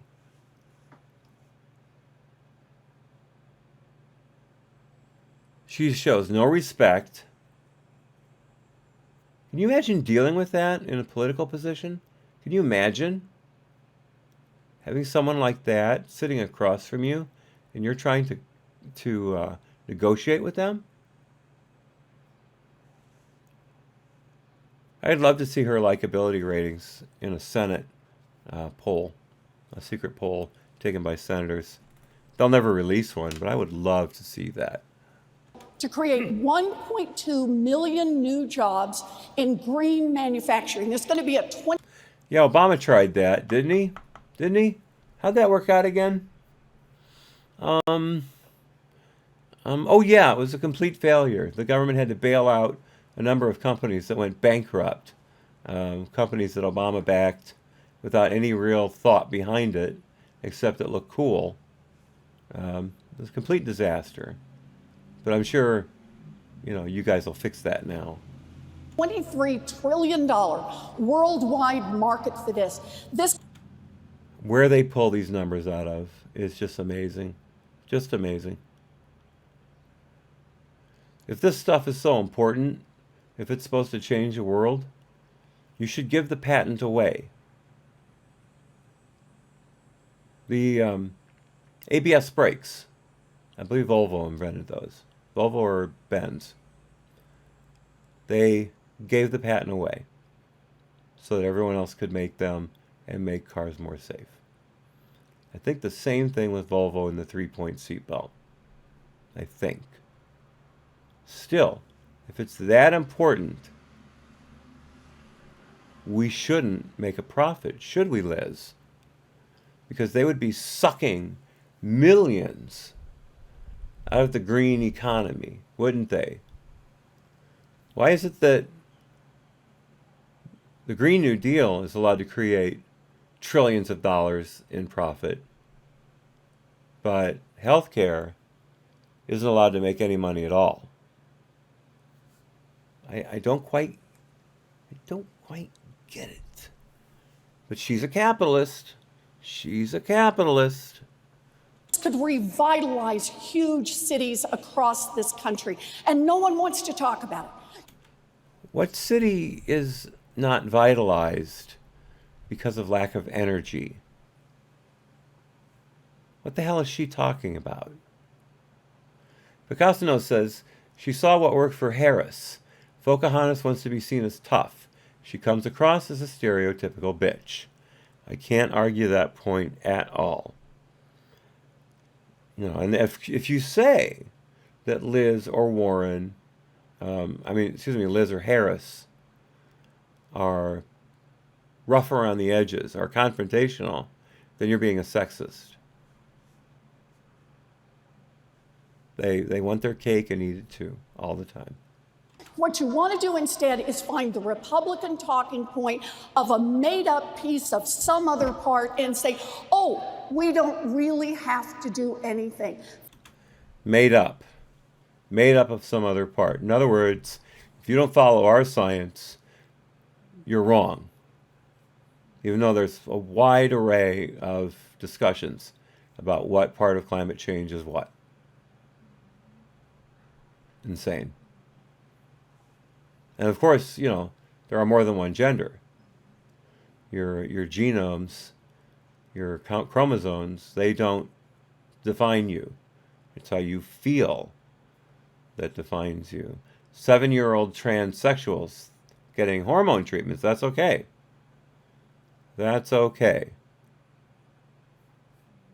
8-year-olds in drag, dancing in front of a bar full of gay men at 1 o'clock in the morning. I'm not making a sweeping generalization of gay men. I'm just saying any group of gay men that would want to pack a bar at 1 in the morning to watch a kid in drag dance to a Gwen Stefani song, that's sick. But that's what our culture, the left culture, is enjoying, is promoting. Remember, pedophiles are people too.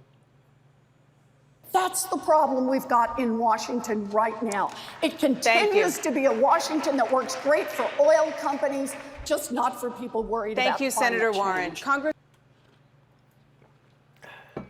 Mischaracterization of the entire government. Thanks, Heidi. Congressman Ryan, we are here in Michigan, where there are about 180,000 workers in auto manufacturing. Your state of Ohio has around 96,000 workers in that industry. Senator Sanders is co-sponsoring a bill that would eliminate new gas-powered car sales by 2040. Given the number of auto manufacturing workers in your state, how concerned are you about Senator Sanders' plan? Well, if we get our act together, we won't have to worry about it. My plan is to create a chief manufacturing officer so we could actually start making things in the United States again. More government. That would pool the government, the Department of Energy, Department of Transportation, work with the private sector, work with investors, emerging tech companies to dominate the electric vehicle market. China dominates it now, 50 to 60%. I want us to dominate the battery market, make those here in the United States and cut the workers in on the deal. The charging stations, solar panels, same thing. China dominates 60% of the solar panel market. So this person will work in the White House, report directly to me, and we're going to start making things again. But you cannot get there on climate unless we talk about agriculture. We need to convert our industrial agriculture system over to a sustainable and regenerative agriculture system that actually sequesters carbon into the soil. And you can go ask Gabe Brown and Alan Williams, who actually make money off of regenerative agriculture. So we can move away from all the subsidies that we're giving the farmers. They haven't made a profit in 5 years, and we could start getting good food into our schools and into our communities. That's going to drive healthcare down. We're already getting good food. I mean, Whole Foods has made an entire market out of that, and they're expanding left and right. Uncle Bobbity says, when are we going to start talking about the untapped brony power? Oh, yeah. Don't forget the furries. My God, man. You can't mention the bronies without mentioning the furries. That's blasphemy. You should be very ashamed of yourself. But I do back him on the electric car part. I do think that by that time, we will have a fully electric car market because the investment will be there in the battery technology. People keep saying that battery technology is pretty well dead, but they've said that about a lot of things and been proven wrong. I think there will be technological advances in batteries that will help move things along. I just had my first ride in a Tesla the other day, by the way. It was an Uber ride. Oh my God. What a beautiful car. It has a panel on the dash, center dash. It's about this. Let's get my hands in here. About this wide. And this maybe a little higher, tall. It's huge. And if you want, you can pull up a map.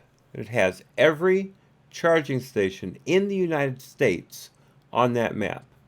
You can plot a route to drive from charging station to charging station. It takes about a half hour to recharge, and you're on your way. What's not to like? But the price is high. That's the problem. The price is so high. If we can get that price down in a decent car, not a Chevy Volt, piece of crap, but a decent electric car, bring the price down. As long as gas prices stay low, though, there's no incentive. And I don't see gas prices going up anytime soon. We're finding more and more oil every day. That's the hard part. Would you pay an extra $30,000 for an electric car if you could pay $275 for gas all day and drive wherever you wanted, basically? No, you wouldn't. That's the problem. Cheap gas. Ray Kimball says, get their act together. Oh, God, that would be something else. That would be something else. Bronies and furries intermingling. I would have to call them fronies. I think that might work. Fronies. Another part of the healthcare conversation that we didn't even have. How do we... Oh, by the way, the sustainable agriculture. I forgot about that. I come from corn country, so I know a little thing about agriculture. There is a problem with soil retention right now. We lose a lot of topsoil every year to wind and erosion. And topsoil is not very replaceable. You need to... The only way you're going to grow topsoil is to have millions of worms eating up a particular patch of worm food and then crap out soil.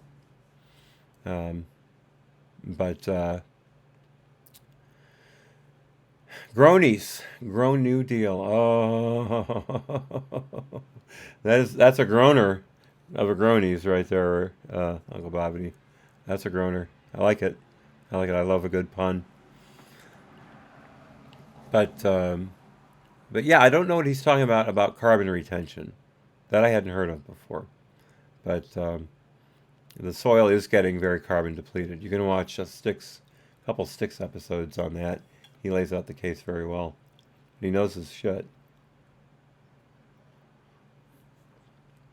He's thinking about getting his Master Gardener's certificate. We start talking about health instead of just disease care. Thank you. Senator Sanders, your response? I get a little bit tired of Democrats afraid of big ideas. Republicans are not afraid of big ideas. They could give $1 trillion in tax breaks to billionaires and profitable corporations. Oh, God. This lie is right up there with Charlottesville, in my opinion. I really believe that. Lying about the tax cuts, which they have done from day one, and it's been a provable lie. It's as provable of a lie as the wage gap.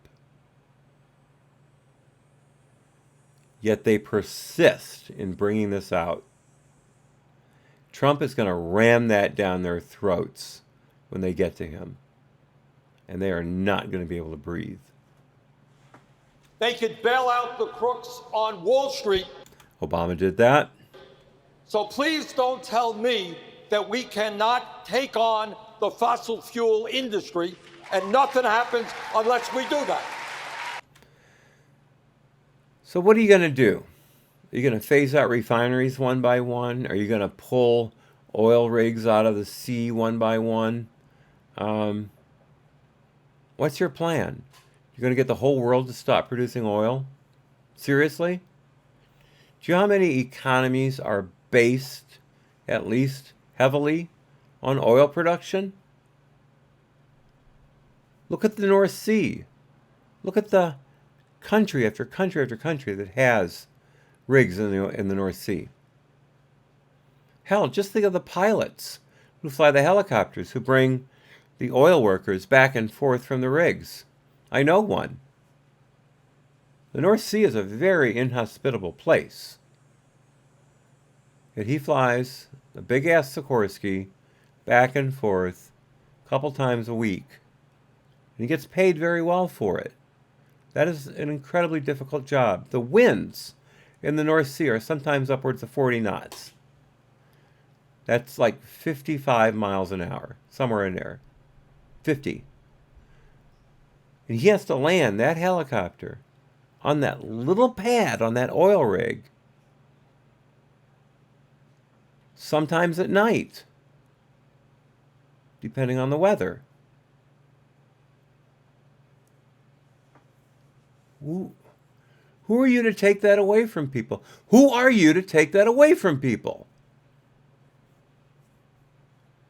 Uncle Bobbity, Bernie is impersonating Dan Hedaya. I love Dan Hedaya, one of the great actors. If you haven't seen Running Scared with Billy Crystal and Gregory Hines, one of the great movies that never had a sequel made. They remade it, of course, but that was crap. The original Running Scared is one of the best cop buddy movies ever made. It's right up there with 48 Hours, in my opinion. And Dan Hedaya, as their lieutenant, is perfect. He has a line in there that I'm not going to give away because it is so well said. It's one of the best line readings I've ever heard in my life. But also, that was the screen debut of Jimmy Smits from, gosh, what was that Law movie? Or, I'm sorry, Law TV show. Can't think of it now. It had all kinds of people who went on to do other things. Man, why can't I think of that? It was one of the most popular shows in the world when it was on. Anyway, moving right along. Here is the bottom line. We've got to ask ourselves a simple question. What do you do with an industry He's yelling that again. knowingly, for billions of dollars in short-term profits, is destroying this planet? What's destroying this planet is the lack of fossil fuels in third world countries, because fossil fuels create electricity, they create gas, they create mobility, they create health. That's what's wrong. There are not enough fossil fuels being used in the world. No, not Law and Order, not NYPD Blue. It was the show with all the lawyers, all the conflicts between the different aspects. I think there was a Bernie somebody on there. There was that big blonde-headed guy who started going bald, but he was like the womanizer. Always had the hot clients.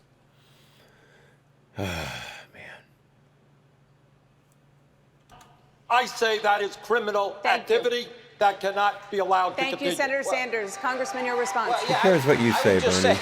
I didn't say we couldn't get there till 2040, Bernie. You don't have to yell. I mean, all I'm saying is LA law. We have to invent our way out of this thing. And if we're waiting for 2040 for a ban to come in on gasoline vehicles, we're screwed. So we better get busy now. And that's why I'm saying, get a chief manufacturing officer, align the environmental incentives with the financial incentives, and make sure that people can actually make money off of the new technologies that are moving forward. And then here's what I'll do as president, cut the worker in on the deal. Make sure these are union jobs, and I will double union membership to make sure that these new jobs pay what the old fossil fuel jobs pay. Senator Sanders, your response.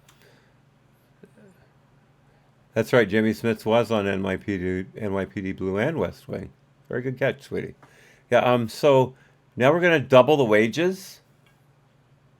Does that mean we're going to double the price of the cars? It's the only way it's going to work.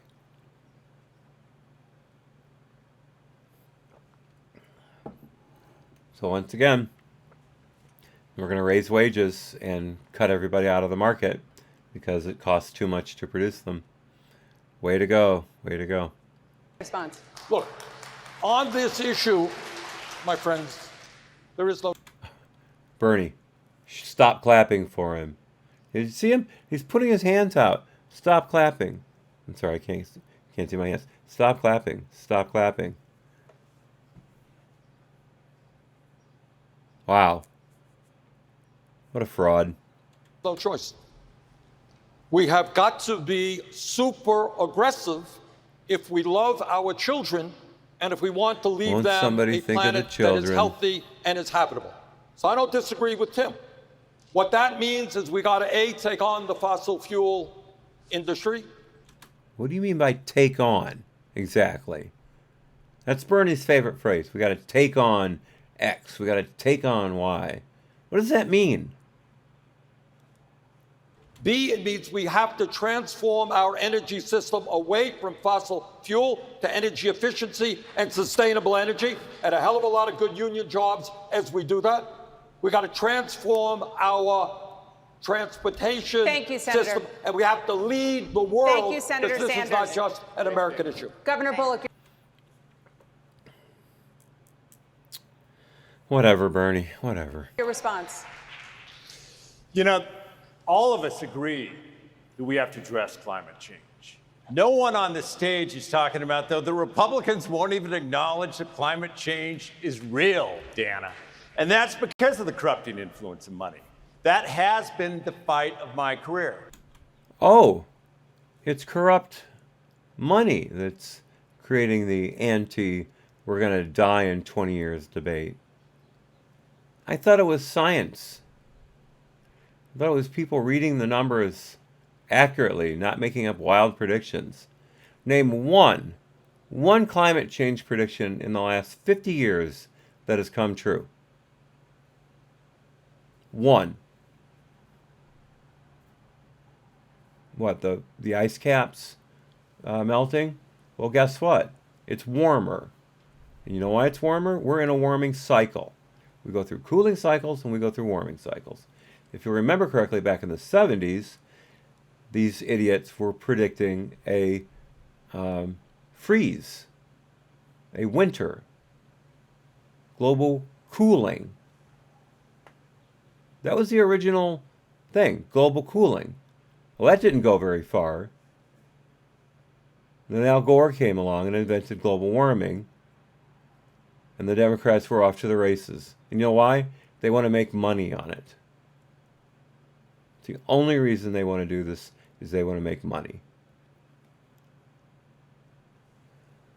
Uncle Bobbity, take on me, take me on, I'll be yours to take on me. I know that was horrible. One of my favorite video of all time. I think everybody's favorite video, really. That's not a hard call to make. Just brilliant. I love rotoscope animation. I love it.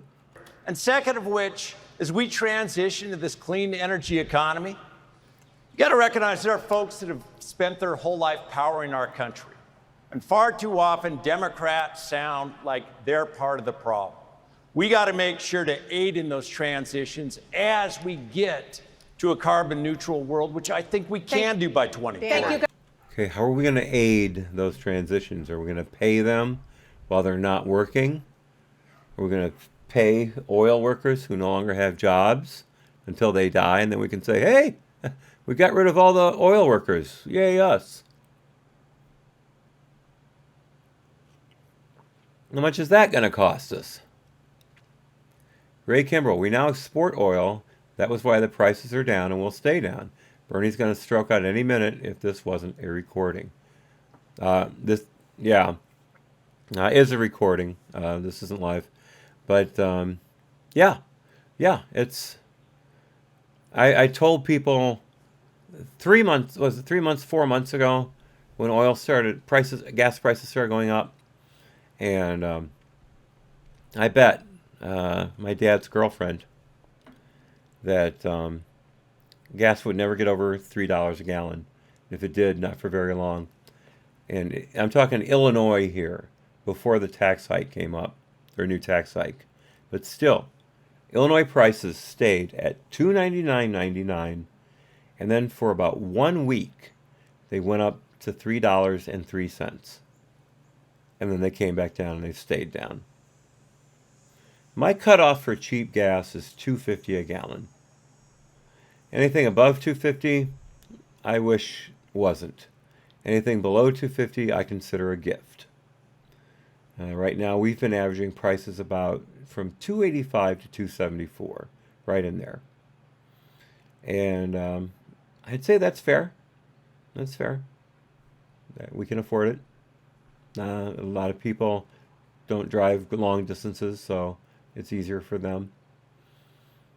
But when we drive places, we go to states where the gas is even lower. So it's great. Governor, just to clarify. Uncle Bobbity, fuel industry needs to transition, quote unquote, over to new green, carbon neutral fuel, transition surgery from fossil fuels to nuclear. Just need to keep pumping more money. We'll get there eventually. Trust me.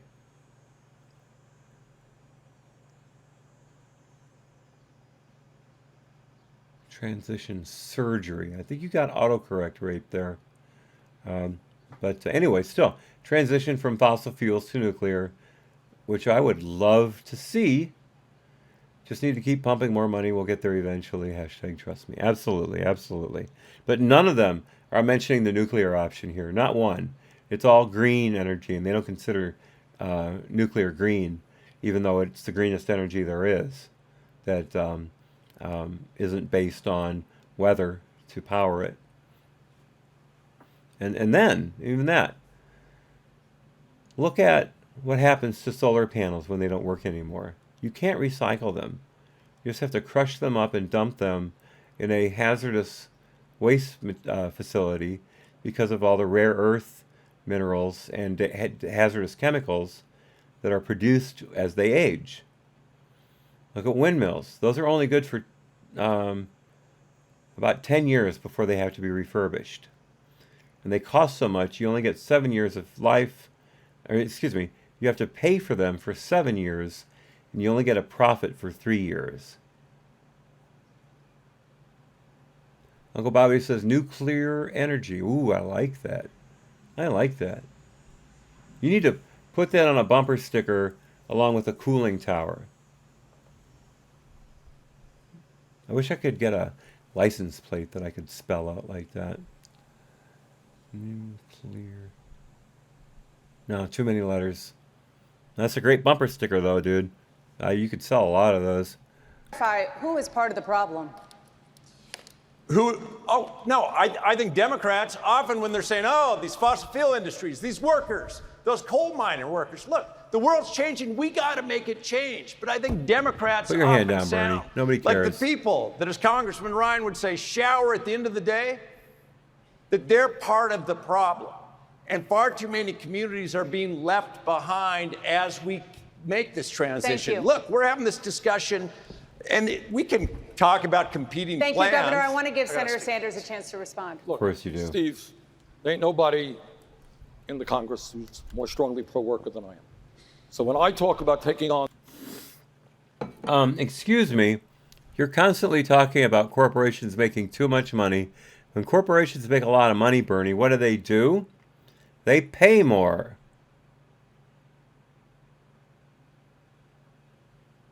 You don't hear Bernie complaining about the profits made in the auto industry. You know why? Because those are union jobs. And unions pay people like Bernie to get in office.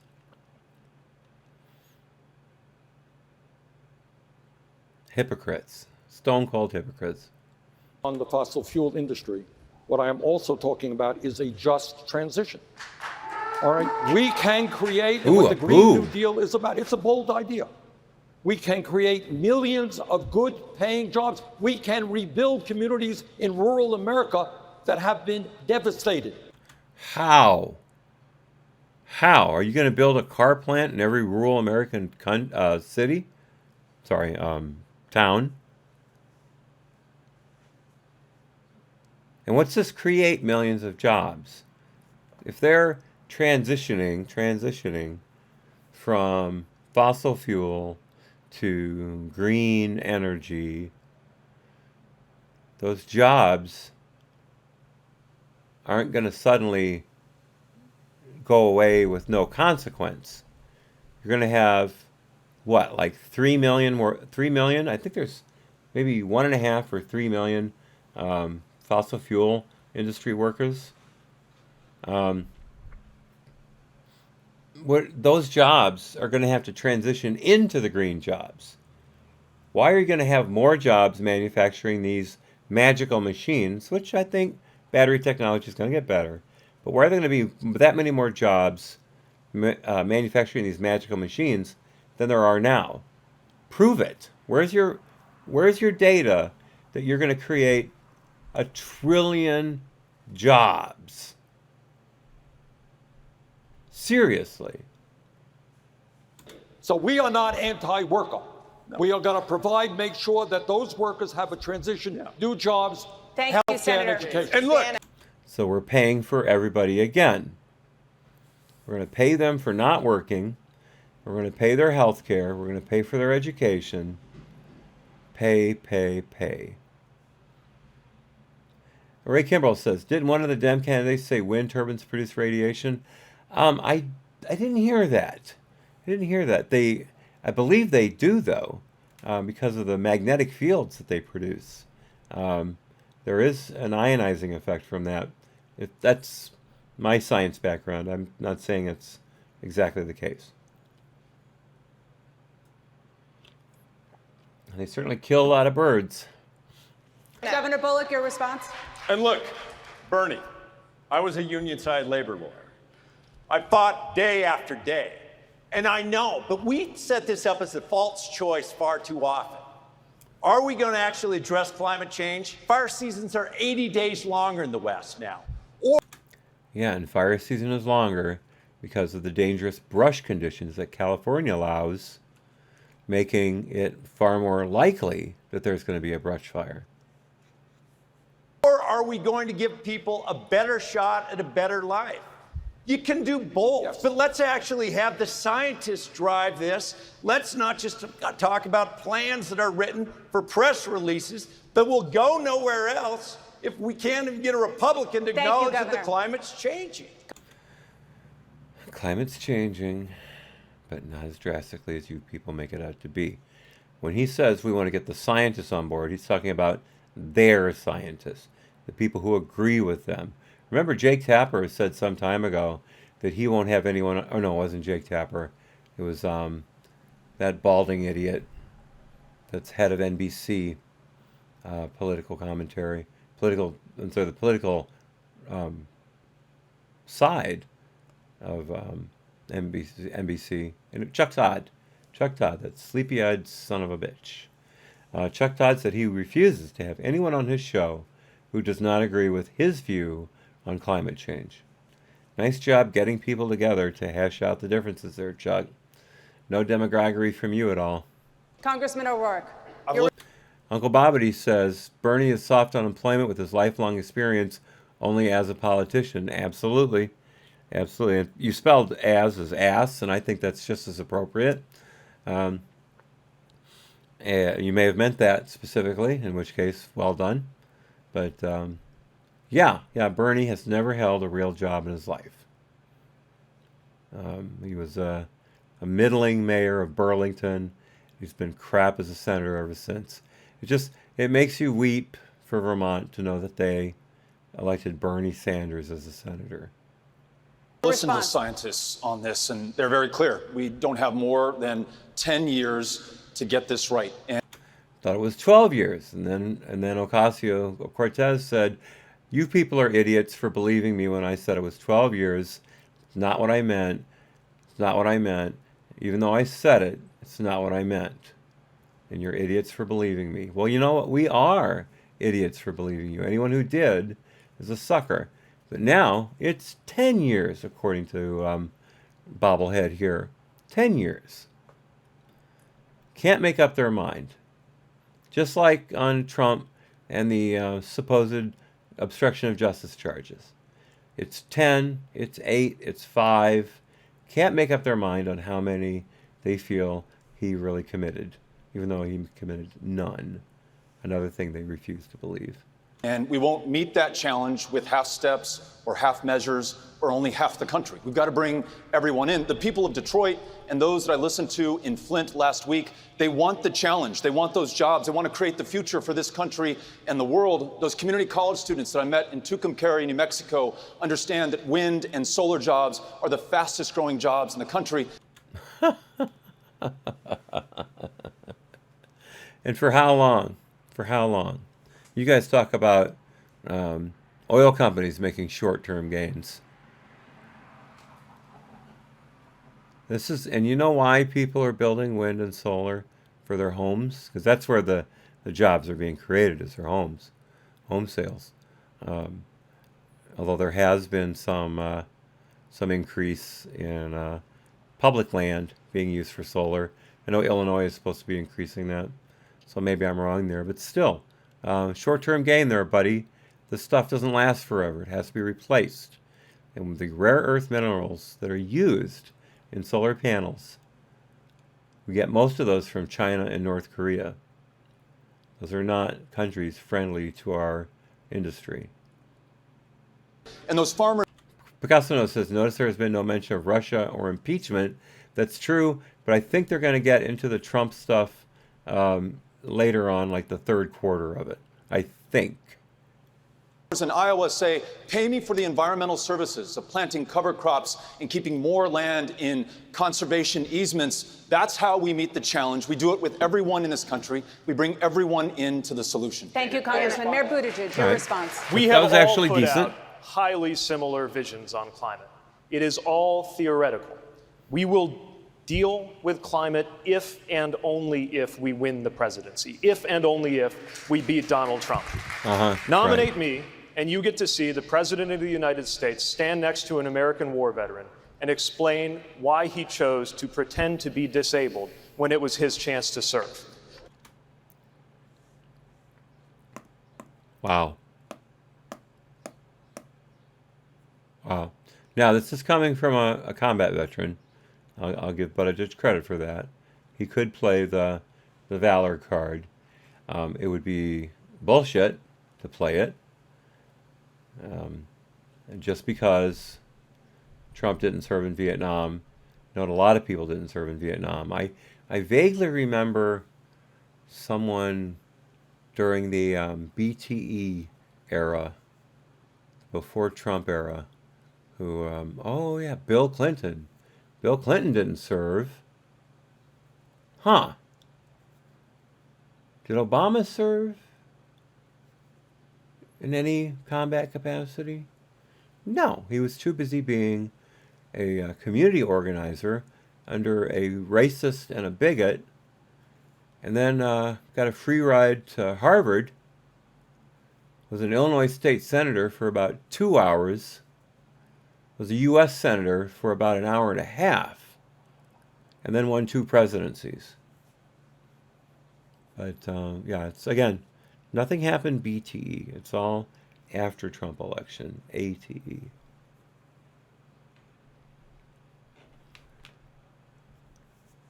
Uncle Picasso says, how many of the other people on the stage served? I believe none. Uncle Bobbity, no time for Russia. Democrats too busy screeching at each other for that.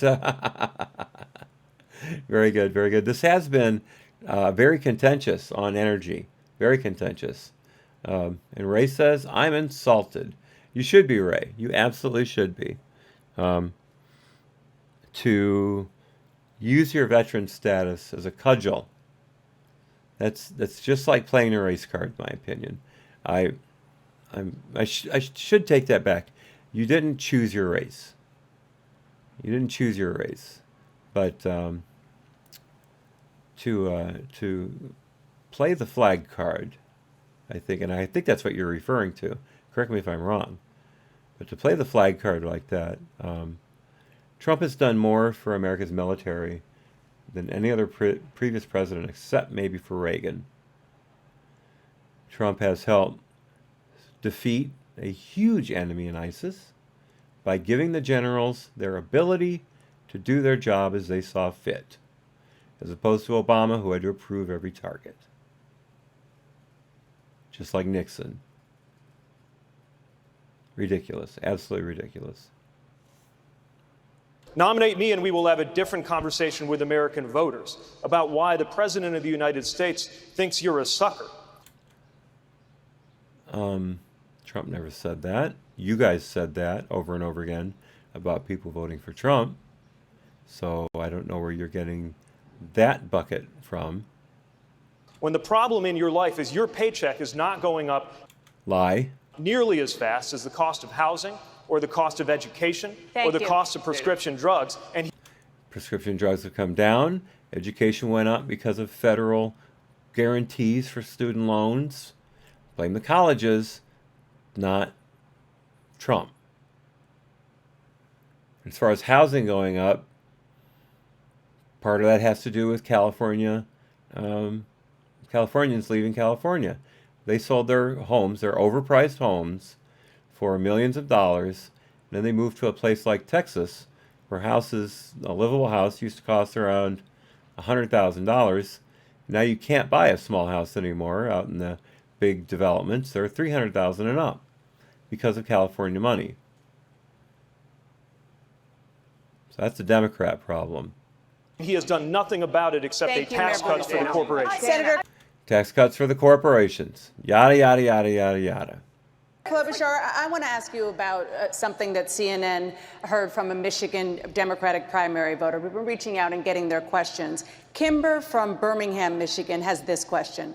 What is your plan to address infrastructure, including the water issue, so another Flint, Michigan does not happen again? Don't elect Democrat idiots to run Flint. Picasso says Tulsi Gabbard is the only other candidate who has served or is serving in the military. Thank you, Picasso. I was thinking about this panel alone, but I should have included the other panel. You're right, so good catch. Thank you, Dana. And I was just in Flint, and they are still drinking bottled water in that town, and that is outrageous. So my plan... That's a Michigan problem. And I am the first one that came out with an infrastructure plan. And I did that because this is a bread and butter issue. It's a bread and butter issue for people that are caught in traffic jams. I think the governor here in Michigan smartly ran on the slogan, fix the damn roads. And it is an issue. Uncle Bobby says, have to bounce. Much love and respect. Picasso knows me. No Cuomo. Yeah, yes, Ray, no Cuomo. And he says goodbye to Ray and all the Hat fans. Uncle Bobby, thanks so much for stopping by, dude. I really appreciate it. It's always great to have you here. You and Ray and Laura and those guys, you really keep me going. This would be so boring without you. So really glad you stopped by. You know what? We're probably not going to be able to get through this whole thing. We're about we're a little over halfway through, and I've been on for 5 hours. I will go till 7 tonight. We'll see how we do. If anyone wants to hang around till then, that's great. If not, whatever. But I'm going to go till 7, and we'll see how far we get. But again, Uncle Bobby, thank you so much. Really appreciate it. For union jobs. And so I think what we need to do is not have a president that's promised he was going to do that on election night, if anyone remembers, and then he hasn't followed through. He has brought back hundreds of thousands of manufacturing jobs. If you would pass the USMCA and get that through, we'd be able to get even more jobs back into Detroit. But you're dragging your feet because it's a Trump win and you won't do it. Excuse me.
Okay, forgive the delay.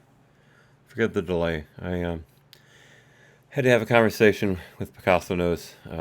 Haven't talked to her all day, so we had to straighten something out about the time frame. All good. She's going to be making me some new tea. All's good. All right, let's go back to the person who says Flint never would have happened under her. He has done nothing. He blew up a meeting at the White House. That's a lie.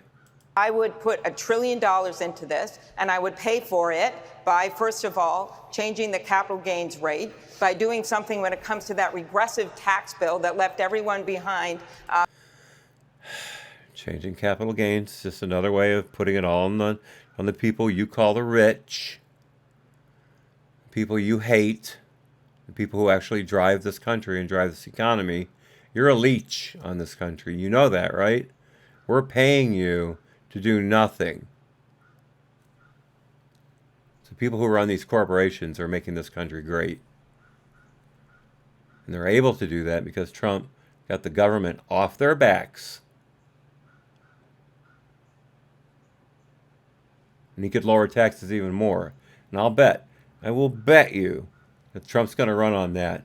Give us back the House and we will create another tax cut. I guarantee it. But really made his Mar-a-Lago friends richer, as he promised. And I would... Another lie. Again, right up there with Charlottesville. Take that money and put it into rural broadband and green infrastructure so you won't have what you just saw in Detroit with the Jefferson Chalmers neighborhood, the African neighborhood that was African-American neighborhood that was most hit when you had those recent rainstorms. And I truly... It's weather. What the F does Trump have to do with weather? If the infrastructure wasn't there to fix the drains, blame that on Detroit. Blame that on the state of Michigan.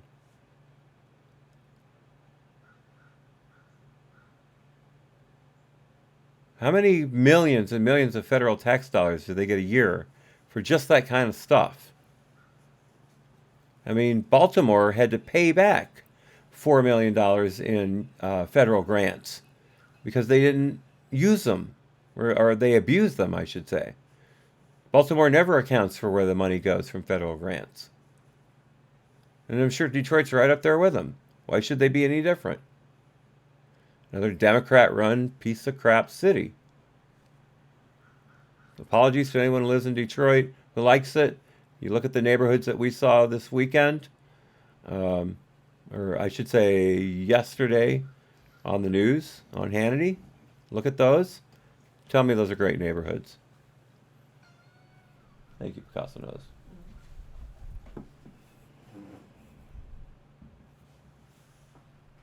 You having a good time, Harley? You good, sweetie? Yeah, she's good. All's good, folks. Truly believe that if we're going to move on infrastructure and climate change, you need a voice from the heartland. Thank you, Senator Klobuchar. Ms. Williamson, what's your response on the Flint water crisis? My response on the Flint water crisis is that Flint is just the tip of the iceberg. I was recently in Denmark, South Carolina, where there is a lot of talk about it being the next Flint. We have an administration that has gutted the Clean Water Act. Those did not happen because of any lack of restrictions in the Clean Water Act. That is a complete and utter lie. Flint happened because of complete and total idiocy. I don't know anything about Denmark, South Carolina. I've never heard of Denmark, South Carolina. But I'm sure it has nothing to do with Trump releasing regulations on the Clean Water Act. We still have the cleanest water and the best air. I know Trump has said that, but still, we have the cleanest water and best air in the world. Prove otherwise. We have communities, particularly communities of color and disadvantaged communities all over this country, who are suffering from environmental injustice. I assure you, I lived in The fuck is environmental injustice? Grosse Pointe. What happened in Flint would not have happened in Grosse Pointe. This is Grosse Pointe, nice neighborhood. By the way, if you haven't seen it, Grosse Pointe blank. Grosse Pointe is spelled, let me put it in the chat. This is a great, great movie.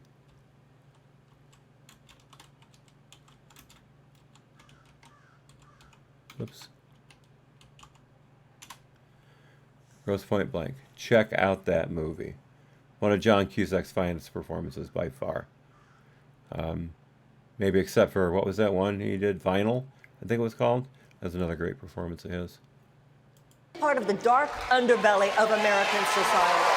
The racism, the bigotry, and the entire conversation that we're having here tonight, if you think any of this wonkiness is going to deal with this dark psychic force of the collectivized hatred that this president is bringing up in this country, then I'm afraid that the Democrats are going to see some very dark days. We need to say it like it is. It's bigger than Flint. It's all over this country. It's particularly people of color. It's particularly people who do not have the money to fight back. And if the Democrats don't start saying it, then why would those people feel that they're there for us? And if those people don't feel it, they won't vote for us, and Donald Trump will win. Thank you very much. Man! Wow! People say that Heidi, Warren, that she won the debate. I'm sorry, man. Williams just knocked it out of the park. That was awesome. Of course, she had to lean on the race card, which is hilarious, but still. Ray Kimbrell says the rich will park their money offshore and the middle class will pay for anything she says the top class will pay for. Absolutely, sir. So, sir, Benzo is back. Thank you, sir. Thank you, sir. Ray Kimbrell, unjust without Oprah's money. Yes, absolutely, absolutely.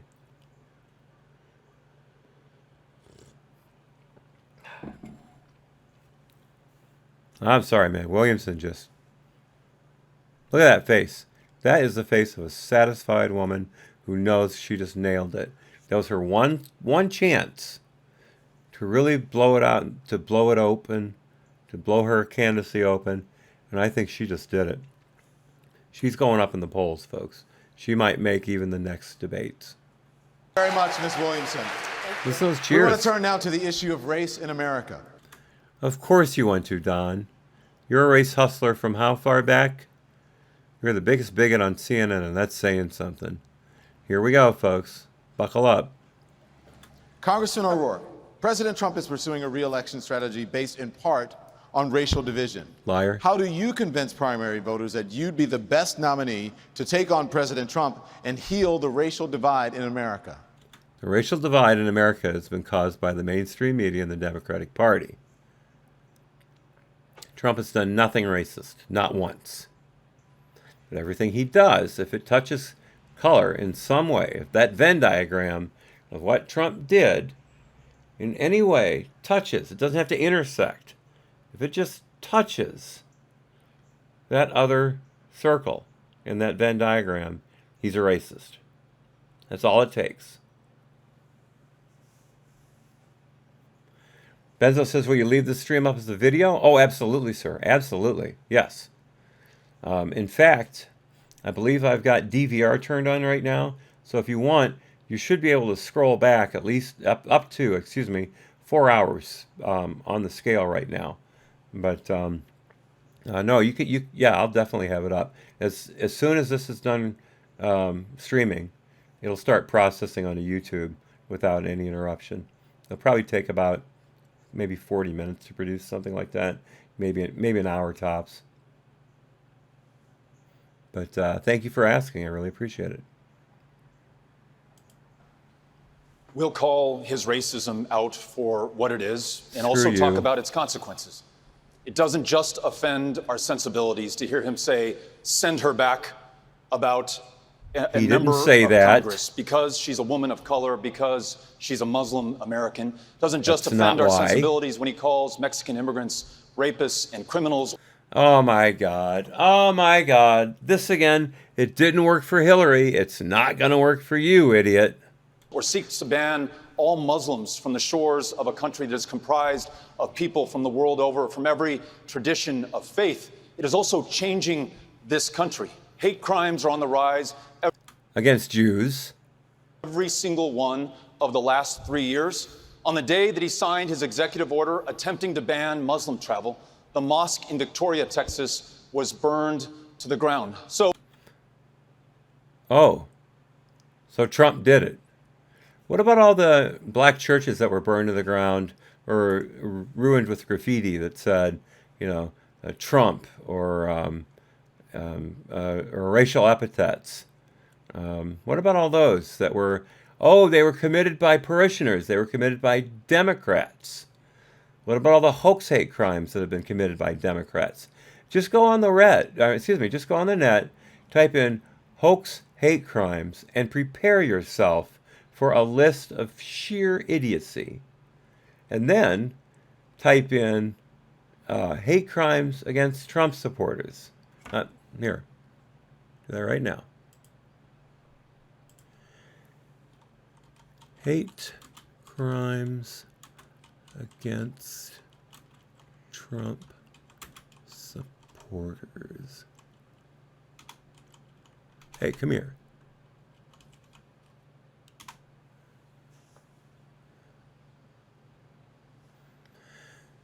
Yeah, here's the list on Breitbart.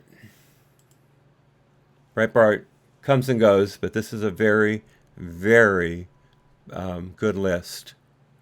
And this is from March. Here we go. There we go. There we go. There we go.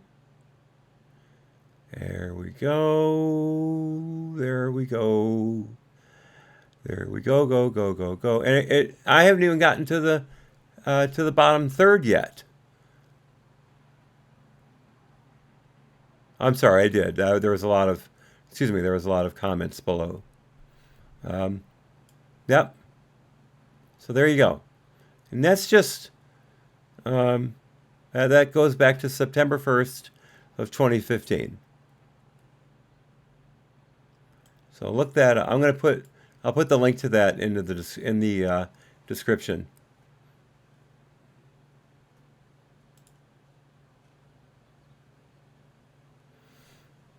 Ray says Obama started all the racial division. Well, he certainly had a part in it. He's the one who said all the things against cops who arrested black people.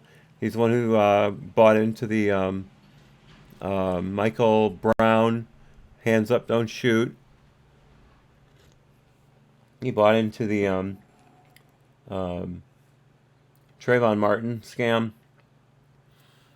Freddie Price bought into all of it. How many cops were killed under Obama by black radicals? Ray says it's open season on Trump supporters. It has been since 2015, Ray. Has been since 2015. So we must not only stand up against Donald Trump and defeat him in this next election, but we must also ensure that we don't just tolerate or respect our differences, but we embrace them. That's what we've learned in El Paso, Texas, my hometown, one of the safest cities in the United States of America. It has a wall between it and northern Mexico, you idiot. A wall. Not despite, but because it's a city of immigrants and asylum seekers and refugees, we will show that our diversity is our strength in my administration. Congressman O'Rourke, thank you very much. Governor Hickenlooper, why are you the best nominee to heal the racial divide in America? Please respond. Well, the core value behind this entire country's history is working towards a more perfect union, that all people are created equal. And we fall. So why don't you treat everyone that way? Why do you let your identity politics put people into little boxes and allow them to portray themselves as victims? Fallen far away from that. I think the job is incumbent on any one of us to make the convincing case that we can deliver an urban agenda that represents progress in schools. In Colorado, when I was mayor, we got to universal pre-K for every kid in the urban city. We did major police reform 10 years before Ferguson. Why is it Define major police reform? now that 5 years after Ferguson, we still don't have anything? How do we get affordable housing? We create a scholarship fund for every kid. You got to deliver a vision like that for the whole country. Thank you. I have to admit, that sounded pretty good for the most part. Governor. Senator Warren, I'm coming to you now. Last week, the FBI Director Christopher Wray said that the majority of domestic terrorism cases this year have been motivated by white supremacy. In fact,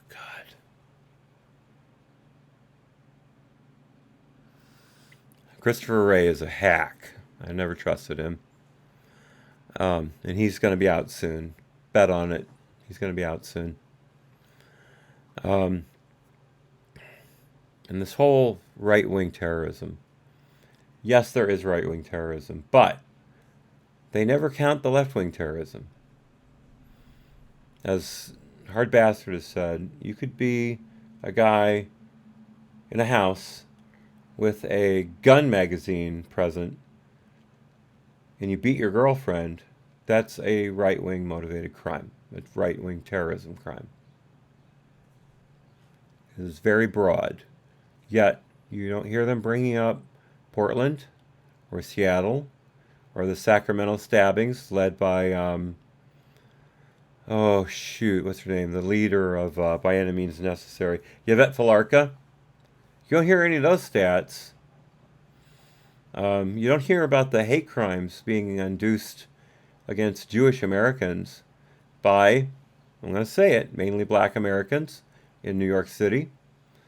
The New York Times even responded to a request from, I think, Ben Shapiro about why they weren't reporting these hate crimes, and they said, literally, it doesn't fit our narrative. If a white person attacks a black person, that's news. If a black person attacks any other person, that's not news. So screw Christopher Wray. The alleged shooter in this weekend's attack in Gilroy, California, referenced a well-known white supremacist book on social media. How are you going to combat? Referenced. Does that mean he quoted from it? Or did he just say, by the way, there's this book? You know, I've read some pretty far right-wing stuff in my day because I want to know what's going on, not because I believe in it. I've read some pretty left-wing stuff in my day, too. Same reason. I don't endorse it, but I want to know what's going on. So I want to know what this reference means. And, did he reference Trump? No, but Trump's being blamed for it. It's so exhausting to put out all these forest fires these liars commit. And again, Don Lemon's the biggest race baiter of them all, except for possibly Reverend Al Sharpton on MSNBC. I'm sure that they're a weekly battle for that to see who can get more than 100,000 viewers on their show. The rise of white supremacy. We need to call out white supremacy for what it is. Like Trump has done? Domestic terrorism. And it poses a threat to the United States of America. Right-wing terrorism is not a group. It is individual people. There are no right-wing groups committing any violence. There are, however, left-wing groups like Antifa who commit violence every time they come out of their house. Are you calling for them to be labeled a terrorist organization? And again, it would be hard for Antifa too, because Antifa isn't president of Antifa, vice president, co-producers, whatever. That's not how Antifa's made up. It's a bunch of anarchists who get together in the streets when they feel it's necessary and beat people. It's hard to infiltrate a group like that when there's no real central power structure. And it's even worse for white supremacists. It's individuals, and it's not on the rise. It's a bunch of crap. Not on the rise. There's probably 5,000 white supremacists in this whole country. We live in a country now where the president is advancing environmental racism, economic racism, criminal justice racism, healthcare racism. The way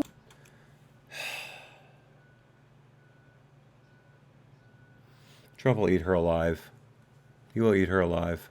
we do better is to fight back and show something better. So I have a plan, for example, on education that says we have to build a better education system for all our kids, but we've got to acknowledge what's happened on race. So my Charter schools? plan has universal tuition-free college. That's not gonna make any difference. For all of our kids, but also increases the Pell Grants and levels the playing field. Wait a minute, if tuition's free, why would you need a Pell Grant? You saying these kids can't work and put themselves through school? I sure as hell did. Except for my first semester at college, I paid for every penny of my education. I didn't have any special skills. I was an AV nerd in high school. I became one of the AV technicians at the Student Center, where we did all the big meetings and concerts, things like that. That was how I put myself through school. That and another couple of jobs that were minor, but they were still there. I worked as many hours a week as allowed by law. I think it was 30. I think I was allowed to work 30 hours a week. So what's this Pell Grant crap? If you're not using it to pay for your tuition, why should you be allowed to use it at all? And this, one more thing. This free college for everyone. Are you going to make the colleges lower their admission standards too?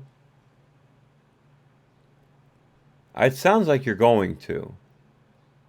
And if you do, that's going to further dilute the value of a college education, which is already pretty sorely lacking in America right now. Unless you're in STEM or accounting or something like that, you're getting a crappy education. By putting $50 billion into historically black colleges and universities. Trump's been better for HCBs than anyone else. Student loan debt for 95% of the kids with student loan debt and helps close the black-white wealth gap in America. How does forgiving over $1 trillion in student debt lower the black-white pay divide? Seriously. Thank you, Senator, very much. Mayor Buttigieg, you have been criticized for your handling of racial issues in your home city of South Bend, from diversity in the police force to housing policy. I'm sorry, it's not his fault that the police force isn't diverse. If you don't have the applicants, you can't hire them. Buttigieg has done such a crappy job in his city that you don't get diverse people applying. It's not. Ray Kimbrell, environmental racism, go Maze Runner, Pocahontas.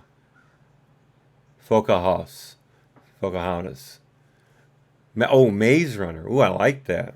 Maze. We call it Maze for that corn oil margarine commercial. Very nice. Given your record, how can you convince African Americans that you should be the Democratic nominee? As an urban mayor serving a diverse community, the racial divide lives within me.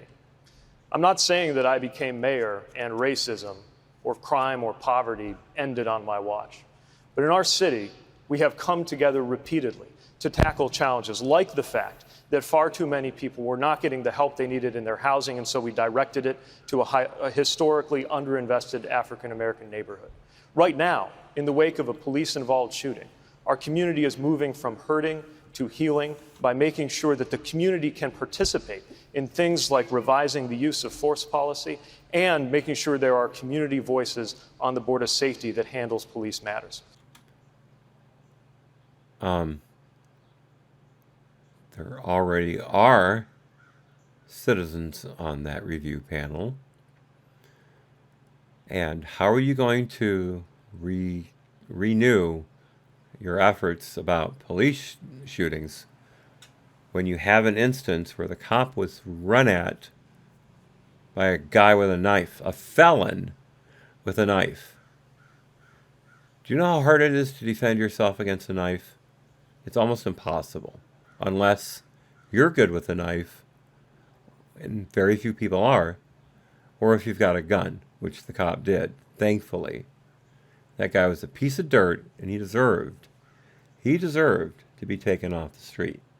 That cop made a righteous shooting, And Buttigieg has handled it like the cop is a racist murderer who deserves to have the book thrown at him.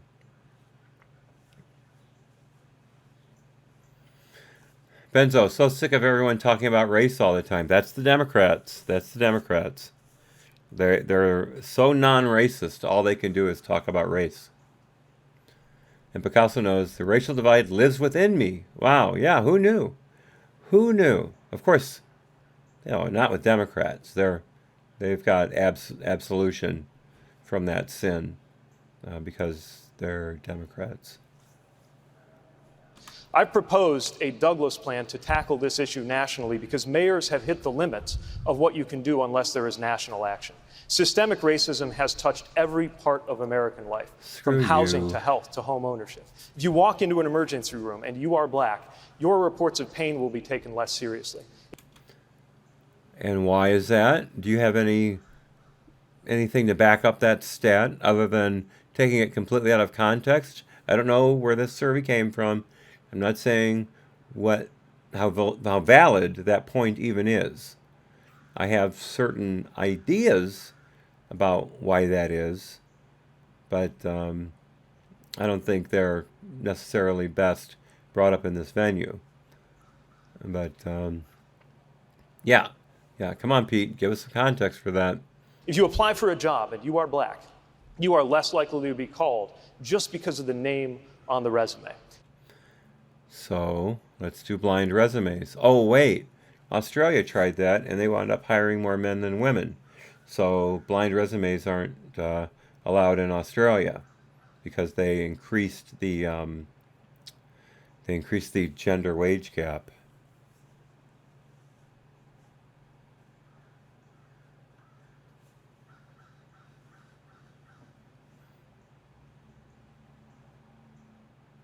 Oh, if I didn't read that correctly, Picasso knows. I don't believe I did, though. I understand completely. And I know how that works in our relationship. So, no, thank you for the reminder, but I was pretty sure I got that. It's why I've proposed that we do everything from investing in historically redlined neighborhoods to build black wealth in home ownership. Thank you, Mayor. To supporting entrepreneurship for black Americans. Thank you very much. Senator Klobuchar, what do you say to those Trump voters who prioritize the economy over the president's bigotry? Oh, God. Don Lemon, everyone. Don Lemon. Racist extraordinaire. This is a guy who said, just like, Omar said on that Al Jazeera interview, that we need to profile white people. That's Don Lemon for you. Well, first of all, there are people that voted for Donald Trump before that aren't racist. They just wanted a better shake in the economy. And so I would appeal to them.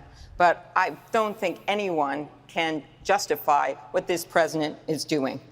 Little kids literally woke up this weekend, turned on the TV, and saw their president calling their city, the town of Baltimore, nothing more than a home for rats. And what did Bernie Sanders say 3 years ago? That Baltimore was a third world city? You going to call him out on that, Klobuchar? And I can tell you, as your president, that will stop.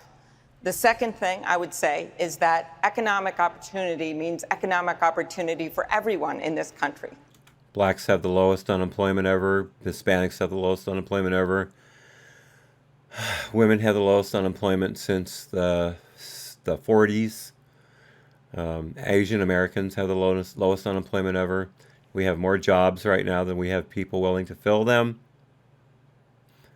More jobs, more people working than ever in American history. Highest stock market ever. Highest S&P ever. What do you think you're going to be able to run on against that? Seriously. I know that because I have lived it. And that means when we put out there better child care and a better education and we pay teachers more. Pay teachers more. I've seen the graph. I've seen the stats. You've got student scores that go basically like this. And then you've got teacher salaries that go like this logarithmic curve. There is no correlation whatsoever between teacher salary and learning ability or test scores, whatever. No correlation whatsoever. So where do you justify that? How? Bezno says she will lose now. I'm sorry, Benzo. Sorry, I'm going to work on that. Benzo. Got it. Benzo says she will lose now. Absolutely. Absolutely. Picasso knows earlier said we can be bigots and take care of economy at the same time. Yep. Seems like that's working. And Picasso says she would never have a chance in the first place. Benzo, she will now be attacked by the woke police. Yes, she will. Yes, she will. She made a mistake, just like oh gosh, I forgot who I wrote that down. Was it Delaney? Was it Hickenlooper? Who Oh no. It was the idiot. I'm having such a hard time with names, folks. Please excuse me. It's really difficult. Not Bernie. The guy who jumps up on tops of tables. Oh my God. Anyway, that guy. The one who points like this when he talks. Or like this. He is the one who humanized Trump by saying that Trump signed into law a piece of legislation he had a part in, and that was a good thing. That was the one thing Trump ever did that he agreed with him on. That's not good enough. Not good enough. You've got to shun him completely. You never should have brought that up. And Klobuchar just ruined her chances too. You're exactly right. Beto O'Rourke. Thank you. Honestly, Picasso knows I thought of it and then looked up. But thank you. You nailed it right on time. Thank you. I'm sorry, folks. And we make sure there's a decent retirement system in place. Yes, we help the African American community, and we must, because they have been the ones that have been most hurt by what we've seen in the last decades. But we help. Not the last decade. The previous 8 years of the Obama administration. Remember, he brought Al Sharpton in as a cover for the fact that he was doing so poorly in black neighborhoods for black constituents. He was not helping them at all. His excuse was, if I help them, they're going to call me a racist for supporting the black community over other communities. Well, you know what? You were a racist anyway, so you should have just gone for it. But he brought Sharpton in as cover when he was getting such backlash from the black community. So don't talk about this last 10 years, sweetie, because ever since Trump took office, black unemployment went down, down, down, and it's still going down. Everyone. So what I say to the people in my rural parts of my state, just like I say to them in the city and bring them together, is that economic opportunity must be there for everyone. Klobuchar, thank you very much. Congressman O'Rourke, please It is there respond. for everyone, you idiot. I want to acknowledge something that we're all touching on, which is the very foundation of this country. The wealth that we have built, the way we became the greatest country on the face of the planet, was literally on the backs of those who were kidnapped and brought here by force. Oh my God. Oh my God. White people hating white people. I love it. I love it. One of my favorite interscene wars that the Democrats have ever put together. The economy was not built on slavery. The Southern economy was built on slavery, and it was unsustainable. The Southern plantation holders knew that. They knew it was getting more and more expensive to keep slaves, but they had no way out because they'd painted themselves into a corner. Benzo, this is hard to watch. Absolutely. Absolutely. That's why I didn't watch it last night. I tried to watch it for about, ask Picasso knows, maybe 3 minutes, and I started yelling at the TV and decided it was time to get up and have a cigar. So I went outside and missed it intentionally. Yeah, the northern economy was what was driving the United States. That was the industrial heart of the United States. That was what was driving our economy. If you look back at the Civil War and you wonder how it was that the Union troops were able to meet the Southern troops in greater numbers, we didn't have as good a generals as the Southerns did. However, that was a fact, and we did not have as good a generals until Grant and Sheridan took over. But we had the railroads. We were able to move troops much more quickly. The rebels, the Southerners, had to walk everywhere. They had very few railroads in order to transport them. They had some, but few. They also had to take all the jewelry from the women, all the gold, and sell it in order to buy rifles from England and France. Although the blockades kept a lot of that from going through, but still there were. And then they weren't able to develop the kind of armament that we did. The North developed the lever-action rifle, the Henry specifically, 44 caliber rimfire rifle. The Southerners called it the rifle you could load on Sunday and shoot all day long. I own several Henrys that are direct descendants, not originals, but are direct descendants of that original patent from 1854. They're some of the best firearms I've ever owned.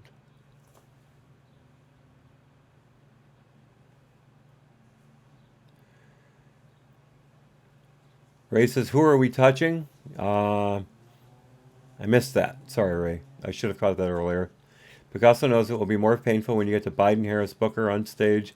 Oh, yeah, that'll be horrible.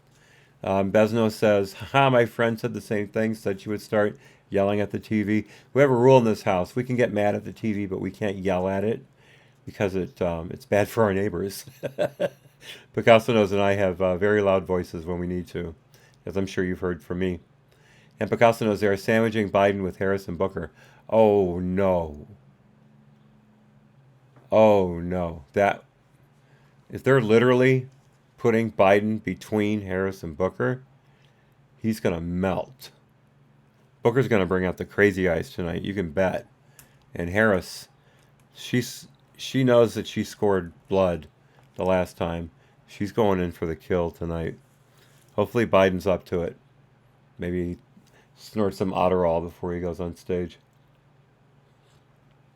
Sorry, Adderall. Sorry.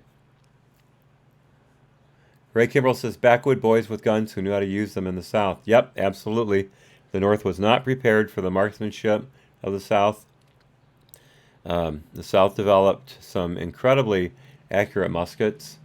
I believe there was a sniper shot during the Battle of Gettysburg that was a good 200 yards across the field. Welcome back, Uncle Bobbity. All right. Good, sir. Good. I'm glad to have you. I don't know if I said it before you left, but I figure we can go till at least 7 Central. We're probably not going to get through all of this, but we'll make it through as much as we can. I don't think we have to see all of this in order to come back with a pretty good idea of how insane the Dems are. The legacy of slavery and segregation and Jim Crow and suppression is alive and well in every aspect of the economy and in the country today. Lie, complete lie. And let's remember, segregation and Jim Crow were Democrat policies.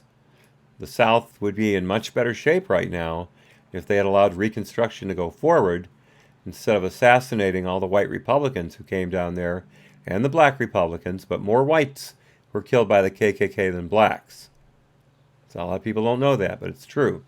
But I think of about 150, something like that. 100, 150, somewhere in there.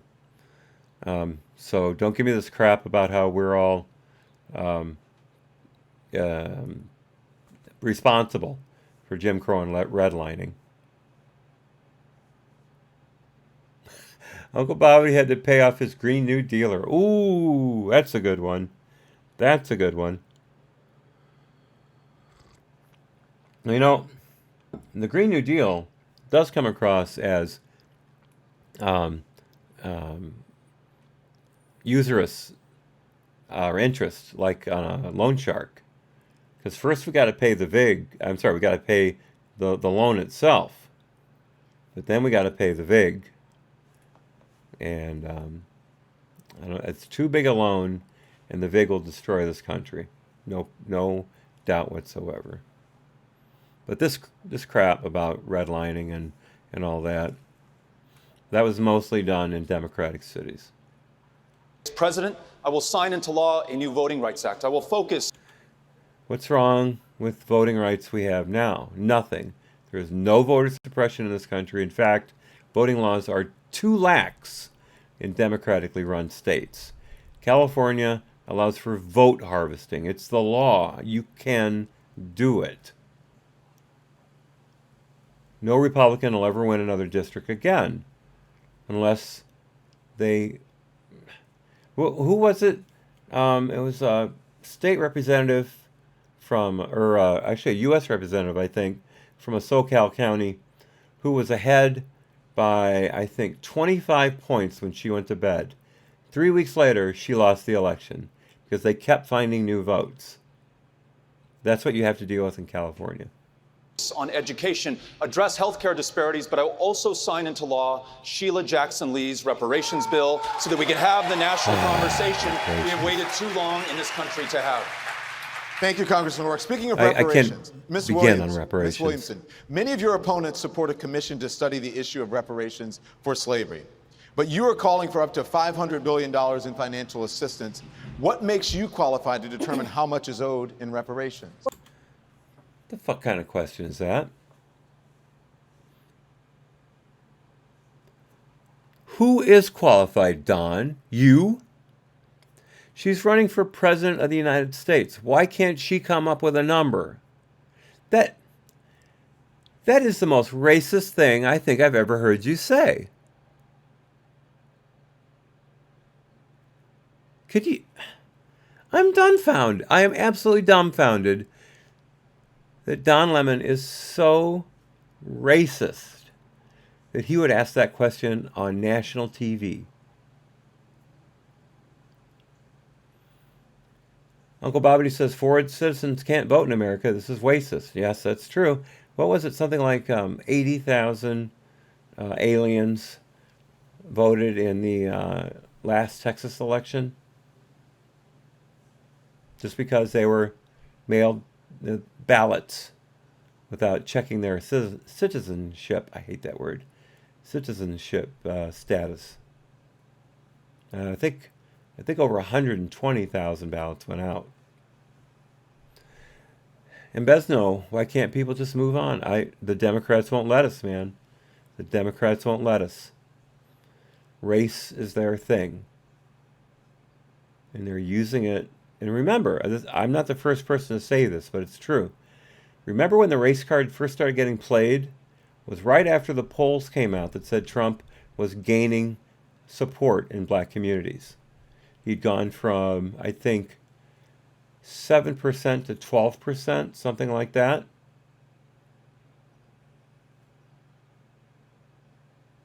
And then they started calling him a racist because they were afraid that they would lose the black vote, which they should, by all reasoning. You can ask many black people who will say, we are conservative to the heart, but we vote Democrat because they've done something for us, because they make the promises, because they're in the community.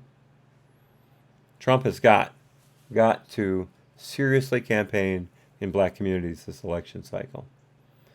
He tried in Chicago, and they brought in rioters. The left brought in rioters to beat up Trump supporters and to create such a conflagration that the ambulances couldn't get through to treat the Trump supporters who had been wounded by these, I almost said a bad word, by these rioters, who again were paid to come in and bust heads. That's what happened when Trump tried to come to a black city and campaign. That's terrorism right there, folks. That's terrorism. And was anybody held accountable for that? No. No, Chicago police didn't do a thing. Picasso says, I should be able to think of many more racist things Lemonhead has said. Maybe. But that just, at least in this venue, let's just put it that way. In this venue, I could not think of a more racist thing to say. This man should never be on a stage with actual people, ever. Ray Kimbrell says, if they vote, as they say in Cali, vote and vote often. Yeah, in Chicago, it's vote early and vote often. It's the exact same result. Well, first of all, it's not $500 billion in financial assistance. It's $500 billion, $200 to $500 billion, payment of a debt that is owed. That is what reparations is. We need some deep truth-telling when it comes. We don't need another commission to look at evidence. I appreciate what Congressman O'Rourke has said. It is time for us to simply realize that this country will not heal. All that a country is a collection of people. People heal when there's some deep truth-telling. We need to recognize that when it comes to the economic gap between blacks and whites in America, it does come from a great injustice that has never been dealt with. So Democrats should pay for it then, right? Right? Because of all the civil rights bills that the Republicans passed over the protests of the Democrats? So that's what you're saying? That great injustice has had to do with the fact that there was 250 years of slavery, followed by another 100 years of domestic terrorism. What makes me qualified to say $200 to $500 billion? I'll tell you what makes me qualified. If you did the math of the 40 acres and a mule, given that there was 4 to 5 million slaves at the end of the Civil War, there were 4 to 5, and they were all promised 40 acres and a mule for every family of 4. If you did the math today, it would be trillions of dollars. And I believe that anything less than $100 billion is an insult. And I believe that $200 to $500 billion is politically feasible today because so many Americans realize there is an injustice that continues to form a toxicity underneath the surface, an emotional turbulence that only reparations Thank you very much. Senator Sanders. She makes a great emotional argument. She really does. But it's pure emotion. The whole 40 acres and a mule thing, that would have happened if the Democrats hadn't scuttled Reconstruction and created a new slave class through sharecropping. The Democrats weren't going to give up their land.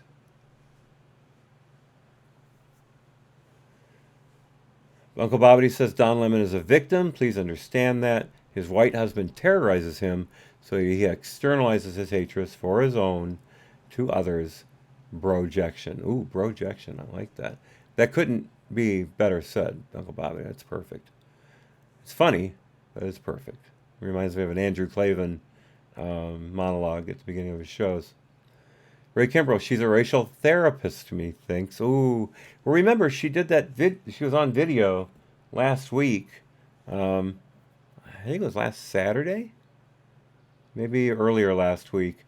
But leading a chant after having the white members of her audience surround the black members of her audience. There's a great idea. And having them chant basically how crappy people they are because of racism and slavery and how they need to apologize. It's a thing she wrote herself. I think it might be in one of her books. I don't know. Williamson looks like Jeff the Killer. No, I don't know who Jeff the Killer is. Is that bringing out the normie in me? I couldn't say. But she does have the look of a sociopath on her. She doesn't talk like one though. But most sociopaths can put up a good front. But again, emotionally, that was a great speech. So I see her picking up points in the polling. I see Beto going down, and I see her going up. Yeah, Beto going down, her going up. Sanders. That's the second big you don't cheer think she's cash gotten. payments are the best way to address this issue, but according to a new Gallup poll, 73% of African Americans are in favor of cash payments to black Americans who are descendants of slaves. How do you respond to them? Again, are we running the country based on polls? And why wouldn't they say they want reparations? It's free money. Who are the 27% who said no? I want to meet them because they're going to vote for Trump. 73% of blacks voting to give blacks money. Who would even run that poll? Why would you bother? If you polled 100 white people and said, do you want free money? They would say, yeah, at probably the same rate. Maybe even higher. It's a bullshit poll. It means nothing. Well, I respond to that by saying that I am supportive of Jim Clyburn's legislation, which is called 10-20-30. And what that understands is that as a result of slavery and segregation and the institutional racism we see now in healthcare, in education, in financial services, we are going to have to focus big time on rebuilding distressed communities in America, including African American communities. Okay, so get rid of all the Democratic leadership in these cities. Give them over to Republicans who can think straight and not just govern on emotion and the fever pitch of whatever part of your city is screaming at the moment. Get people in there with decent plans and the ability to carry them through. Would that be okay, Bernie? Because that's a proven track record. In terms of education, I also have a plan. It's called the Thurgood Marshall Plan, and it would focus on ending the growth of segregated schools in America. Segregated schools are growing because black students want them to be segregated. They are demanding, I'm sorry, but it's true, black students are demanding their own dorms, their own graduation ceremonies. I mean, so how are you going to end that, Bernie? Are you going to tell the black students to stop being racist? Oh, wait, they can't. They can't be racist. They're black. That's impossible. Gosh, Bernie, you're in kind of a pickle there, aren't you? And Picasso knows. So does that include poor people in Appalachia? Actually, I believe it does, the way Bernie says it, because he says distressed communities along with African American communities, even though there are non-distressed, non-impoverished African American communities. And that's another thing with the identity politics. You have to fit in that little box, and they take out all nuance from that box. So if you're black, you're oppressed, your family was probably killed by the KKK, you were redlined out of a house, you have no access to banking, your education was poor, etc., etc., etc. That's the black box that you have to fit. Oh, and you have to be a Democrat, too. You have to be a Democrat. That's the black box. Nothing else is allowed. You're a victim, or you're not black. It would triple funding for Title I schools. It would make sure that teachers in this country earned at least $60,000 a year. Senator Sanders, thank you. Why would they have to? Why would a kindergarten teacher make $60,000 a year? But you know what you do when you've got teachers making that much money and you can't afford it? Part-time teachers. And there are people who will teach part-time. I've taught part-time. And I don't have a teaching degree, but I have a BA, and that got me in. And I could get a teaching degree pretty quickly. And for $60,000 a year, part-time? No, I wouldn't be part-time. I mean, I wouldn't be $60,000 a year part-time. That's the whole point. Thank you very much. The debate continues right after this short break. I hope, Don, you never come back to ask some questions. Welcome back to the CNN Democratic Presidential Debate live from Detroit. Let's turn now to the economy. Congressman Ryan, President Trump's tariffs have boosted the U.S. steel industry, but hurt auto manufacturers like those here in Michigan, which could drive up the cost of cars. As president, would you continue President Trump's steel tariffs? Look, I think President Trump was onto something when he talked about China. China has been abusing the economic system for a long time. They steal intellectual property. They subsidize goods coming into this country. They've displaced steel workers, auto workers across the board, eroded our manufacturing, and we basically transferred our wealth of our middle class either up to the top 1% or to China for them to build their military. So I think we need some targeted response against China. But you know how you beat China? You outcompete them. And that's why I put a chief manufacturing officer in place to make sure that we rebuild the manufacturing base. We've got to fill these factories that in Detroit, in Youngstown, that used to make cars and steel. We've got to fill them with workers who are making electric vehicles, batteries, charging stations, make sure they're making solar panels. As I said. Okay, so you'd have to gut those facilities and completely retool them. Who's going to pay for that? Uncle Bobbity says, melanin supremacy, time for a class action lawsuit against all demo race pimps. They are rich in melanin and therefore they need to redistribute the color to the rest of us. Melanin reparations now. I would like to not get sunburnt as easily. I mean, that is racist. The sun is racist. So that makes sense to me. By the way, just as an off note, did you happen to see the story about that young girl from England, a 16-year-old who was doing snorkeling off the coast of Cuba as part of a tourist trip? And she had sunscreen on her back. She was wearing a t-shirt. No, she wasn't wearing a t-shirt. Her back was burnt so badly that she had blisters double the size of softballs on her back. The horrific sight.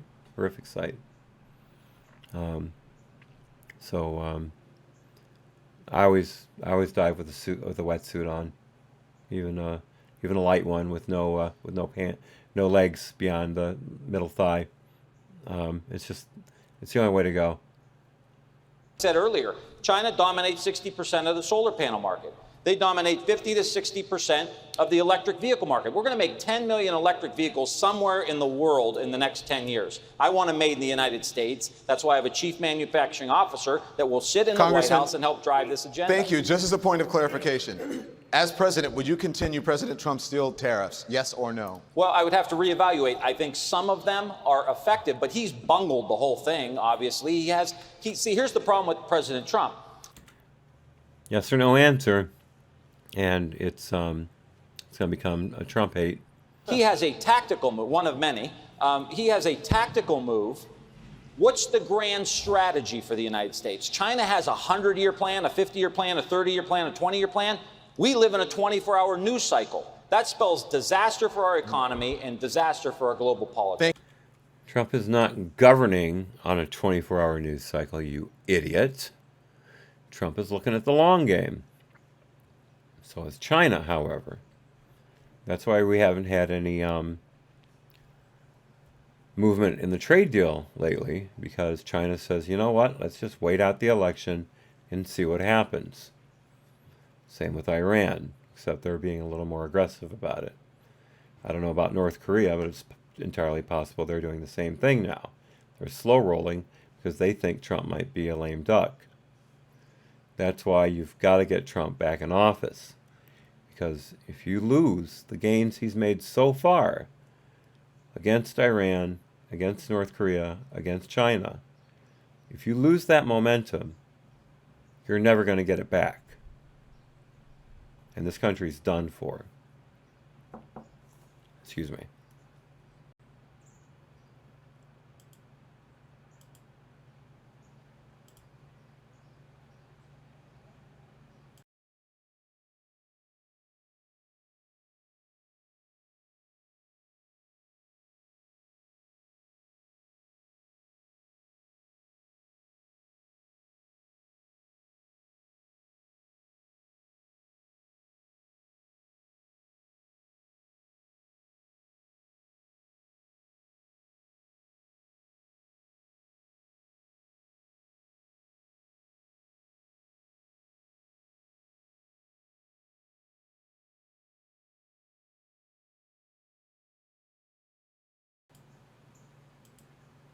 Thank you for your patience. Picasso Nose and I were discussing dinner. Okay, here we go. Oops, wrong place. Thank you, Congressman. Congressman Delaney, your response. So listen, this is what I don't understand. President Trump wants to build physical walls and beats up on immigrants. He does not beat up on immigrants. He wants to enforce the laws of this country, laws that you helped to pass. Most of the folks running for president want to build economic walls to free trade and... What the hell's an economic wall to free trade? Is he riffing on them? Is he blasting them? Let's go. Beat up on President Obama. I'm the only one running for president who actually supports the Trans-Pacific Partnership. Well, you're done. You're done. Thanks for coming.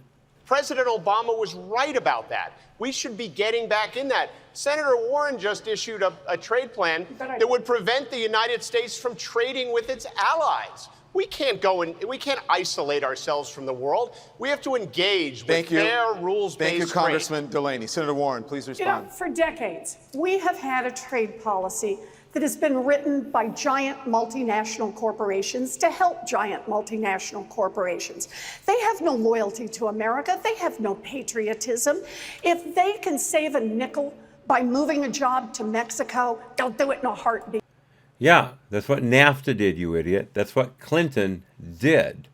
And that's what Obama did when he kept that sweetheart deal with China going. He's a short-sighted idiot who did not look at the long game and let the Chinese clean our clock for years. Yes, hello, kitty cat. Hello. You might have seen her tail go by. Harley's on the table. Harley, don't stand on the scanner. Come on. Harley, off. Get off. Come on. Get off the scanner. Come on. Come here. Good girl. If they can continue a polluting plant by moving it to Vietnam, they'll do it in a heartbeat. This is the capitalist talking. I have put out a new comprehensive plan that says we're not going to do it that way. We're going to negotiate our deals with unions at the table. Unions. Oh, what the hell? I could have sworn I'd turned it back on. Oh. Harley, get out. Darn it. She turned on the scanner. Cats. I love them, but man, they can really screw up my live streams. Okay, where were we? Oh yeah, negotiating with unions. I thought they wanted to get all that big money out of politics. Here she is pandering to unions, like Bernie.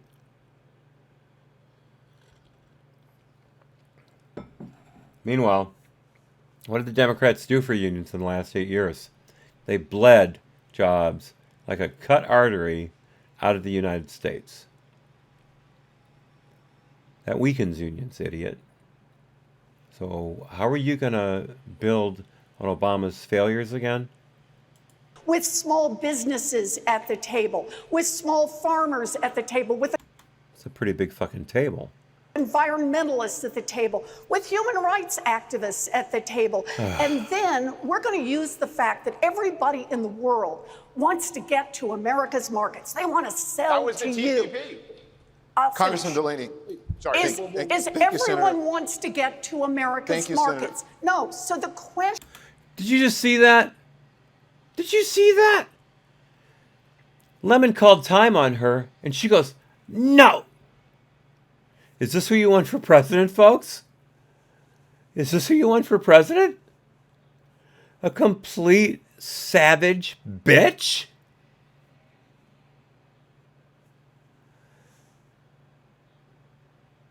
She's losing a women vote tonight, or last night, but I'll love to see the polls. She's losing a women vote. Women don't put up with that kind of crap.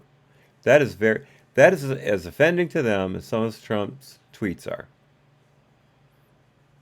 Ray Kimbrell says, you'll get the Dem presidential home game in the mail. Oh, very nice.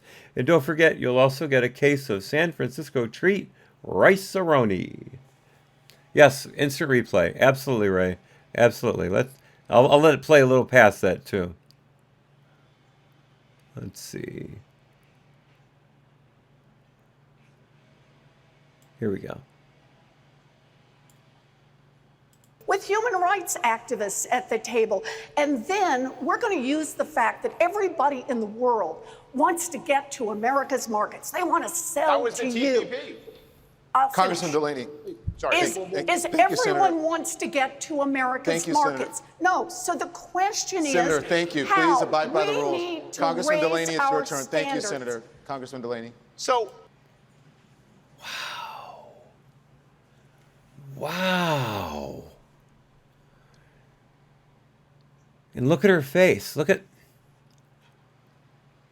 Right.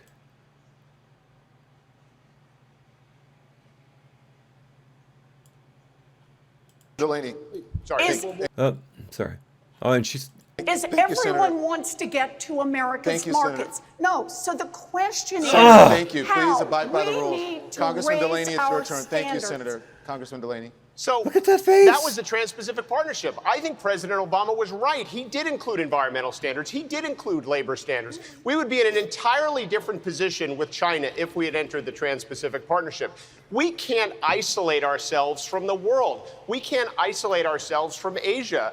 No one's Senator trying Warren's to. plan basically that she put out, we would not be able to trade with the United Kingdom. We would not be able to trade with the EU. It is so extreme that it'll isolate the American economy from the rest of the world. Senator. Notice what Senator the Warren. Congress Senator Warren. Notice what the, I think he said Senator one. Sanders, please let Senator Warren respond. Oh, I'm sorry. That what the congressman is describing as extreme is having deals that are negotiated by American workers for American workers. Oh, that won't go badly at all. How many people did she say were going to be at that table then? Union workers, small business workers, environmentalists, human rights. That's... they're going to hammer out a plan in no time, boy. Boy, oh boy, that's going to get done. That's going to get done. Because the unions, they're not going to be at all against the environmentalists. Not at all. And the small business owners are going to get along with the human rights activists beautifully. Yeah. Great plan, Liz. Heidi, sorry. Great plan. American workers want those jobs, and we can build the trade deals that do it. People want access to our markets all Said around that 5 the world. times now. Then the answer is, let's make them raise their standards. Make them pay their workers more. Let their workers unionize. Raise their environmental standards before they come to us and say they want to be able to sell their products. Right now, the whole game is working for the big multinationals. Oh my God. Oh my God, she's even more insane than I thought. She is saying, you can't do business with us unless you meet our standards. How completely jingoistic can you be?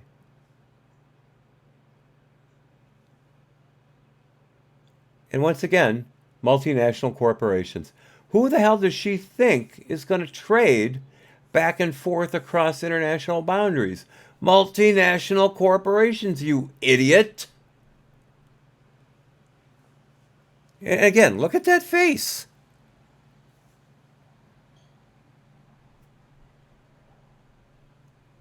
This is not the face of a stable woman.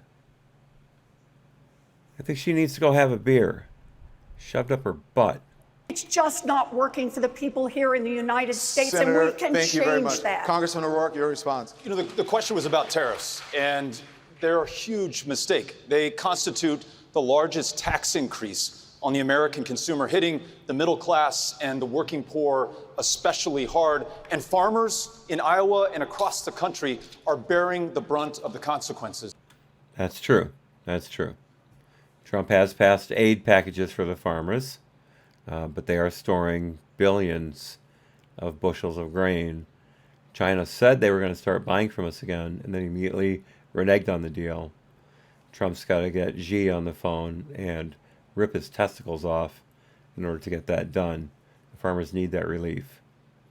So far, Beto, there has been an increase in costs, and that, of course, does hurt the lower wage folks more by percentage alone.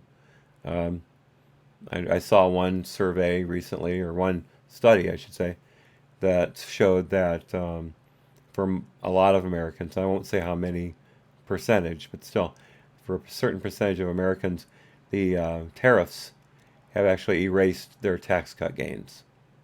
And that's no good. That's no good. But we've got to get China to the table. We've got to. Uncle Bobbity says new rules for debates when their time is up and they keep talking. The audience gets to shoot them with paintball guns full of marbles and ball bearings. I like the idea of the marbles and ball bearings, but I think just paint alone would be great. It would ruin these $1,000 suits. And though I do like Beto's tie, it is a nice tie. But yes, I like the idea quite a bit. And they should be precision rifle trained people holding those paintball guns too. No spray and pray. I want accurate, debilitating shots. When have we ever gone to war, including a trade war, without allies and friends and partners? As president, we will hold China accountable, but we will bring our allies and friends like the European Union to bear, and we'll also negotiate trade deals that favor farmers and American workers and protect human rights and the environment and labor, not just here in the United States, but in those countries. Thank you very much. Senator Sanders, please respond. He was doing okay until he brought in human rights, environmental, all that. But still, it's the EU. They don't care about anyone but themselves. And right now they're a little busy watching their cute little experiment fall to the ground in ruins. The EU is clutching at every straw it can. They in Britain just went to the table with Iran and said, yeah, we'll continue working with you. We'll continue the Iran deal. There's the JPCA,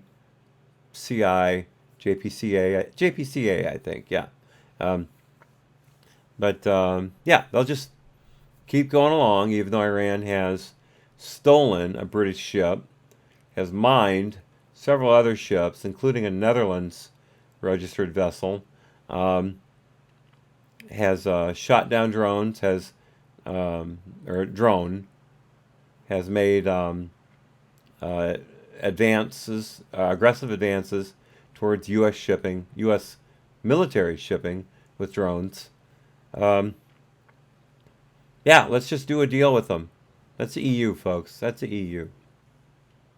And don't think for a second that Trump isn't giving Boris Johnson an earful for not standing up against the EU, against Iran. I'll bet he is blistering him. On to Congressman O'Rourke. Yeah, okay. You're looking, I believe, at the only member of Congress who not only voted against these disastrous trade agreements, NAFTA, PNTR with China, which cost us over 4 million jobs, but also helped lead the effort against these agreements. Now, Elizabeth is absolutely right. If anybody here thinks that corporate America gives one damn about the average American worker, you're mistaken. Right. First of all, notice the non-aggression pact between Bernie and Warren. It's like, we need to build ourselves up so we have more momentum, and hopefully Biden will crash tomorrow night. Tonight, of course. That's what they're thinking. In my opinion. I don't know that for a fact, but that's my opinion.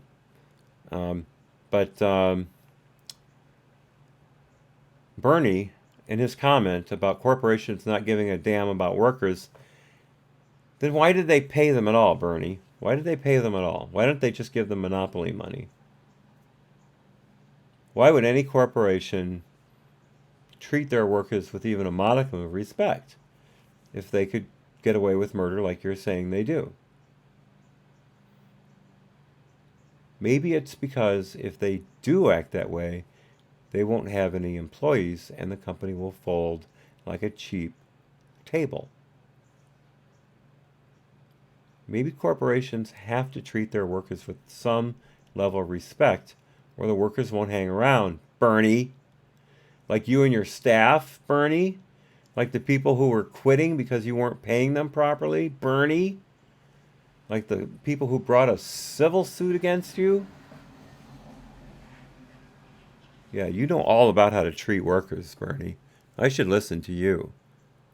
If they can save 5 cents by going to China, Mexico, or Vietnam, or any place else, that's exactly what they would do. As president, let me tell you what I will do.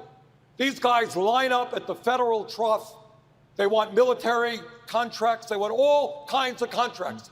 Well, under my administration, you ain't going to get those contracts if you throw American workers out on the street. Thank you. What the hell does that mean? Are you going to stand up to Google for not accepting a military contract, Bernie, that would have helped our unmanned vehicles navigate better, that would have helped cruise missiles navigate better, thereby targeting targets in a much more efficient and deadly manner, avoiding civilian casualties? Bernie, is that the kind of contract you're going to stand up for? I don't see any defense contractors throwing workers out on the street. I don't see Amazon throwing workers out on the street. In fact, they're hiring more and more. You've got Google treating the workforce like dirt, and people are rebelling against that. You've got Twitter, who somehow keeps climbing in the stock market. I don't know how.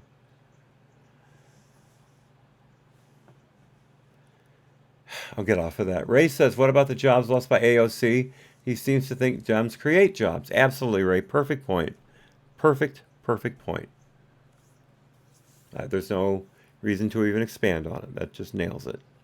Thank you very much. Governor Hickenlooper, your response. So I think, again, I think Congressman Delaney has got a point here, and there is a way of looking at trade that is therapeutic. The bottom line is, you talk to any economist, there is not a single example in history where a trade war had a winner. Trade wars are for losers. And the bottom line is we've got to recognize, let's negotiate a better trade deal, but you're not going to win against China in a trade war when they've got 25% of our total debt. And step back and look at, here's Trump gives that giant tax cut, and at the same time, so we're paying in tariffs about $800 to $1,200 per household. And then we give this incredible tax cut to the rich. Charlottesville. Essentially, what's happening is now he's transferred that tax obligation onto the middle class. That's what's outrageous, but tariffs are not the solution. Governor, thank you. Senator Warren. Anyone who thinks that these trade deals are mostly about tariffs just doesn't understand what's going on. Look at the new NAFTA 2.0. What's the central feature? It's to help pharmaceutical companies get longer periods of exclusivity. So yeah, that reduces drug prices, you idiot. they can charge Canadians, Americans, and Mexicans more money and make more profits. That's what trade deals have become. I may have that backwards exactly. I mean, actually, sorry, I may have gone off half-cocked there. Longer exclusivity would actually help keep the price up. But by keeping the price up, the drug companies are making more money, and so they're going to be able to subsidize some of the other drugs. That could happen. It's still not a perfect system, though. I really got that confused. I'm going to walk away from it. They have become a way for giant multinationals to change the regulatory environment so they can suck more profits out for themselves and to leave the American people behind. We have to have the courage to fight back against that Senator, corruption. thank you. Governor Bullock, your response? You know, Farmer and Rippey said to me, every time that Trump tweets, we lose hundreds of thousands of dollars. Prove it. If Montana had to eat all the wheat that we produce, every Montanan would have to eat 40 loaves of bread a day. But by the same token, what we have is, I actually agree with Senator Warren on this in part. Corporations can move capital easy. Workers can't move. So going forward, we need to make sure that our trade deals actually are protecting, thinking about the workers. They can't be the stepchild, but the way to do it with this blunt instrument of tariffs that the president's doing, that's not how we get a fair deal for farmers anywhere or the manufacturers here in Detroit. South Korea is buying more cars. They upped their percentage of U.S. imports by, I believe, 50%. We've negotiated a better deal on auto trade with the EU. And those were the EU is a direct result of tariffs. South Korea is just a good partner, but Trump negotiated a strong deal with them. The tariffs are against China, and that is to block them from completely taking over our market. China's feeling the crush. I think they've lost something like 20% of their manufacturing value recently. People are leaving China, going to Vietnam and India, Taiwan, places like that. Uncle Bobbity says, superglue the entire DNC candidate field together, toss them in a river, and whoever survives mostly intact becomes a new candidate. I like that. Kind of a wash, rinse, and repeat cycle. Now, of course, the thing is, how deep of a river? To paraphrase the great bard, the first thing we'll do is get rid of all the Democrat presidential candidates. In Minecraft. I wouldn't Governor, thank you. I wouldn't wish harm on any of these people. I don't like them. In some ways, I'm very, very angry about them, but I wouldn't wish them ill harm, unlike what they wish to us, Republicans, to us Trump supporters. They would love to see our heads bloodied and dumped in the street. That's what Antifa's for. Thank you very much. Mayor, stand by, please. Stand by, please. Please abide by the rules. Mayor Buttigieg, on Thursday of this week, a GM plant in Michigan will stop production, the latest auto plant to cease operations in the industrial Midwest. This comes as part of the company's modernization plans, which will eventually result in 6,000 hourly workers losing their jobs or being reassigned to other plants. What is your plan for retraining workers whose jobs are at risk? This happened in my community 20 years before I was born, and when I was growing up, we were still picking up the pieces.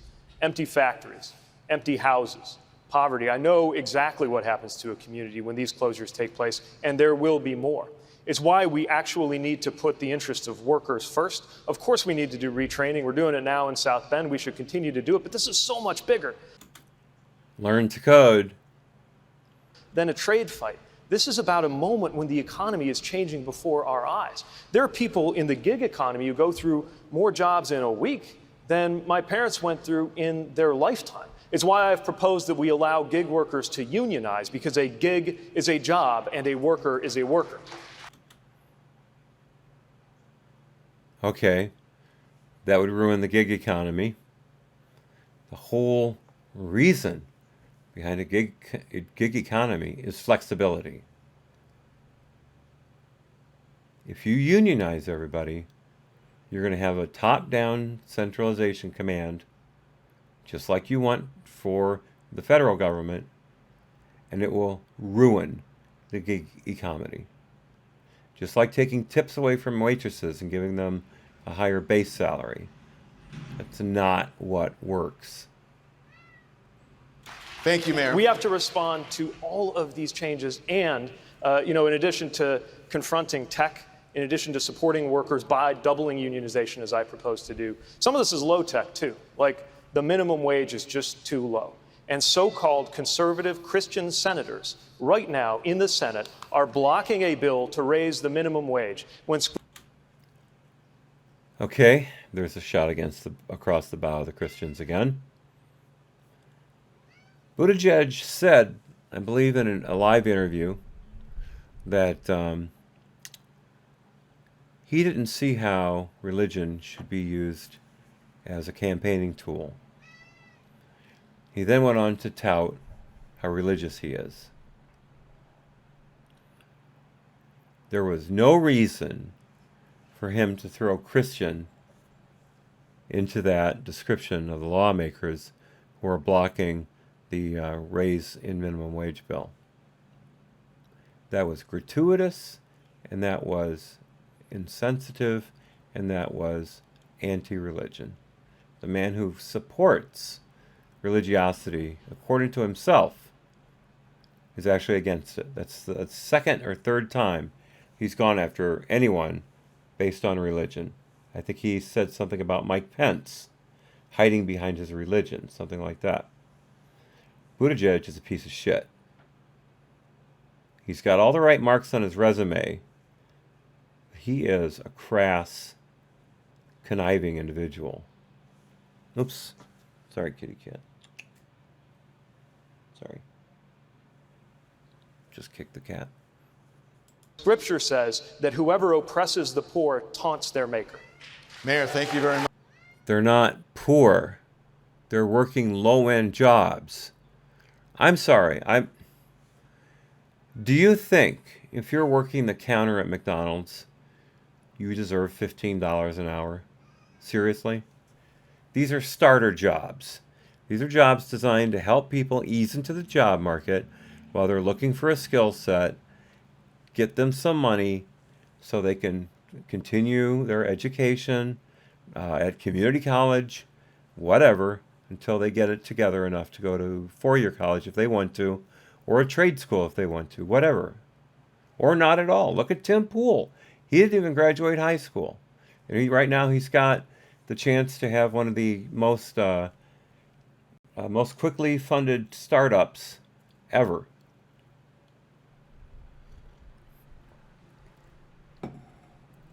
So, yes, Tim Pool's basically started a crowdfunding campaign for Subverse. And within something like 14 hours, he'd raised $500,000. But I know it's not fair to say you don't deserve this money. But really, $15 an hour to work at McDonald's? The only thing that's going to do is put automated kiosks at the counter, thereby cutting jobs, thereby cutting hours to get back to the original wage in the bottom line. Benzo says, I'm like Tim Pool. Well, awesome, man. Awesome. I wasted my college education. I did not get a good degree. It got me a job that I kept for 3 years. But it turns out I didn't have the mental toughness to stay in it. It ate me alive, and I wasn't able to continue. And I had a problem keeping long-term employment since then. Turned out nobody knew until I was 45 that I was bipolar. I had been treated for a while, for 10 years, as a depressive. Well, if you're bipolar and you're taking antidepressants, things don't get any better. They get a little worse. Finally, I met a physician, a psychiatrist, who knew what was going on, and he saved my life. But by then, I was out of the job market completely. If it wasn't for Picasso Knows, I'd be dead in a ditch right now. I seriously mean that. Oh, Benzo, I misread your chat. You said, I like Tim Pool. Oh, you said, I'm like Tim Pool. I beg your pardon for the misread. Yes, Tim's good. Sometimes he sense fits too much for me, but that's his prerogative. I watch him because most of the time I like him quite a bit. You have to give someone their space to make their own mistakes, to say things that you don't necessarily like. But overall, Tim's a really good watch, and we support him on Subscribe Star. No, on his webpage. We support him through PayPal, and he's worth every penny. Ray Kimbrough, whatever happened to working fast food as a summer job, not a career flipping burgers? That's what I was trying to say. Thank you, Ray. That's what I was trying to say, and I never got around to it. You do not want to be a 25-year McDonald's employee. First of all, McDonald's doesn't want 25-year employees. They want young people coming in and out. They can train quickly. They can get the most out of them that they can. And then they move on. The kids get a new job, a better job usually, and life continues. There is no reason to spend your entire life working at McDonald's. If you do, well, you're either slow or you have no career path whatsoever. Benzo says, yeah, I don't agree with a lot of stuff he says, but I just like hearing his point of view. Absolutely. Absolutely. That's exactly why we listen. Exactly why we listen. Congressman Delaney, I'm coming to you now. Your estimated net worth is more than $65 million. What does that got to do with anything? Elizabeth Warren's worth $18 million. So what? That would make you subject to Senator Warren's proposed wealth tax on the assets of the richest 75,000 homes, households, or so. Wait, whoa. We got to go back.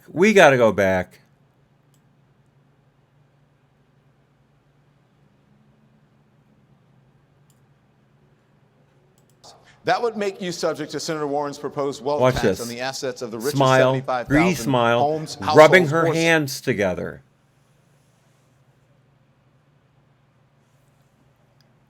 Who could possibly vote for this woman?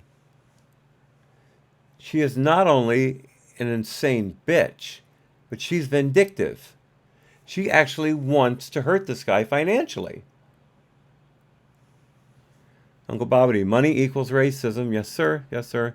That's success equals racism. Being good at math equals racism. Being on time equals racism. No, I'm sorry.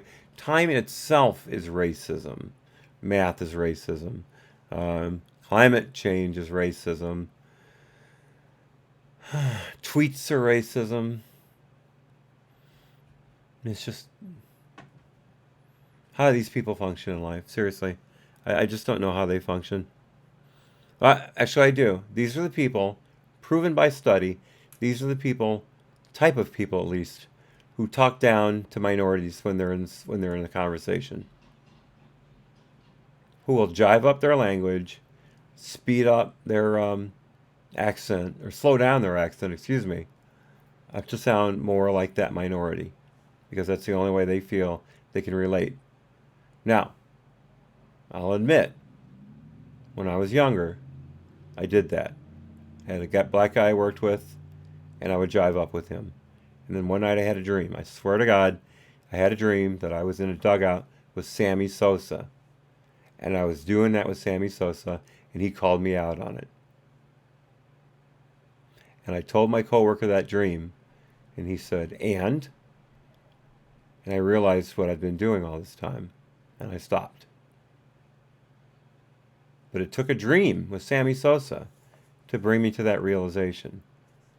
Imagine what these people do in their little bubble all the time. Uncle Bobby says, Gibbs me 2020. Yes, bring it on. Bring it on. So in the United States. Do you think Senator Warren's wealth tax is a fair way to fund childcare and education? I think wealthy Americans have to pay more. Listen, I grew up in a blue-collar family. First in my family to go to college, became a successful entrepreneur, created thousands of jobs, supported thousands of entrepreneurs all around this country. And I've done well financially. I think I should pay more in tax. I think wealthy Americans should pay more in tax. But we have to have a real solution. The real solution is to raise the capital gains rates. There is no reason why people who invest for a living should pay less than people who work for a living. That's ridiculous. It's the biggest loophole in our tax code. We act like wealthy individuals are endangered species. And if we raise their taxes, they won't invest. That's crazy. That's how we get more revenues from wealthy individuals. If you raise their taxes too much, they park their money offshore. They don't let it work in the market anymore, you idiot. Capital gains is just that. You're gaining capital. And you know what you're doing with that capital? Some of it you're keeping. Some of it you're spending on a yacht that you don't need. I'm sorry. I don't care if you need it or not. If you want it, have it. Same way with guns. If you want it, have it. No one should ever ask you, why do you need that? If you want a $5 million yacht, then build it. Fine. But they take that money and they do things with it. They invest it into their companies. They hire more people. They grow their salary base. And then they take the money they've made above that and they put it back in the market. And it grows more. You should not raise the capital gains tax. If anything, I don't know this for a fact, but it might be too high. I don't know. You'd have to ask the head of the Fed of that. Individuals. We roll back the Trump tax cuts to wealthy individuals. Screw you. I think the wealth tax will be fought in court forever. It's arguably unconstitutional, and the countries that have had it have largely abandoned it because it's impossible to implement. But here again, real solutions, not impossible promises. Thank you. Raise the capital gains tax, roll back the taxes on wealthy Americans. Thank you, that we Congressman. can do in our first few Senator months Warren, as president. please respond. So I have proposed a wealth tax. It's now time to do that. It's time to tax the top 0.1% of fortunes in this country. No, it's 0.1%. Bernie only wants to tax, I should say, Bernie wants to tax the whole 1%. Elizabeth's going with the AOC tippy top. Why should they have to pay more, Heidi? Seriously, what is their fault for making that much money? You don't get to tell people, you're rich, you owe me. That is what this is all about. This is socialism at its worst. You're rich, you owe me. I'm going to take that money away from you, and I'm going to do whatever I want with it, and you'll have no say whatsoever. Now go back and make more money for me. Your first $50 million you can keep free and clear. Oh, thank you. But your 50 millionth and first dollar, you got to pitch in 2 cents. 2 cents. What can America do with 2 cents? We can provide universal child care for every baby in this country aged 0 to 5. We can provide universal pre-K for every 3-year-old and 4-year-old. We can raise the wages of every child care worker and preschool teacher in this country. We can provide universal tuition-free college. We can expand Pell. We can put $50 billion into our historically black colleges and universities, and we can cancel student loan debt for 95% of the people who have it and start to close the wealth gap in America. It tells you how badly broken this economy is. Senator. The wealth gap. Now it's the wealth gap. Where was the wage gap? Now it's the wealth gap. And the wealth gap is very simple. Some people make more money than you. Some people make less money than you. That's the wealth gap. And Liz's answer to that is to steal money from people who make more than she thinks is right. Where did $50 million come in? Why not $20 million? Oh wait, she's in danger of making that pretty soon because she's up to $18 million in net worth.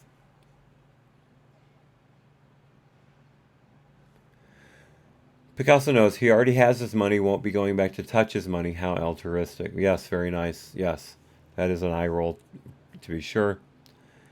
Ray Kimbrell, being wealthy is in the Constitution. Life, liberty, and the pursuit of happiness. That's as constitutional as it gets. Inalienable rights. But like what's his name said, wealth taxes. That's what's one word I'm looking for. That's specific. That's a specific tax on a specific group of people over and above what they should be found. Picasso knows just said, I just sang through the Schoolhouse Rock preamble Can't find it there, Ray. All right, you guys, hash it out. That 2 cents from the wealthiest in this country would let us invest in the rest of America. This is not about whether wealthy. This is not about whether wealthy Americans should pay more. I think we're all in agreement on that. It's a question of, do you have a real solution to make it happen? We can raise the capital gains rate to match the ordinary income. You know, the last president to do that was actually Ronald Reagan. We can do that in our first year. I've called for that to be done, and it'll double the earned income tax credit. I've called for the expansion of universal pre-K so that every American has pre-K, and I do it through an additional tax on high net worth individuals. But we don't need to come up with new taxes that are arguably unconstitutional. Thank you, Congressman Delaney. Will be fought in court for years. I want to turn to the issue of student debt. I'm going to turn to the issue of student debt now, Mayor Buttigieg. You've talked about how you and your husband are paying down 6 figures of student loan debt. Under Senator Sanders' proposal to cancel all student loan debt, yours would immediately be wiped away. Why wouldn't you support that?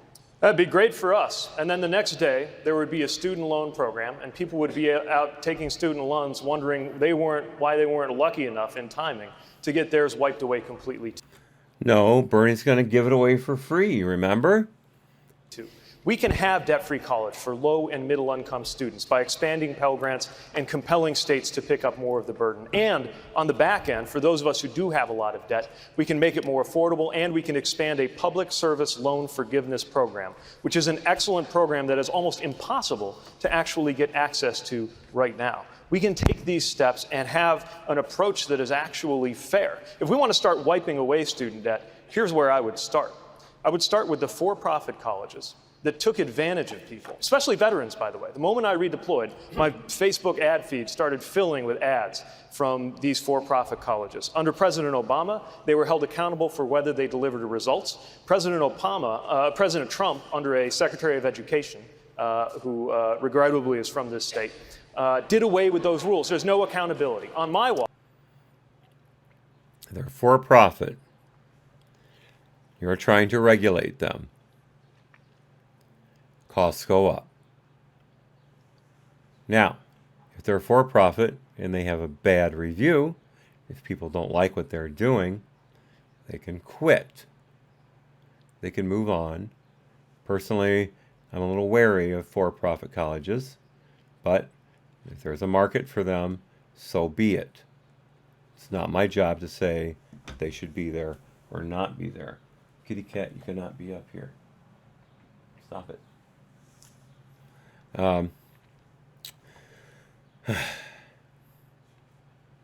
Picasso knows, screw you, Delaney. And Picasso knows, boy, he was a wasteful idiot to pay that much for school. Yeah, well, he did go to, oh gosh, what was it? Oxford, I believe, as part of his education. And look where it got him right now. He's the mayor of a crappy town. Remember, South Bend is not the home to University of Notre Dame. South Bend is next to the University of Notre Dame. University of Notre Dame is its own place. Ray Kimbrell, Picasso knows I have all the Schoolhouse Rock DVDs, very educational. Yeah, we have those too, Ray. We have those too. Love them to death. Watch. Those colleges that turned the Department of Education into a predatory lender, that's where we would begin when it came to getting rid of loans. Thank you, Mayor Buttigieg. Senator Sanders, you want to forgive all student loan debt? Your response. Matter of fact, I do. But before I get into that, the major issue that we don't talk about in Congress, you don't talk about in the media, is the massive level of income and wealth inequality in America.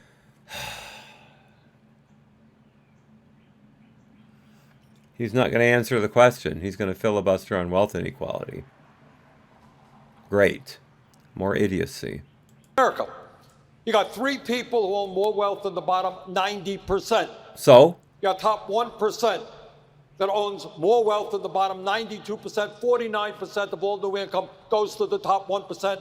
Companies like Amazon and billionaires out there do not pay 1 nickel in federal income tax. And we've got 500,000 people sleeping out on the street. What we need is a... Shut up. I'm muting him. This is enough.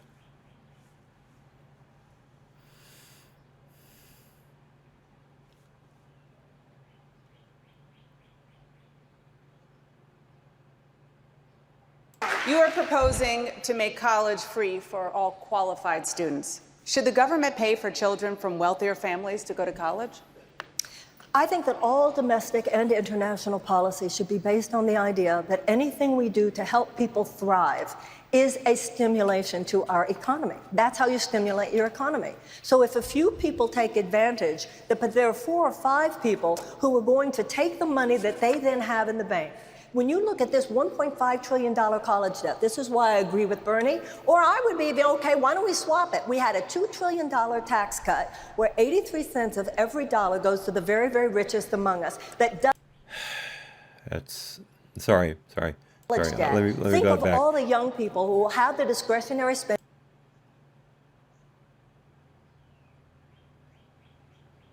College debt. Think of all the young people who will have the discretionary spending. They'll be able to start their business. The best thing you could do to stimulate the U.S. economy is to get rid of this debt. This is not just about a plan to do it, it's about a philosophy of governing. And I've heard some people here tonight, I almost wonder why you're Democrats. You seem to think there's something wrong about using the instruments of government to help people. That is. Wow. Wow. She is scoring tonight. If she's not in the next round of debates, it's because she got Bernied. That's all there is to it. And Picasso Knows makes the excellent point that Bernie had decades to bring legislation in that regard. He never did. Ray Kimbrell, let me answer that by asking you this. Perfect. Kim Cattrall looks terrible in this movie, Uncle Bobbity. Well played, sir, well played. You know, I haven't seen Kim Cattrall recently. I remember her breakout role. That was in the movie Mannequin. And I showed that movie. So I saw it a number of times. Cute movie. Cute. I like the premise. Is what government should do. All policies should help people thrive. That is how we will have peace, and that is how we will have prosperity. Thank you, Ms. Williamson. Congressman O'Rourke, you don't support free 4-year college. Your response to Ms. Williamson? I support free 2-year college. Earn that associate's degree, realize your full potential, debt-free 4-year college. But unlike some of the other candidates on the stage, that's not just for tuition. That is room and books and board, the full cost of being able to better yourself so that you can better this country. And then for that school teacher who in many places like Texas is working a second or a third job, full forgiveness for her outstanding student loan debt, forgiveness for that person willing to work at the VA and serve our former service members. And we do not do that at the expense of unions. We elevate them as well and make it easier to join an apprenticeship, to learn a skill or a trade that you can command for the rest of your life. Thank you. Yeah, they're not sucking up to the unions at all. Not as much Trump this time around as I expected. They had him earlier, but I really predicted a lot more Trump tonight. Thank you, Congressman. Senator Klobuchar, your response. I want to make it easier for kids to go to college, and I think we do it by focusing. Okay, why? Do they need college? I didn't need college. I could have gone from my high school education right into the job I got after I went to college. By the way, I had to move to San Antonio to get that job because there was no job. There were no jobs in my home county or in my home state at the time. I almost got a job at the Red Cross until they realized that I was just out of college and they decided I wasn't worth it, and they threw me away. But I was nailing the interviews left and right. But yeah, I didn't need college. I didn't need college at all.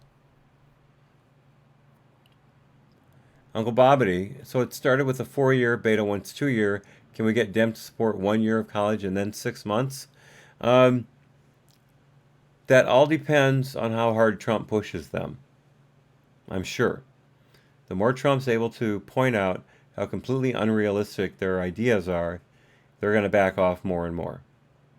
I can't wait to see if Warren makes it, and I really don't think she will. She's just too much of a shrew. A greedy shrew. I mean, she actually did the greedy merchant thing with her hands. That anti-Semitic cartoon.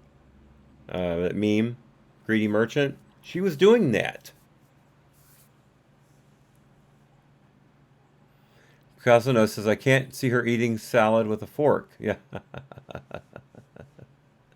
Nope, it's got to be a comb. Got to be a comb, and you make your staffer wash it out when you're done.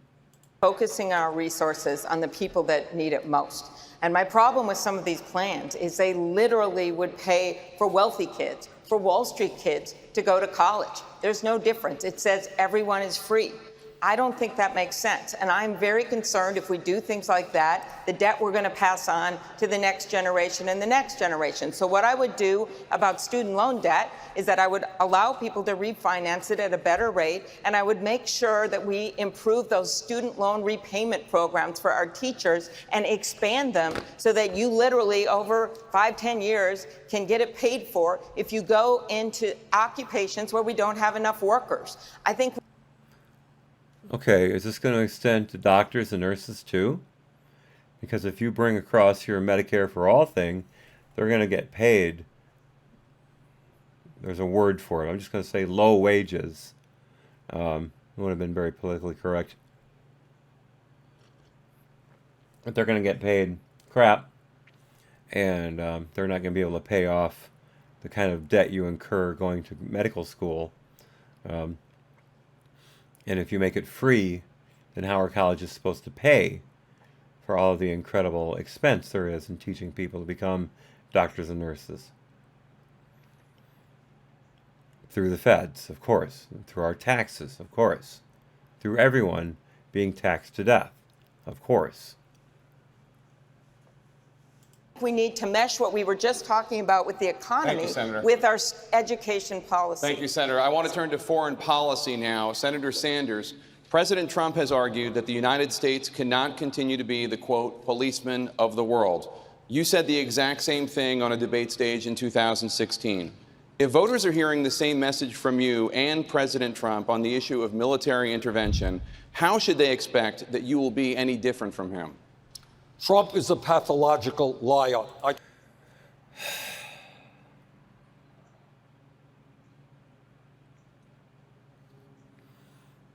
Tell the truth.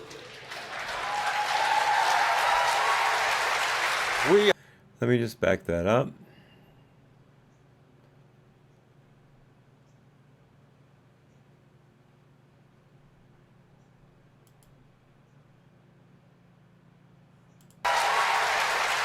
We have been. Oh, I missed it. I got to get that back. Here we go. Trump on the issue of military intervention, how should they expect that you will be any different from him? Trump is a pathological liar. I tell the truth. What's that got to do with military intervention? We have been in Afghanistan, I think, 18 years, in Iraq, 16 or 17 years. Yeah, look what happened when we pulled out.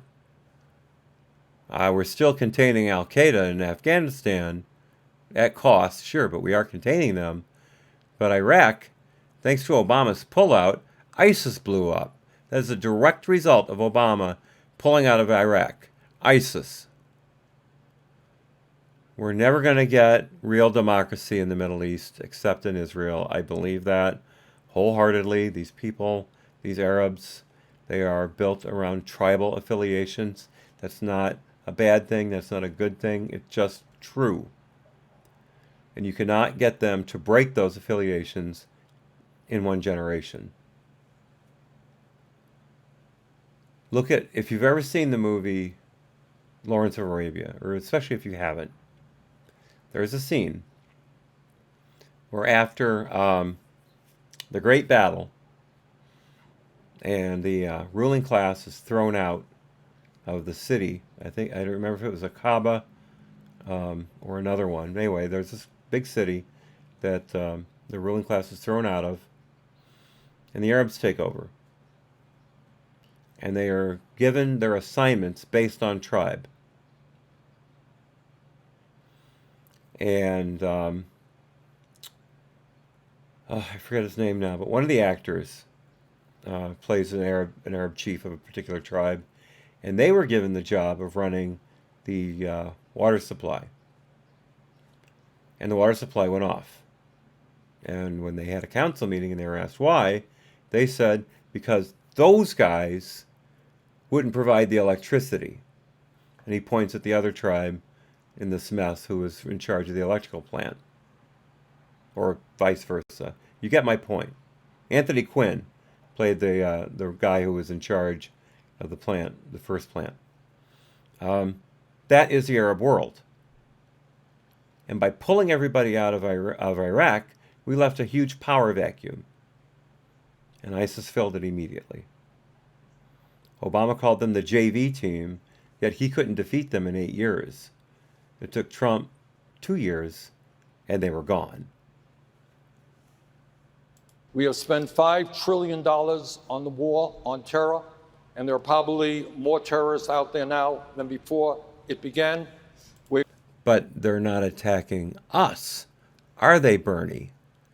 We're going to spend the Congress. Yeah, Omar Sharif was the head of the main group. He led the attack on Aqaba. That was when Peter O'Toole rode with them, insisted on riding on the camel all the way with them. And he fell asleep once, and Omar Sharif said, "Do that again and we'll leave you behind."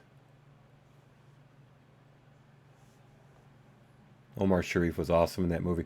Remember that headshot he made of the guy at the well while trotting on his camel? Just walking up to the guy on the well from like 100 yards away before the guy sees him. He pulls out a rifle. The guy's drinking from the well illegally. It's Omar Sharif's tribe's well, not this guy's. Omar Sharif just, well, right-handed, of course. Bang! Drops him.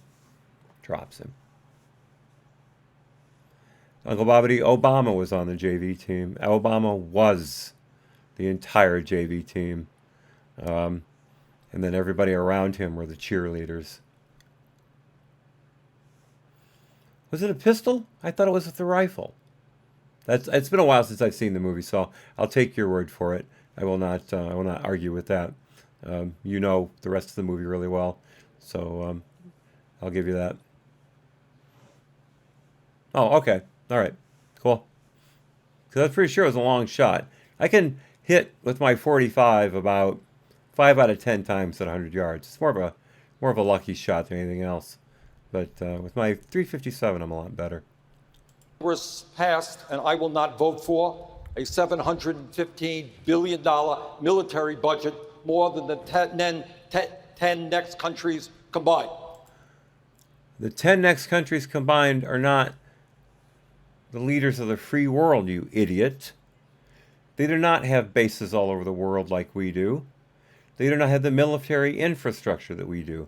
How dare you compare our military to the 10 next largest militaries? They don't come close to our military.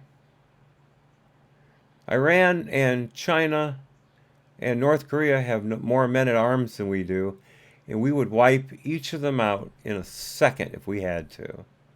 No questions asked. Don't you dare denigrate our military by comparing our spending to another 10 cheap-ass countries. Ooh. Oh, he just lost the veteran vote right there, that's for sure. What we need is a foreign policy that focuses on diplomacy, ending conflicts by people sitting at a table, not by killing each other. What do you think Trump's doing right now? Has he killed any Iranians? No. Has he killed any North Koreans? No. Has he killed any Chinese? No. ISIS needed to be killed. ISIS needed to be eradicated. They were a blight, a cancer on that part of the world, and they were coming here if they could. For a communist who was all in favor of the Soviet state and all the Soviet satellites, he has a really weird idea of diplomacy. Picasso says, and Bernie will not be leader of the free world. No, no. Not if we can help it. As President of the United States, I will go to the United Nations and not the United Nations. not denigrate it, not attack the UN, but bring countries together in the Middle East and all over the world to come to terms with their differences and solve those problems peacefully. The United States cannot be the policeman of the world. Thank you, Senator. Kumbaya, my lord, kumbaya. Peace is coming, Lord, kumbaya. Allah Akbar! Governor Hickenlooper, how do you respond to Senator Sanders' vision for America's role in the world? Well, we share the recognition of the incredible cost. People don't realize that half the soldiers that fought in Iraq and Afghanistan were National Guard. And so I went and sent them off on their deployments, big, noisy hangars, but I also mourned with their families when they didn't come back. We are able now to, I call it constant engagement, but we should have an international diplomatic approach where we're talking to everybody. Because if we're Ray, I had to interrupt for this. He's Silivian,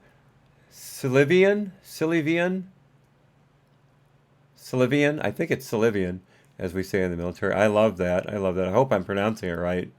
Silivian. Either way, that's really good.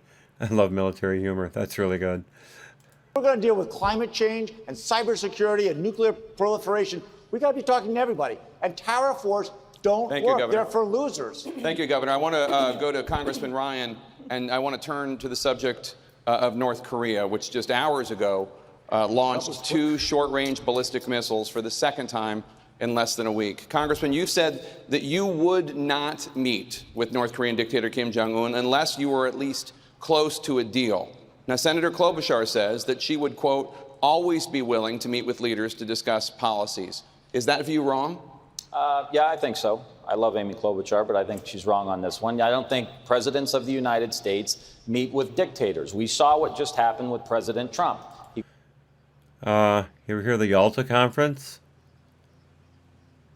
Goes to the demilitarized zone with the leader of North Korea, gives him a huge photo op, gives him global credibility because the most powerful person in the world is sitting there meeting with them. And okay. Oh, Benzo, Tim Pool has just tweeted that his Subverse crowdfunding has reached its goal of $1 million in 23 hours. Thank you for that, Benzo. Thank you. I knew he would. That was really screaming along. Ray corrects my pronunciation. It's Silivian. Okay, Silivian. I'll remember that. Silivian. But this whole thing about giving Kim Jong-un credibility, that's like saying that Sargon and Styx Exenamera 666, if you're not familiar, and Sargon of Akkad, that's like saying that they gave Richard Spencer credibility by debating him. No, they did not elevate him in the eyes of the world, like he's saying that Trump did with Kim Jong-un. He brought Kim Jong-un to the table. He flattered him exquisitely, if not excessively. And Kim's starting to show his colors again. So there's going to have to be some tougher sanctions. The thing is, though, China keeps breaking the sanctions. That's the hard part. We don't have China on our side. Yet they're as much in danger of North Korean genocidal tendencies as anyone else. And weeks later, he's lobbing more missiles. That doesn't make any Weeks later? Weeks? Try months. sense. We've got to demilitarize our foreign policy. Silivian. Right, Ray? Silivian. We've got to make sure that we are engaging these countries all the time. This is very difficult work. I've been in Congress 17 years. I've sat on the Defense Appropriations Committee. I sat on the Armed Services Committee. This is long, tedious work, much of it done outside of the eye of the TV camera. And as president, you've got to monitor that and be very disciplined every day. Don't go give a dictator a huge win. Sit down. How did Kim get a win out of that? We gave him nothing. Nothing but a chance to meet with the president. And what did Kim do in return? He invited the president over the DMZ line, over the border line, and Trump was the first sitting president to cross into North Korea. And he wasn't attacked and he wasn't kidnapped. There was a tussle on the other side when the TV cameras were trying to get in place and the North Korean guards blocked them, and the new press secretary got a couple bruises from that scuffle. Good gal. Anyone who will go toe-to-toe with the North Korean military guards, she's okay in my book. But how are we supposed to, what are we going to do, double the size of the State Department and have everyone talking on the phone with everyone else all the time? No, you need deterrence. You need deterrence. Also, says, remember the walk across the DMZ? I would call that weeks. Yes, I had forgot to factor that in until I brought it up. Thank you. That is correct.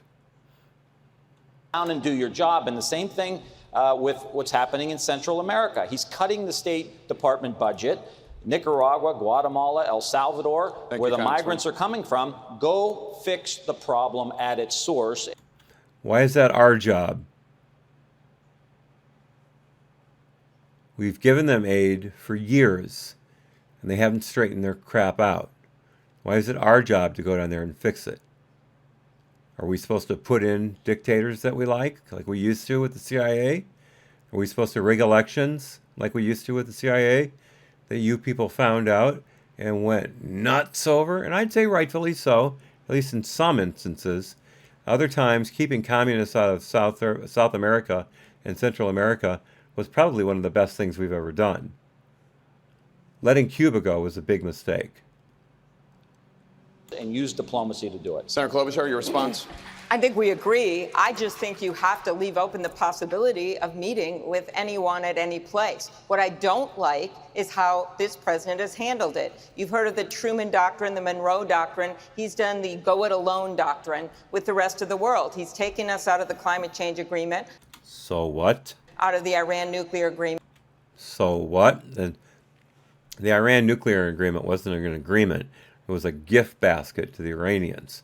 We gave them $180 billion in cash in different currencies, unmarked, untraceable currencies. And then we gave them another how many hundreds of billions in monies that we had locked up after the revolution when they had tortured and imprisoned our embassy staff. Where do you get off doing that? And the climate accord, China and India don't give a damn about the climate accord. They're putting out as many greenhouse gases as they used to. There's no sign of stopping. China said in a recent report that they weren't going to reach peak carbon dioxide output until 2040 or 2050, somewhere in there. And whose greenhouse gas levels, whose air quality levels have changed the most drastically since the Paris Climate Accord? Ours. We cut our greenhouse in half, and our air quality went up just as much. So screw you, Amy. Out of the Russian nuclear agreement. Yeah, the Russians have been violating that agreement for years. Once again, the United States is supposed to, she said we're supposed to be along with everybody. But now she's showing how we're alone. We're the only ones trying to abide by these agreements, and we're getting screwed for it. So where is the incentive, Amy, for us to keep getting into these international agreements and then being the only country who does their part. And I don't agree with that. And when he was just with Vladimir Putin at the G20, when he was asked about invading our democracy, he made a joke.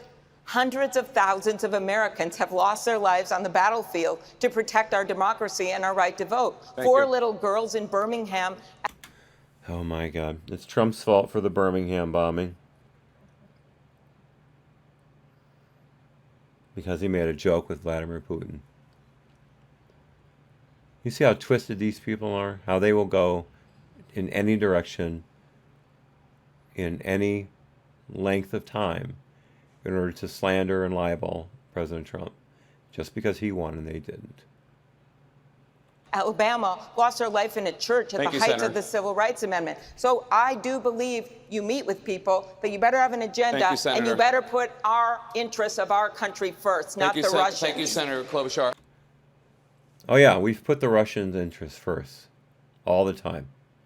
Ever since Trump came into office, we've put the Russians' interests first.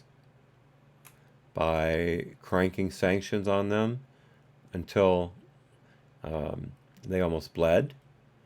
By getting Germany to cancel the pipeline deal that would have created another huge windfall of money for Russia, for Putin, and instead getting the Germans to sign off on an agreement to build more LNG ports so we could take LNG ships there, liquefied natural gas, and power their industry that way, power their homes that way, with our natural gas, not Putin's.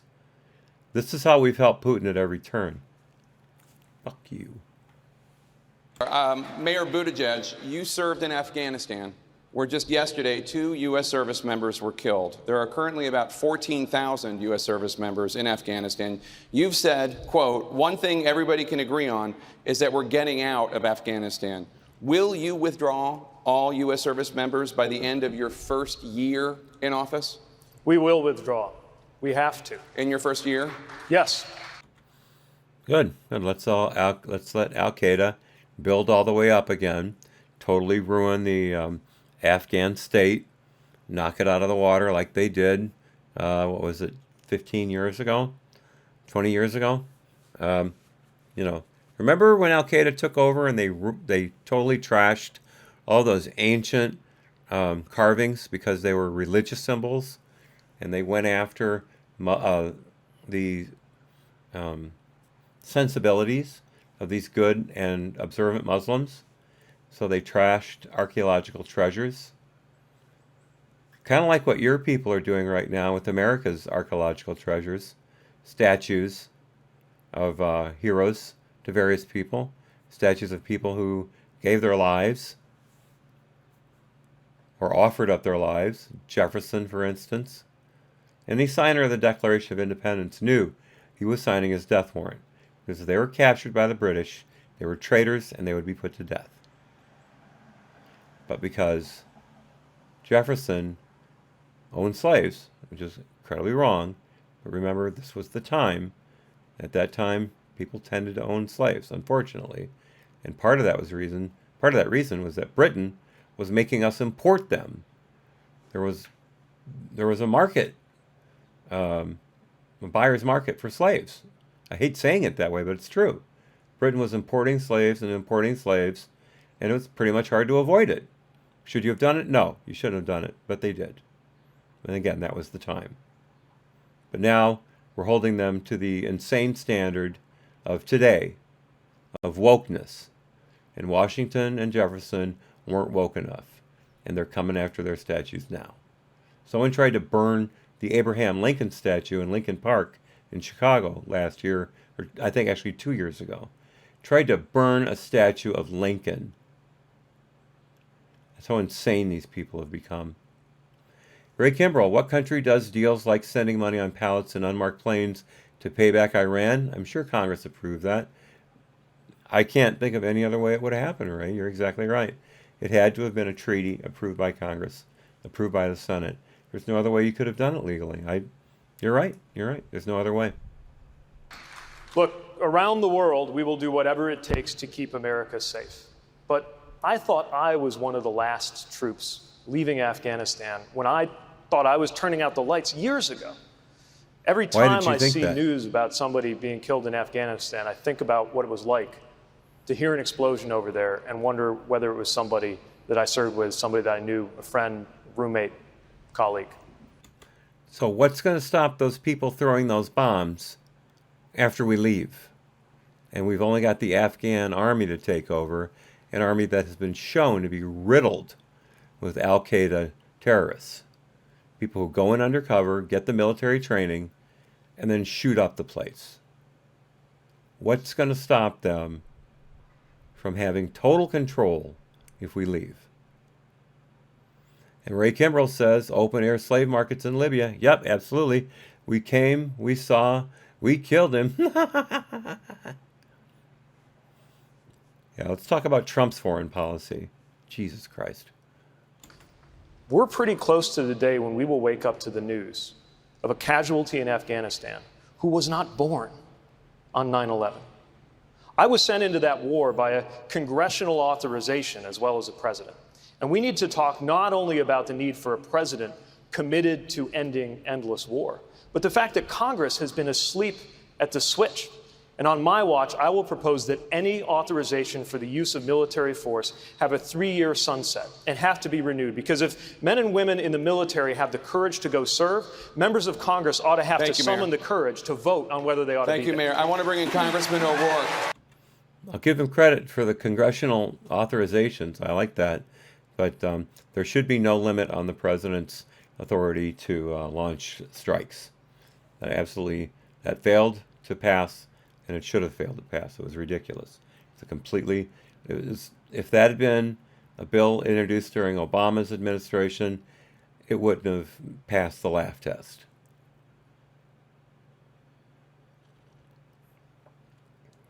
Let's not forget the droner in chief. And again, it would be wonderful if we could get everyone out of Afghanistan. I would be at the airport welcoming them all home. Welcoming them all home. I would be. But we can't. We can't. The Afghan government is teetering on the brink every day. They do not have the strength to survive without us. And without the Afghan government, we can't keep Al-Qaeda at bay. Congressman O'Rourke, returning to the question of whether you would withdraw all U.S. service members from Afghanistan during your first year in office as president. How do you respond, sir?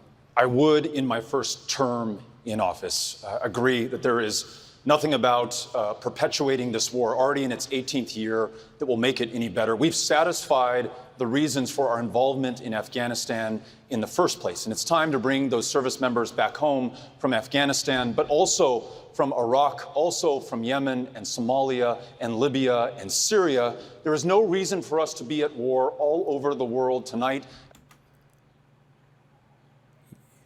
Yes, there is. Most of those wars are backed by Iran. And we can't let Iran have hegemony over the entire Arab world. If we do, that leaves Israel all alone. And that is Iran's goal, is to make this area all their own. Luckily, with the restraints we've put on their economy, with the sanctions, they are dying financially. There are people in the streets because of lack of basic resources. The sanctions are working. The fact that the EU and Britain agreed to keep the Iran deal going, I think, is a slap in the face to anyone who wants freedom in the world. And I am disgusted by it. I am completely disgusted by it. And again, I hope President Trump is ripping Boris Johnson's ears off for that. Wrong button. Oops. As president, I will end those wars, and we will not start new wars. We will not send more U.S. service members overseas to sacrifice their lives and to take the lives of others in our name. We can resolve these challenges peacefully and diplomatically. Congressman. Governor Hickenlooper, you disagree. You your arm said down, that you're Bernie. Shut open up. to keeping some service members in Afghanistan beyond your first term. I look at it as a humanitarian issue, and with all due respect, you're looking at the condition of women. If we completely pull our troops out of there, you're going to see a humanitarian disaster that will startle and frighten every man, woman, and child in this country. Look what happened when we pulled out of Vietnam. Mass murder. And I don't think, I mean, we have troops in over 400 different locations around the world. Most of them are small, they're peacekeeping, they're not greatly at risk. We're going to have to be in Afghanistan. Look at the progress that's happened in that country. We're going to turn our backs and walk away from people that have risked their lives to help us and build a different future for Afghanistan and that part of the world? Thank you, Governor. Senator Warren, you want to make it U.S. policy that the U.S. will never use a nuclear weapon unless another country uses one first. I hadn't heard that one before. Great. Great. Do we have to let it explode first, Liz? Sorry, Heidi. Do we have to let it explode first, Heidi, or can we just go ahead and launch based on their launch? I want to bring everyone back to Vietnam again for a second. We built the most advanced fighter jets in the world during the 50s and early 60s, including the F-4 Phantom II, actually. There was an original Phantom before that. And the F-4 Phantom II did not have a gun in the nose. In fact, very few of the first Century series aircraft, the F-100 through the F-109, very few of them had guns. They were built around missiles. The F-4 Phantom had a Phantom II had a pilot and a radar operator. The radar operator sat behind the pilot, and he literally had a radar screen in front of him, and he could put a pencil-thin beam on another aircraft, and depending on the missile, they could shoot it down at upwards of 12 miles away. Vietnam came along. They put those aircraft into combat, and then they told the pilots, oh, by the way, you can't shoot at another aircraft unless you first verify it by sight that it's an enemy aircraft. So they took a jet fighter built around a radar system and turned it into a dogfighter. The F-4 Phantom II was not a dogfighting aircraft. It was a in and out fast, boom and zoom, Mach 1 plus aircraft. They had to develop entirely new tactics based on this rule. Tactics that they had never been taught before. They had to make them up as they went along. Finally, with the F-4 Phantom IIe in the Air Force and the J model in the Navy, they were able to put a gun in the nose. And it started kicking some ass. The missiles on the thing were pieces of crap. You had 8 missiles on the aircraft, 4 radar and 4 infrared. If you got one hit out of those 8 missiles, you had a good day.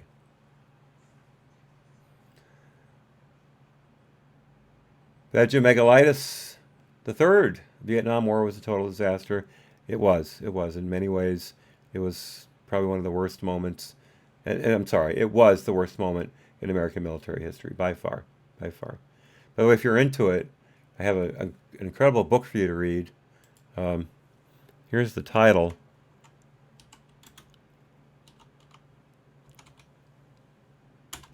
This is the most exhaustive recounting of any battle I've ever read. And I've read a number of books on Stalingrad, a number. This blows them away. It's all about the battle for Hue, and it'll knock you off your feet. Just amazing. And it was pretty cheap on Amazon the last I looked. Now, President Obama reportedly considered that policy, but ultimately decided against it. Why should the U.S. tie its own hands with that policy? Because it makes the world safer. The United States is not going to use nuclear weapons preemptively, and we need to say so to the entire world. It reduces the likelihood that someone miscalculates, someone misunderstands. Our first responsibility is to keep ourselves safe. And we keep ourselves safe by letting someone drop a nuke on us first. I think your earrings are in too tight.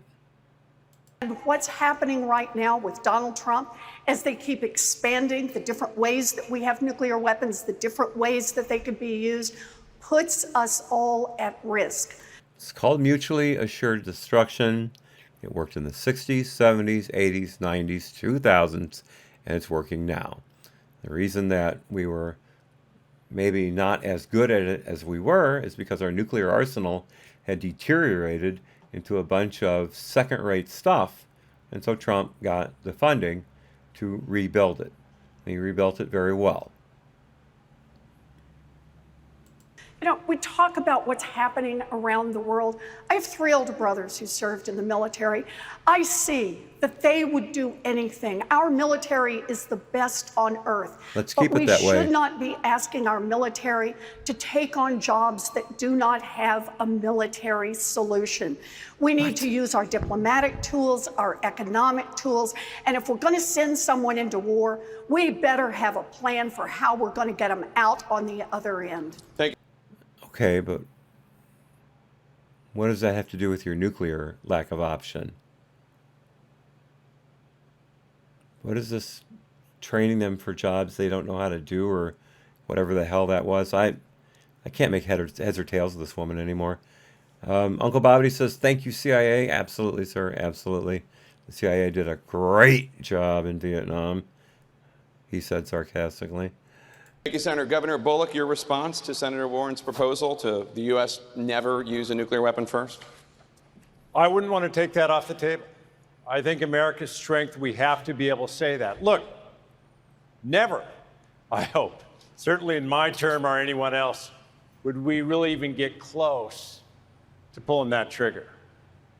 But by the same token, America's strength, and look, this president's made America versus America alone. Our ally. We have the respect of NATO, especially now that we've rearmed. They're buying our F-35A fighters, an aircraft I don't necessarily agree with, but man, can it fly. I'll give it that. I've seen the military demonstration pilots put it through its paces. It is awe-inspiring. It's just awe-inspiring. But to take that aircraft and see it as a replacement for aircraft such as the A-10C Warthog 2. I'm sorry, A-10C Warthog, it wasn't a 2. That's ridiculous. It's absolutely ridiculous. I used to teach people how to fly the A-10C online. I was really good at it. Things moved beyond me and I couldn't keep up anymore. After I got sick, it was really hard for me to get back in the groove. But I loved that job. It was one of the finest things I've ever done in my life. I had so much fun doing it. But you can't tell me the F-35A can replace an A-10C on the battlefield. That's ridiculous. Uncle Bobby, can Liz tell us about her friend Eddie again? And what does he have to say about this question? Oh, very good. Well, maybe he can't say anything because of his ALS. But it's funny. When she said his name the first time, I thought she said Addie because of her accent. I completely missed Eddie. So, for that alone, I thank you for that chat, Uncle Bobby. Allies no longer trust us. Our adversaries Liar. are with us. But going from a position of strength, we should be negotiating down so there aren't nuclear weapons. But drawing those lines in the sand at this point, I wouldn't do. Thank you, Governor. Senator Warren, your response? Look, we don't expand trust around the world by saying, we might be the first ones to use a nuclear weapon. That puts the entire world at risk and puts us at risk right in the middle of this. At a time when Donald Trump is pulling out of our nuclear negotiations, There were no negotiations. The Russians were violating the terms left and right. They weren't coming back to the table. But once again, we're doing everything that Russia wants us to do by rearming our nuclear option. Vedra Megalitis III says, why can't military gear and vehicle production be part of the military rather than having to bargain with the lowest bidder? I see that point, but the thing is once you do that, you're getting the federal government into manufacturing now. And that's a whole another problem because the federal government can't do anything well. They have the money to do it over again, but they don't have the money to do it right the first time. And that's what I think would happen with our military gear if it was produced through the federal government. And then again, you've got the other thing with the military is you've got the thing called mission creep, where you design something one way, and by the time you're done, it costs twice as much and weighs 4 times as much. So I think we need to keep that check with the engineers outside of the military to help them understand sometimes perfect is not as good enough. But I do see your point. That is one that I think I could look at a little more closely. Expanding the opportunities for nuclear proliferation around the world has pulled us out of the deal in Iran, and Iran is now working on its nuclear weapon. They were working on it the whole time. We gave them carte blanche to work on their ballistic intercontinental missiles. It was a short-term deal, too. It's basically up. And what are they doing? They're enriching their uranium. You make it sound like they're trustworthy. This Pollyanna, rose-tinted glasses, Sylvian, if I may borrow that from Ray, Sylvian stupidity. Do you want her to be commander-in-chief? Seriously? She's already shown herself to be unstable. Now she wants to make us believe that she's the person who we can trust with the nuclear button. The world gets closer and closer to nuclear warfare. Closer. We have to have an announced policy that is one the entire world can live with. We need to make that clear. We will respond if someone else does, but Governor not Bullock, first. please respond. Part I agree with. But by the same token, like, we need to get back to nuclear proliferation. What? But when you have folks, proliferation, reducing them, but at the same time, when you actually have Korea, when you have others, I don't want to turn around and say, well, Detroit has to be gone before we would ever use that. When so many crazy folks are getting closer to having a nuclear weapon, I don't want them to think I could strike this country and I and we as the United States of America wouldn't do a thing. Part of the strength really is the ability to deter. Governor, thank you very much. Moving on now. Can I add Moving on now, please, Senator. Senator, please. Moving on now. As you know, to serve as President of the United States, all of you know this, you have to be at least 35 years old. So, Mayor Buttigieg, you just qualified. You're 37, the youngest candidate in this field. Standing next to you is the oldest candidate, Bernie Sanders, at age 77. Should voters take into consideration age when choosing a presidential candidate? I don't care how old you are. I care about your vision. But I do think it matters that we have a new generation of leaders stepping up around the world. Leaders like I actually think it's good that the Prime Minister of New Zealand's gotten a lot of attention in Democratic debates. She's masterful. If you think the Prime Minister of New Zealand is doing a good job, I don't want you anywhere near 1600 Pennsylvania Avenue. Seriously, that woman is a basket case. She rules by fiat. She makes up regulations without any backing by Congress initially. They have to catch up with her. And her gun return policy, I think, has so far netted about 14 guns. I mean, it's been pathetic. She has no control over her government whatsoever. She is an idiot. And for you to use her as a beacon of what youth can do in high office just goes to show how out of touch you really are. She is younger than I would be when I take office. This is the kind of trend America might be leading. instead of following, but only if it's actually backed by the right vision. And we can have great presidents at any age. What I will say is we need the kind of vision that's going to win. We cannot have a vision that amounts to back to normal. The only reason we got this president is that normal didn't work.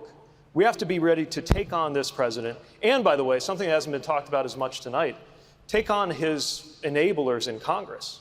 You know, when David enablers. People who agree with the president are not politically aligned. They're enablers. Once again, the way the left plays with language. No, I'm sorry, they don't play with it, they destroy it. You can't let them get away with that. You just cannot. Don't use their verbiage. Stand firm and use the right words in the right situations. It will ruin their arguments. If they want to call us racist and make us back down, no. Just wait till they say something about policy and they'll slip up. They'll use their left-wing terminology. You nail them with the right word and watch how quickly they shut up. Duke. David Duke, when David seriously. Duke ran for Congress, whoever ran for governor, the Republican Party 20 years ago ran away from him. Today, they are supporting naked racism in the White House, or at best silent about it. And if you were watching this at home, and you are a Republican member of Congress, consider the fact that when the sun sets on your career, and they are writing your story, of all the good and bad things you did in your life, the thing you will be remembered for is whether in this moment, with this president, you found the courage to stand up to him, or you continue to put party over country. Thank you, Mayor. Senator Sanders.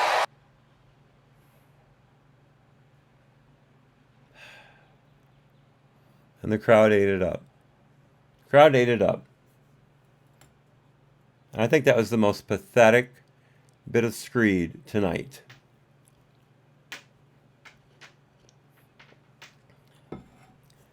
Piper, do you have to do that? Seriously? Thank you.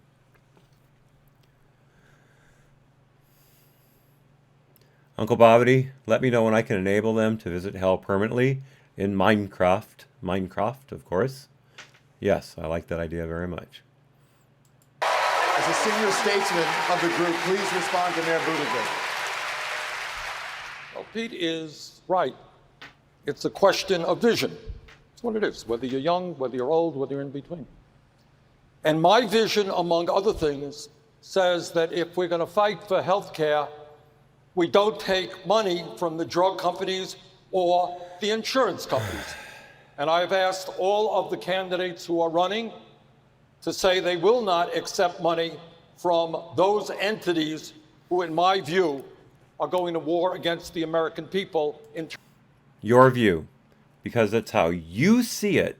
Everyone else should follow you along. That's pure socialism, Bernie. Great job. Great job bringing socialism to the Democratic presidential primaries. Who would have thought that could have been done? In terms of health care. That's a new vision. A new vision says that we must cancel completely student debt because the younger generation in this country today, for the first time in modern American history, will have a lower standard of living than their parents. Thank you. That's because they're taking crappy college courses and they're not getting out into the job market prepared. They come unglued at the first sign of disagreement or responsibility beyond what they feel is necessary. Look at all the people at, what was it, Vox, I think, that voted to unionize in the middle of layoffs. These are people without any touch of how the real world works. And Bernie is encouraging that by forgiving their student debt, by making them say, I don't have to get that job after all. I don't have to work to pay off my debt anymore. This is America, Bernie. When you take on debt, you pay it off. That's how it works. Thank you, Senator Sanders. I'd The debate like to continues right respond after on this. this, too. I'd Please. like to be heard on Thank this. you.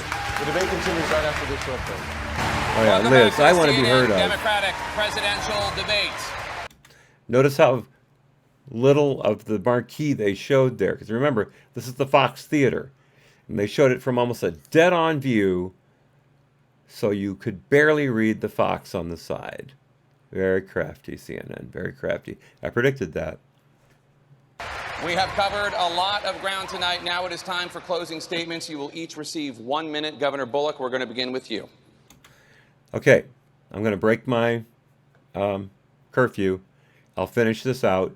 I know some of you have to leave at 7, and I understand that, but I will finish this out. I'm just going to let them speak. I'm not going to say anything. I'm just going to let the craziness roll over us. And remember, I think the moderates won this tonight, except for crazy Heidi jumping down their throats all the time.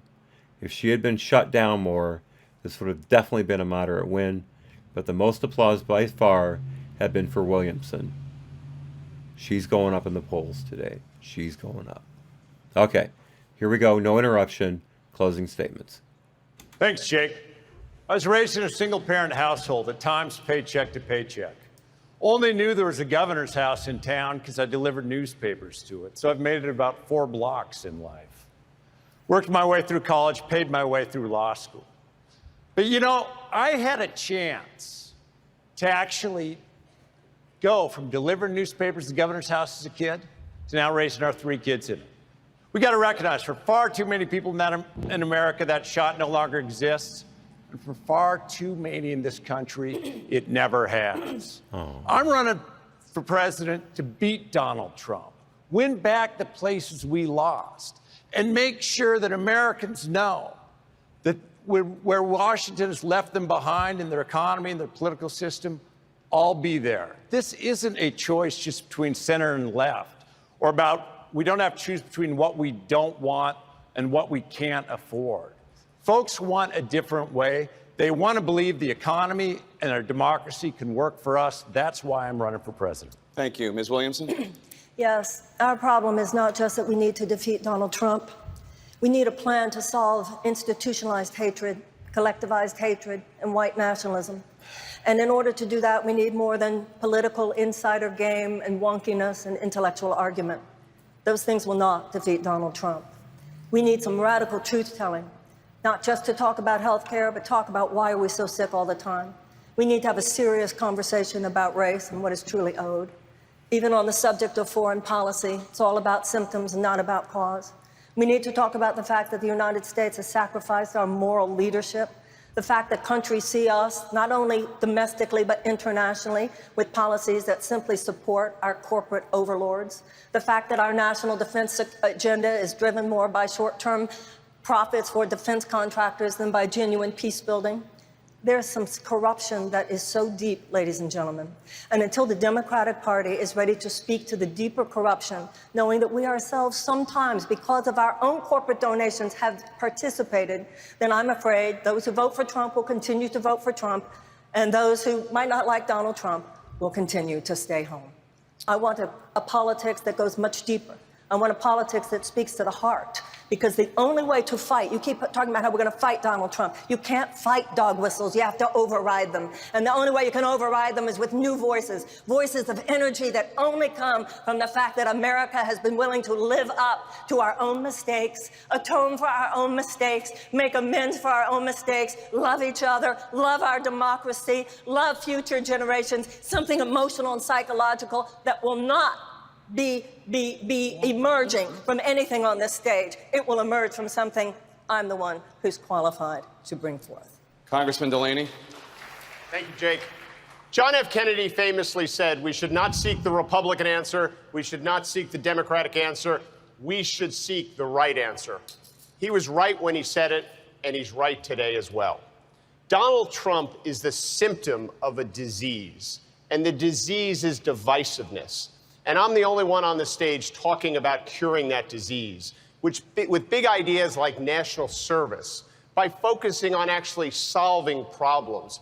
If we work together, we can fix healthcare and build infrastructure. We can invest in not just technology, but people and entrepreneurs, whether they be in Storm Lake, Iowa, or Detroit, Michigan, or Baltimore, Maryland. We can fight climate change and reimagine our education system, but we have to do it with real solutions, not impossible promises. Isn't it time we had a president who was a leader in both the private sector and in government to lead us into the future? I promise, as president, I will restore vision, unity, and leadership and decency to this country, and that's why I'm running for president. Thank you. Congressman Ryan. So in a few minutes, all of the pundits are going to be looking at this debate and saying, well, who captured the left lane and who captured the center lane and who captured the moderate lane? I hope tonight, at some level, I captured your imagination. Your imagination about what this country could be like if we united, if we put together real policies that weren't left or right, but new and better. That's how we win the future. It's new and better. A new and better economy, a new and better education system, a new and better healthcare system that focuses on prevention, an education system that focuses on the trauma of our kids. There's not going to be a savior, not going to be a superstar that's going to fix all this. It's going to be you and me. It's going to be us. That's how we fix this country. You and I coming together to do big things, to imagine the new country that we want by coming together, not left or right, new and better. Governor Hickenlooper. Thank you. And what a night. I've loved it. I'd like to ask every American to imagine that you are facing life-threatening surgery tomorrow. Would you choose a doctor who had a track record of proven success, who'd actually done the work, or someone who had just talked about it? That's the question we're facing in this primary. I've actually got a track record as a small business owner, as a mayor, and as a governor. We expanded health care in Colorado, got near universal coverage.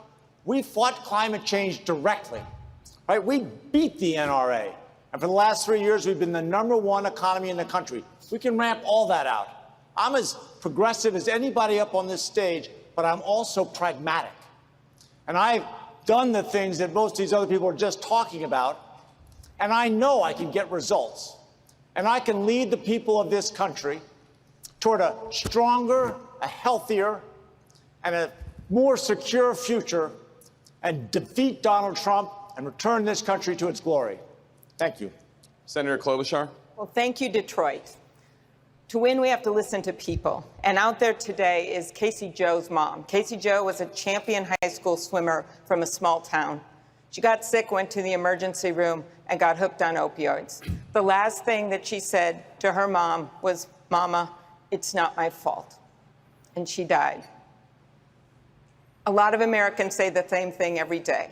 And that is what I will stand up for. And what I will stand up against are companies like those pharma companies that got her hooked on those opioids and didn't tell the doctors or the patients what was going to happen. We need someone that has people's back. We also need someone that can win.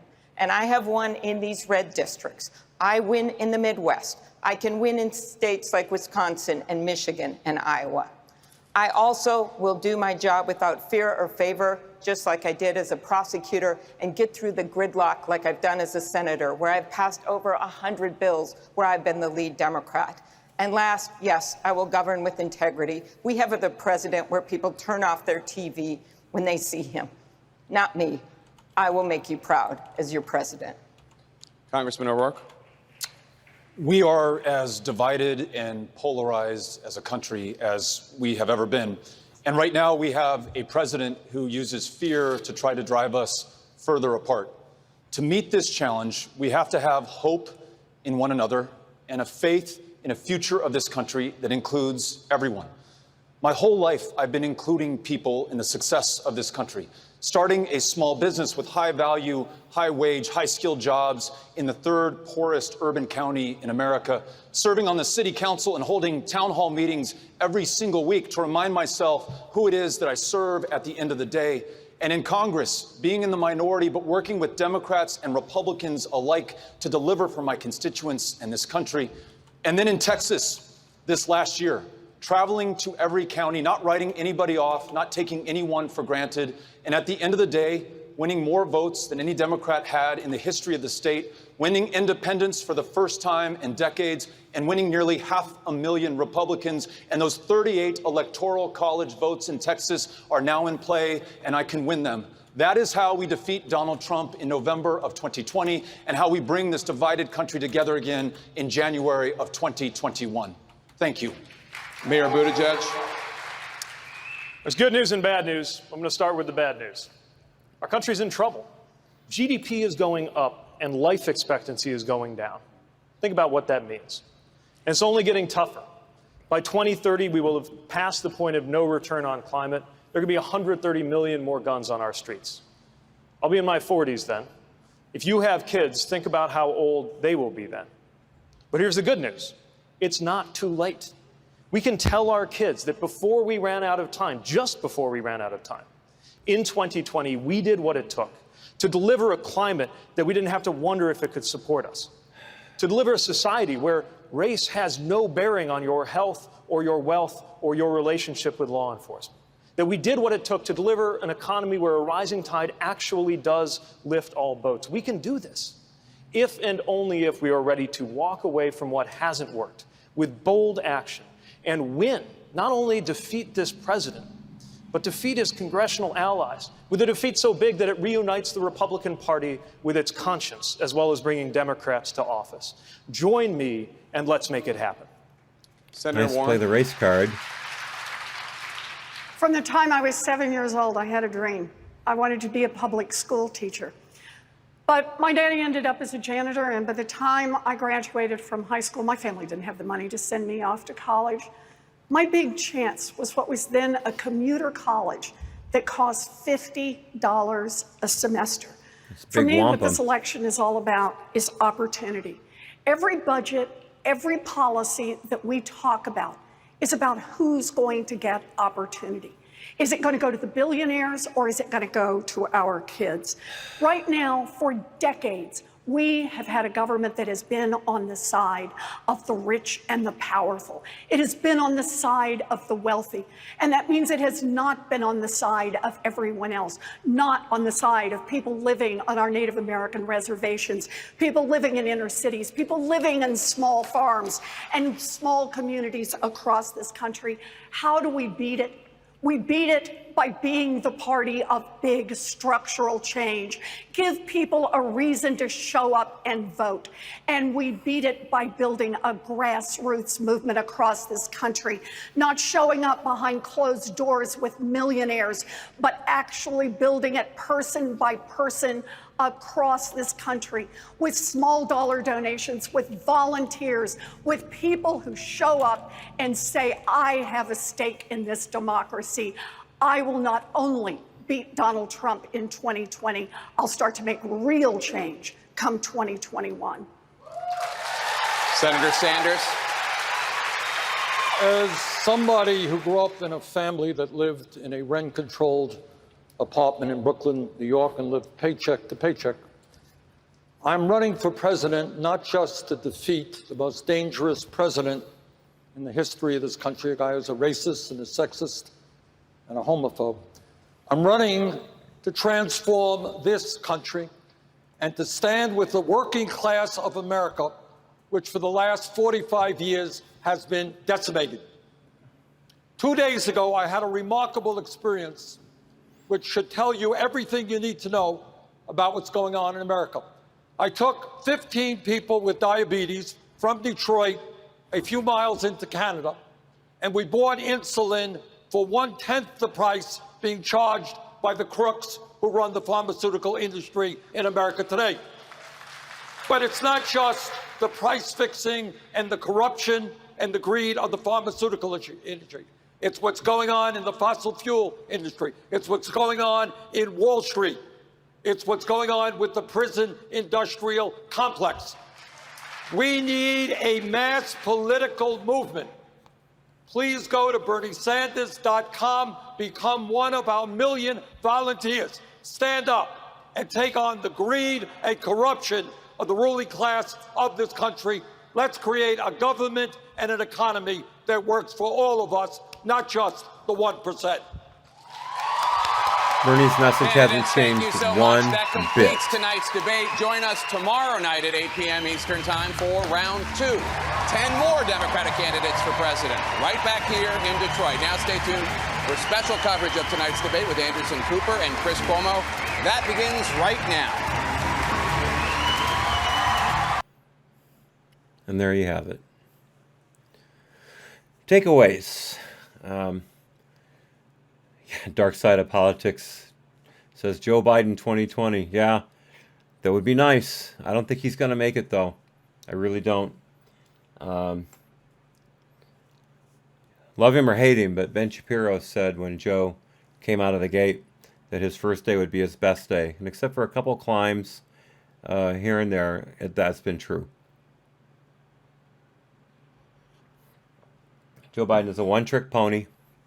He has nothing to run on except his thing of unity. Any other idea he has can easily be pointed out. It can easily be pointed out that he had 8 years to do those ideas. Why didn't he get them done? If he says because I didn't have Congress, then you're going to ask, well, you don't have Congress now. Do you expect the senators and the House of Representatives to be in your favor? And if he does, he's an idiot. But thank you for being here, Dark Side of Politics. I appreciate it. Uncle Bobbity says, how's that $15 minimum wage working out for your unionized campaign staff, Bernie? Absolutely. Absolutely. And Bernie is just the height of hypocrisy, pretty much like all these people. He wants you to do something like give up your millions to him. I know I have very good friends, people who are very, very close to me who are 1%ers, and they're retired. And if Bernie taxes them at the rate he's saying, they're going to have to go back to work. It's that simple. But yeah, Bernie's trials and travails with his staff have been long known. Have been long in coming, I should say, but only recently come to light. So he deserves everything he gets. I'm sorry for what happened to him in 2016. Nobody deserves to get a job like that. But at least we didn't have to run against him. That worked out. But he's done. He's done. He's nowhere. If you again listen to his message, it's the same exact thing over and over again. Drug companies, fossil fuel companies, 1%ers. Everything he hates has made billions, trillions of dollars for this country over time. And he wants to tear it all down. Liz Warren's the same way. I'm glad she came off as such a screeching harridan tonight. By the way, thank you, Picasso Notes, for correcting my pronunciation of that. Because I used to say Heridian. And of course that's wrong. Uncle Bobby says, Bernie 2020, you must pay what I don't want to. That's pretty good. That's another bumper sticker for you. Though I did like the one earlier. That was really good. Yeah, it's the moderates caught me tonight. They're still insane, but at least they had some decent messages. But the real walkaway tonight, I think, was Williamson again. She really, really brought it home. Her closing statement was good, still touchy-feely, but you know what? Some people are really into that. I bet more people are into that than there are into hard left identity politics. Again, I'm sure she'll be on the next debate stage. I really am. What's his name? Buttigieg came off as a grenade thrower. I don't like him at all. Let's see. Hickenlooper, I like the fact that he started a brew pub. Good for him. But for the most part, they were all disingenuous pieces of shit. They had bright spots here and there. Again, Williamson's the only one who didn't really make me want to throw up. She did okay. Ray says, good show, Hat. Can't wait for tomorrow's show. Yeah, let's talk about tomorrow's show now. Obviously, the debate's probably going to be as long, if not maybe a little longer. I was going to go to a cigar party tomorrow. It starts at 4, but I'm going to stay on and do this till I can finish it, just like today. I think it's important, and I can go to another cigar party very soon if I want to. I can have one of my own if I want to. So I'll stick around. Hopefully we'll go till maybe just close to 7, not after. So leave your comments and any discussions you want to have in the section below after the video posts. I greatly appreciate everyone's being here. And again, this is AHNC, All Hat No Cattle. I want to thank everyone in the chat. I won't even try to name you all today. There's just been too many. But I thank you, especially those who showed up for the first time. It's really great to see you, and I hope to see you again. So until tomorrow morning at 11 a.m. Central Time, I'll bid you adieu. So please, be well. God bless. Let's see, right here. Happy trails. I'll see you all tomorrow. Bye-bye.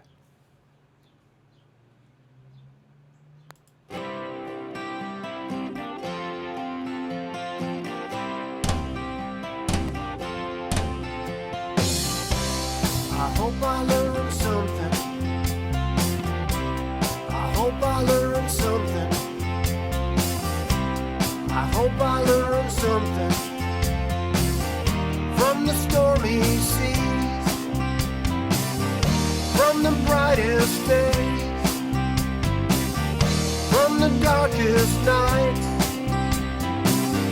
from the sunny days.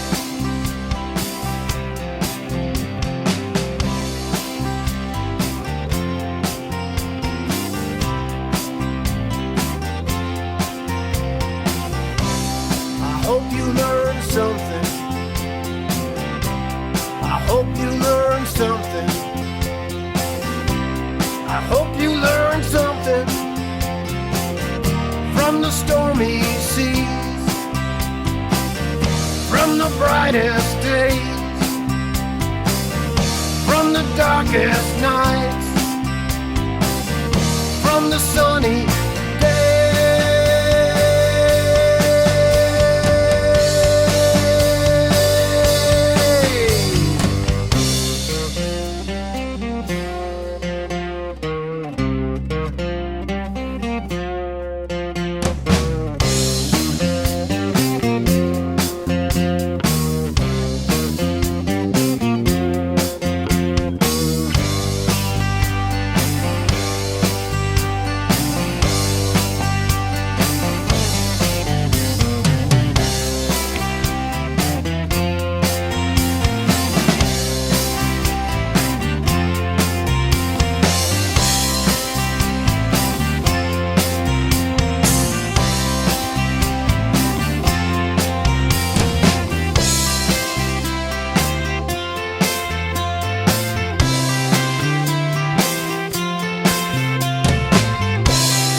from the stormy seas, the brightest days, from the darkest nights, from the sunny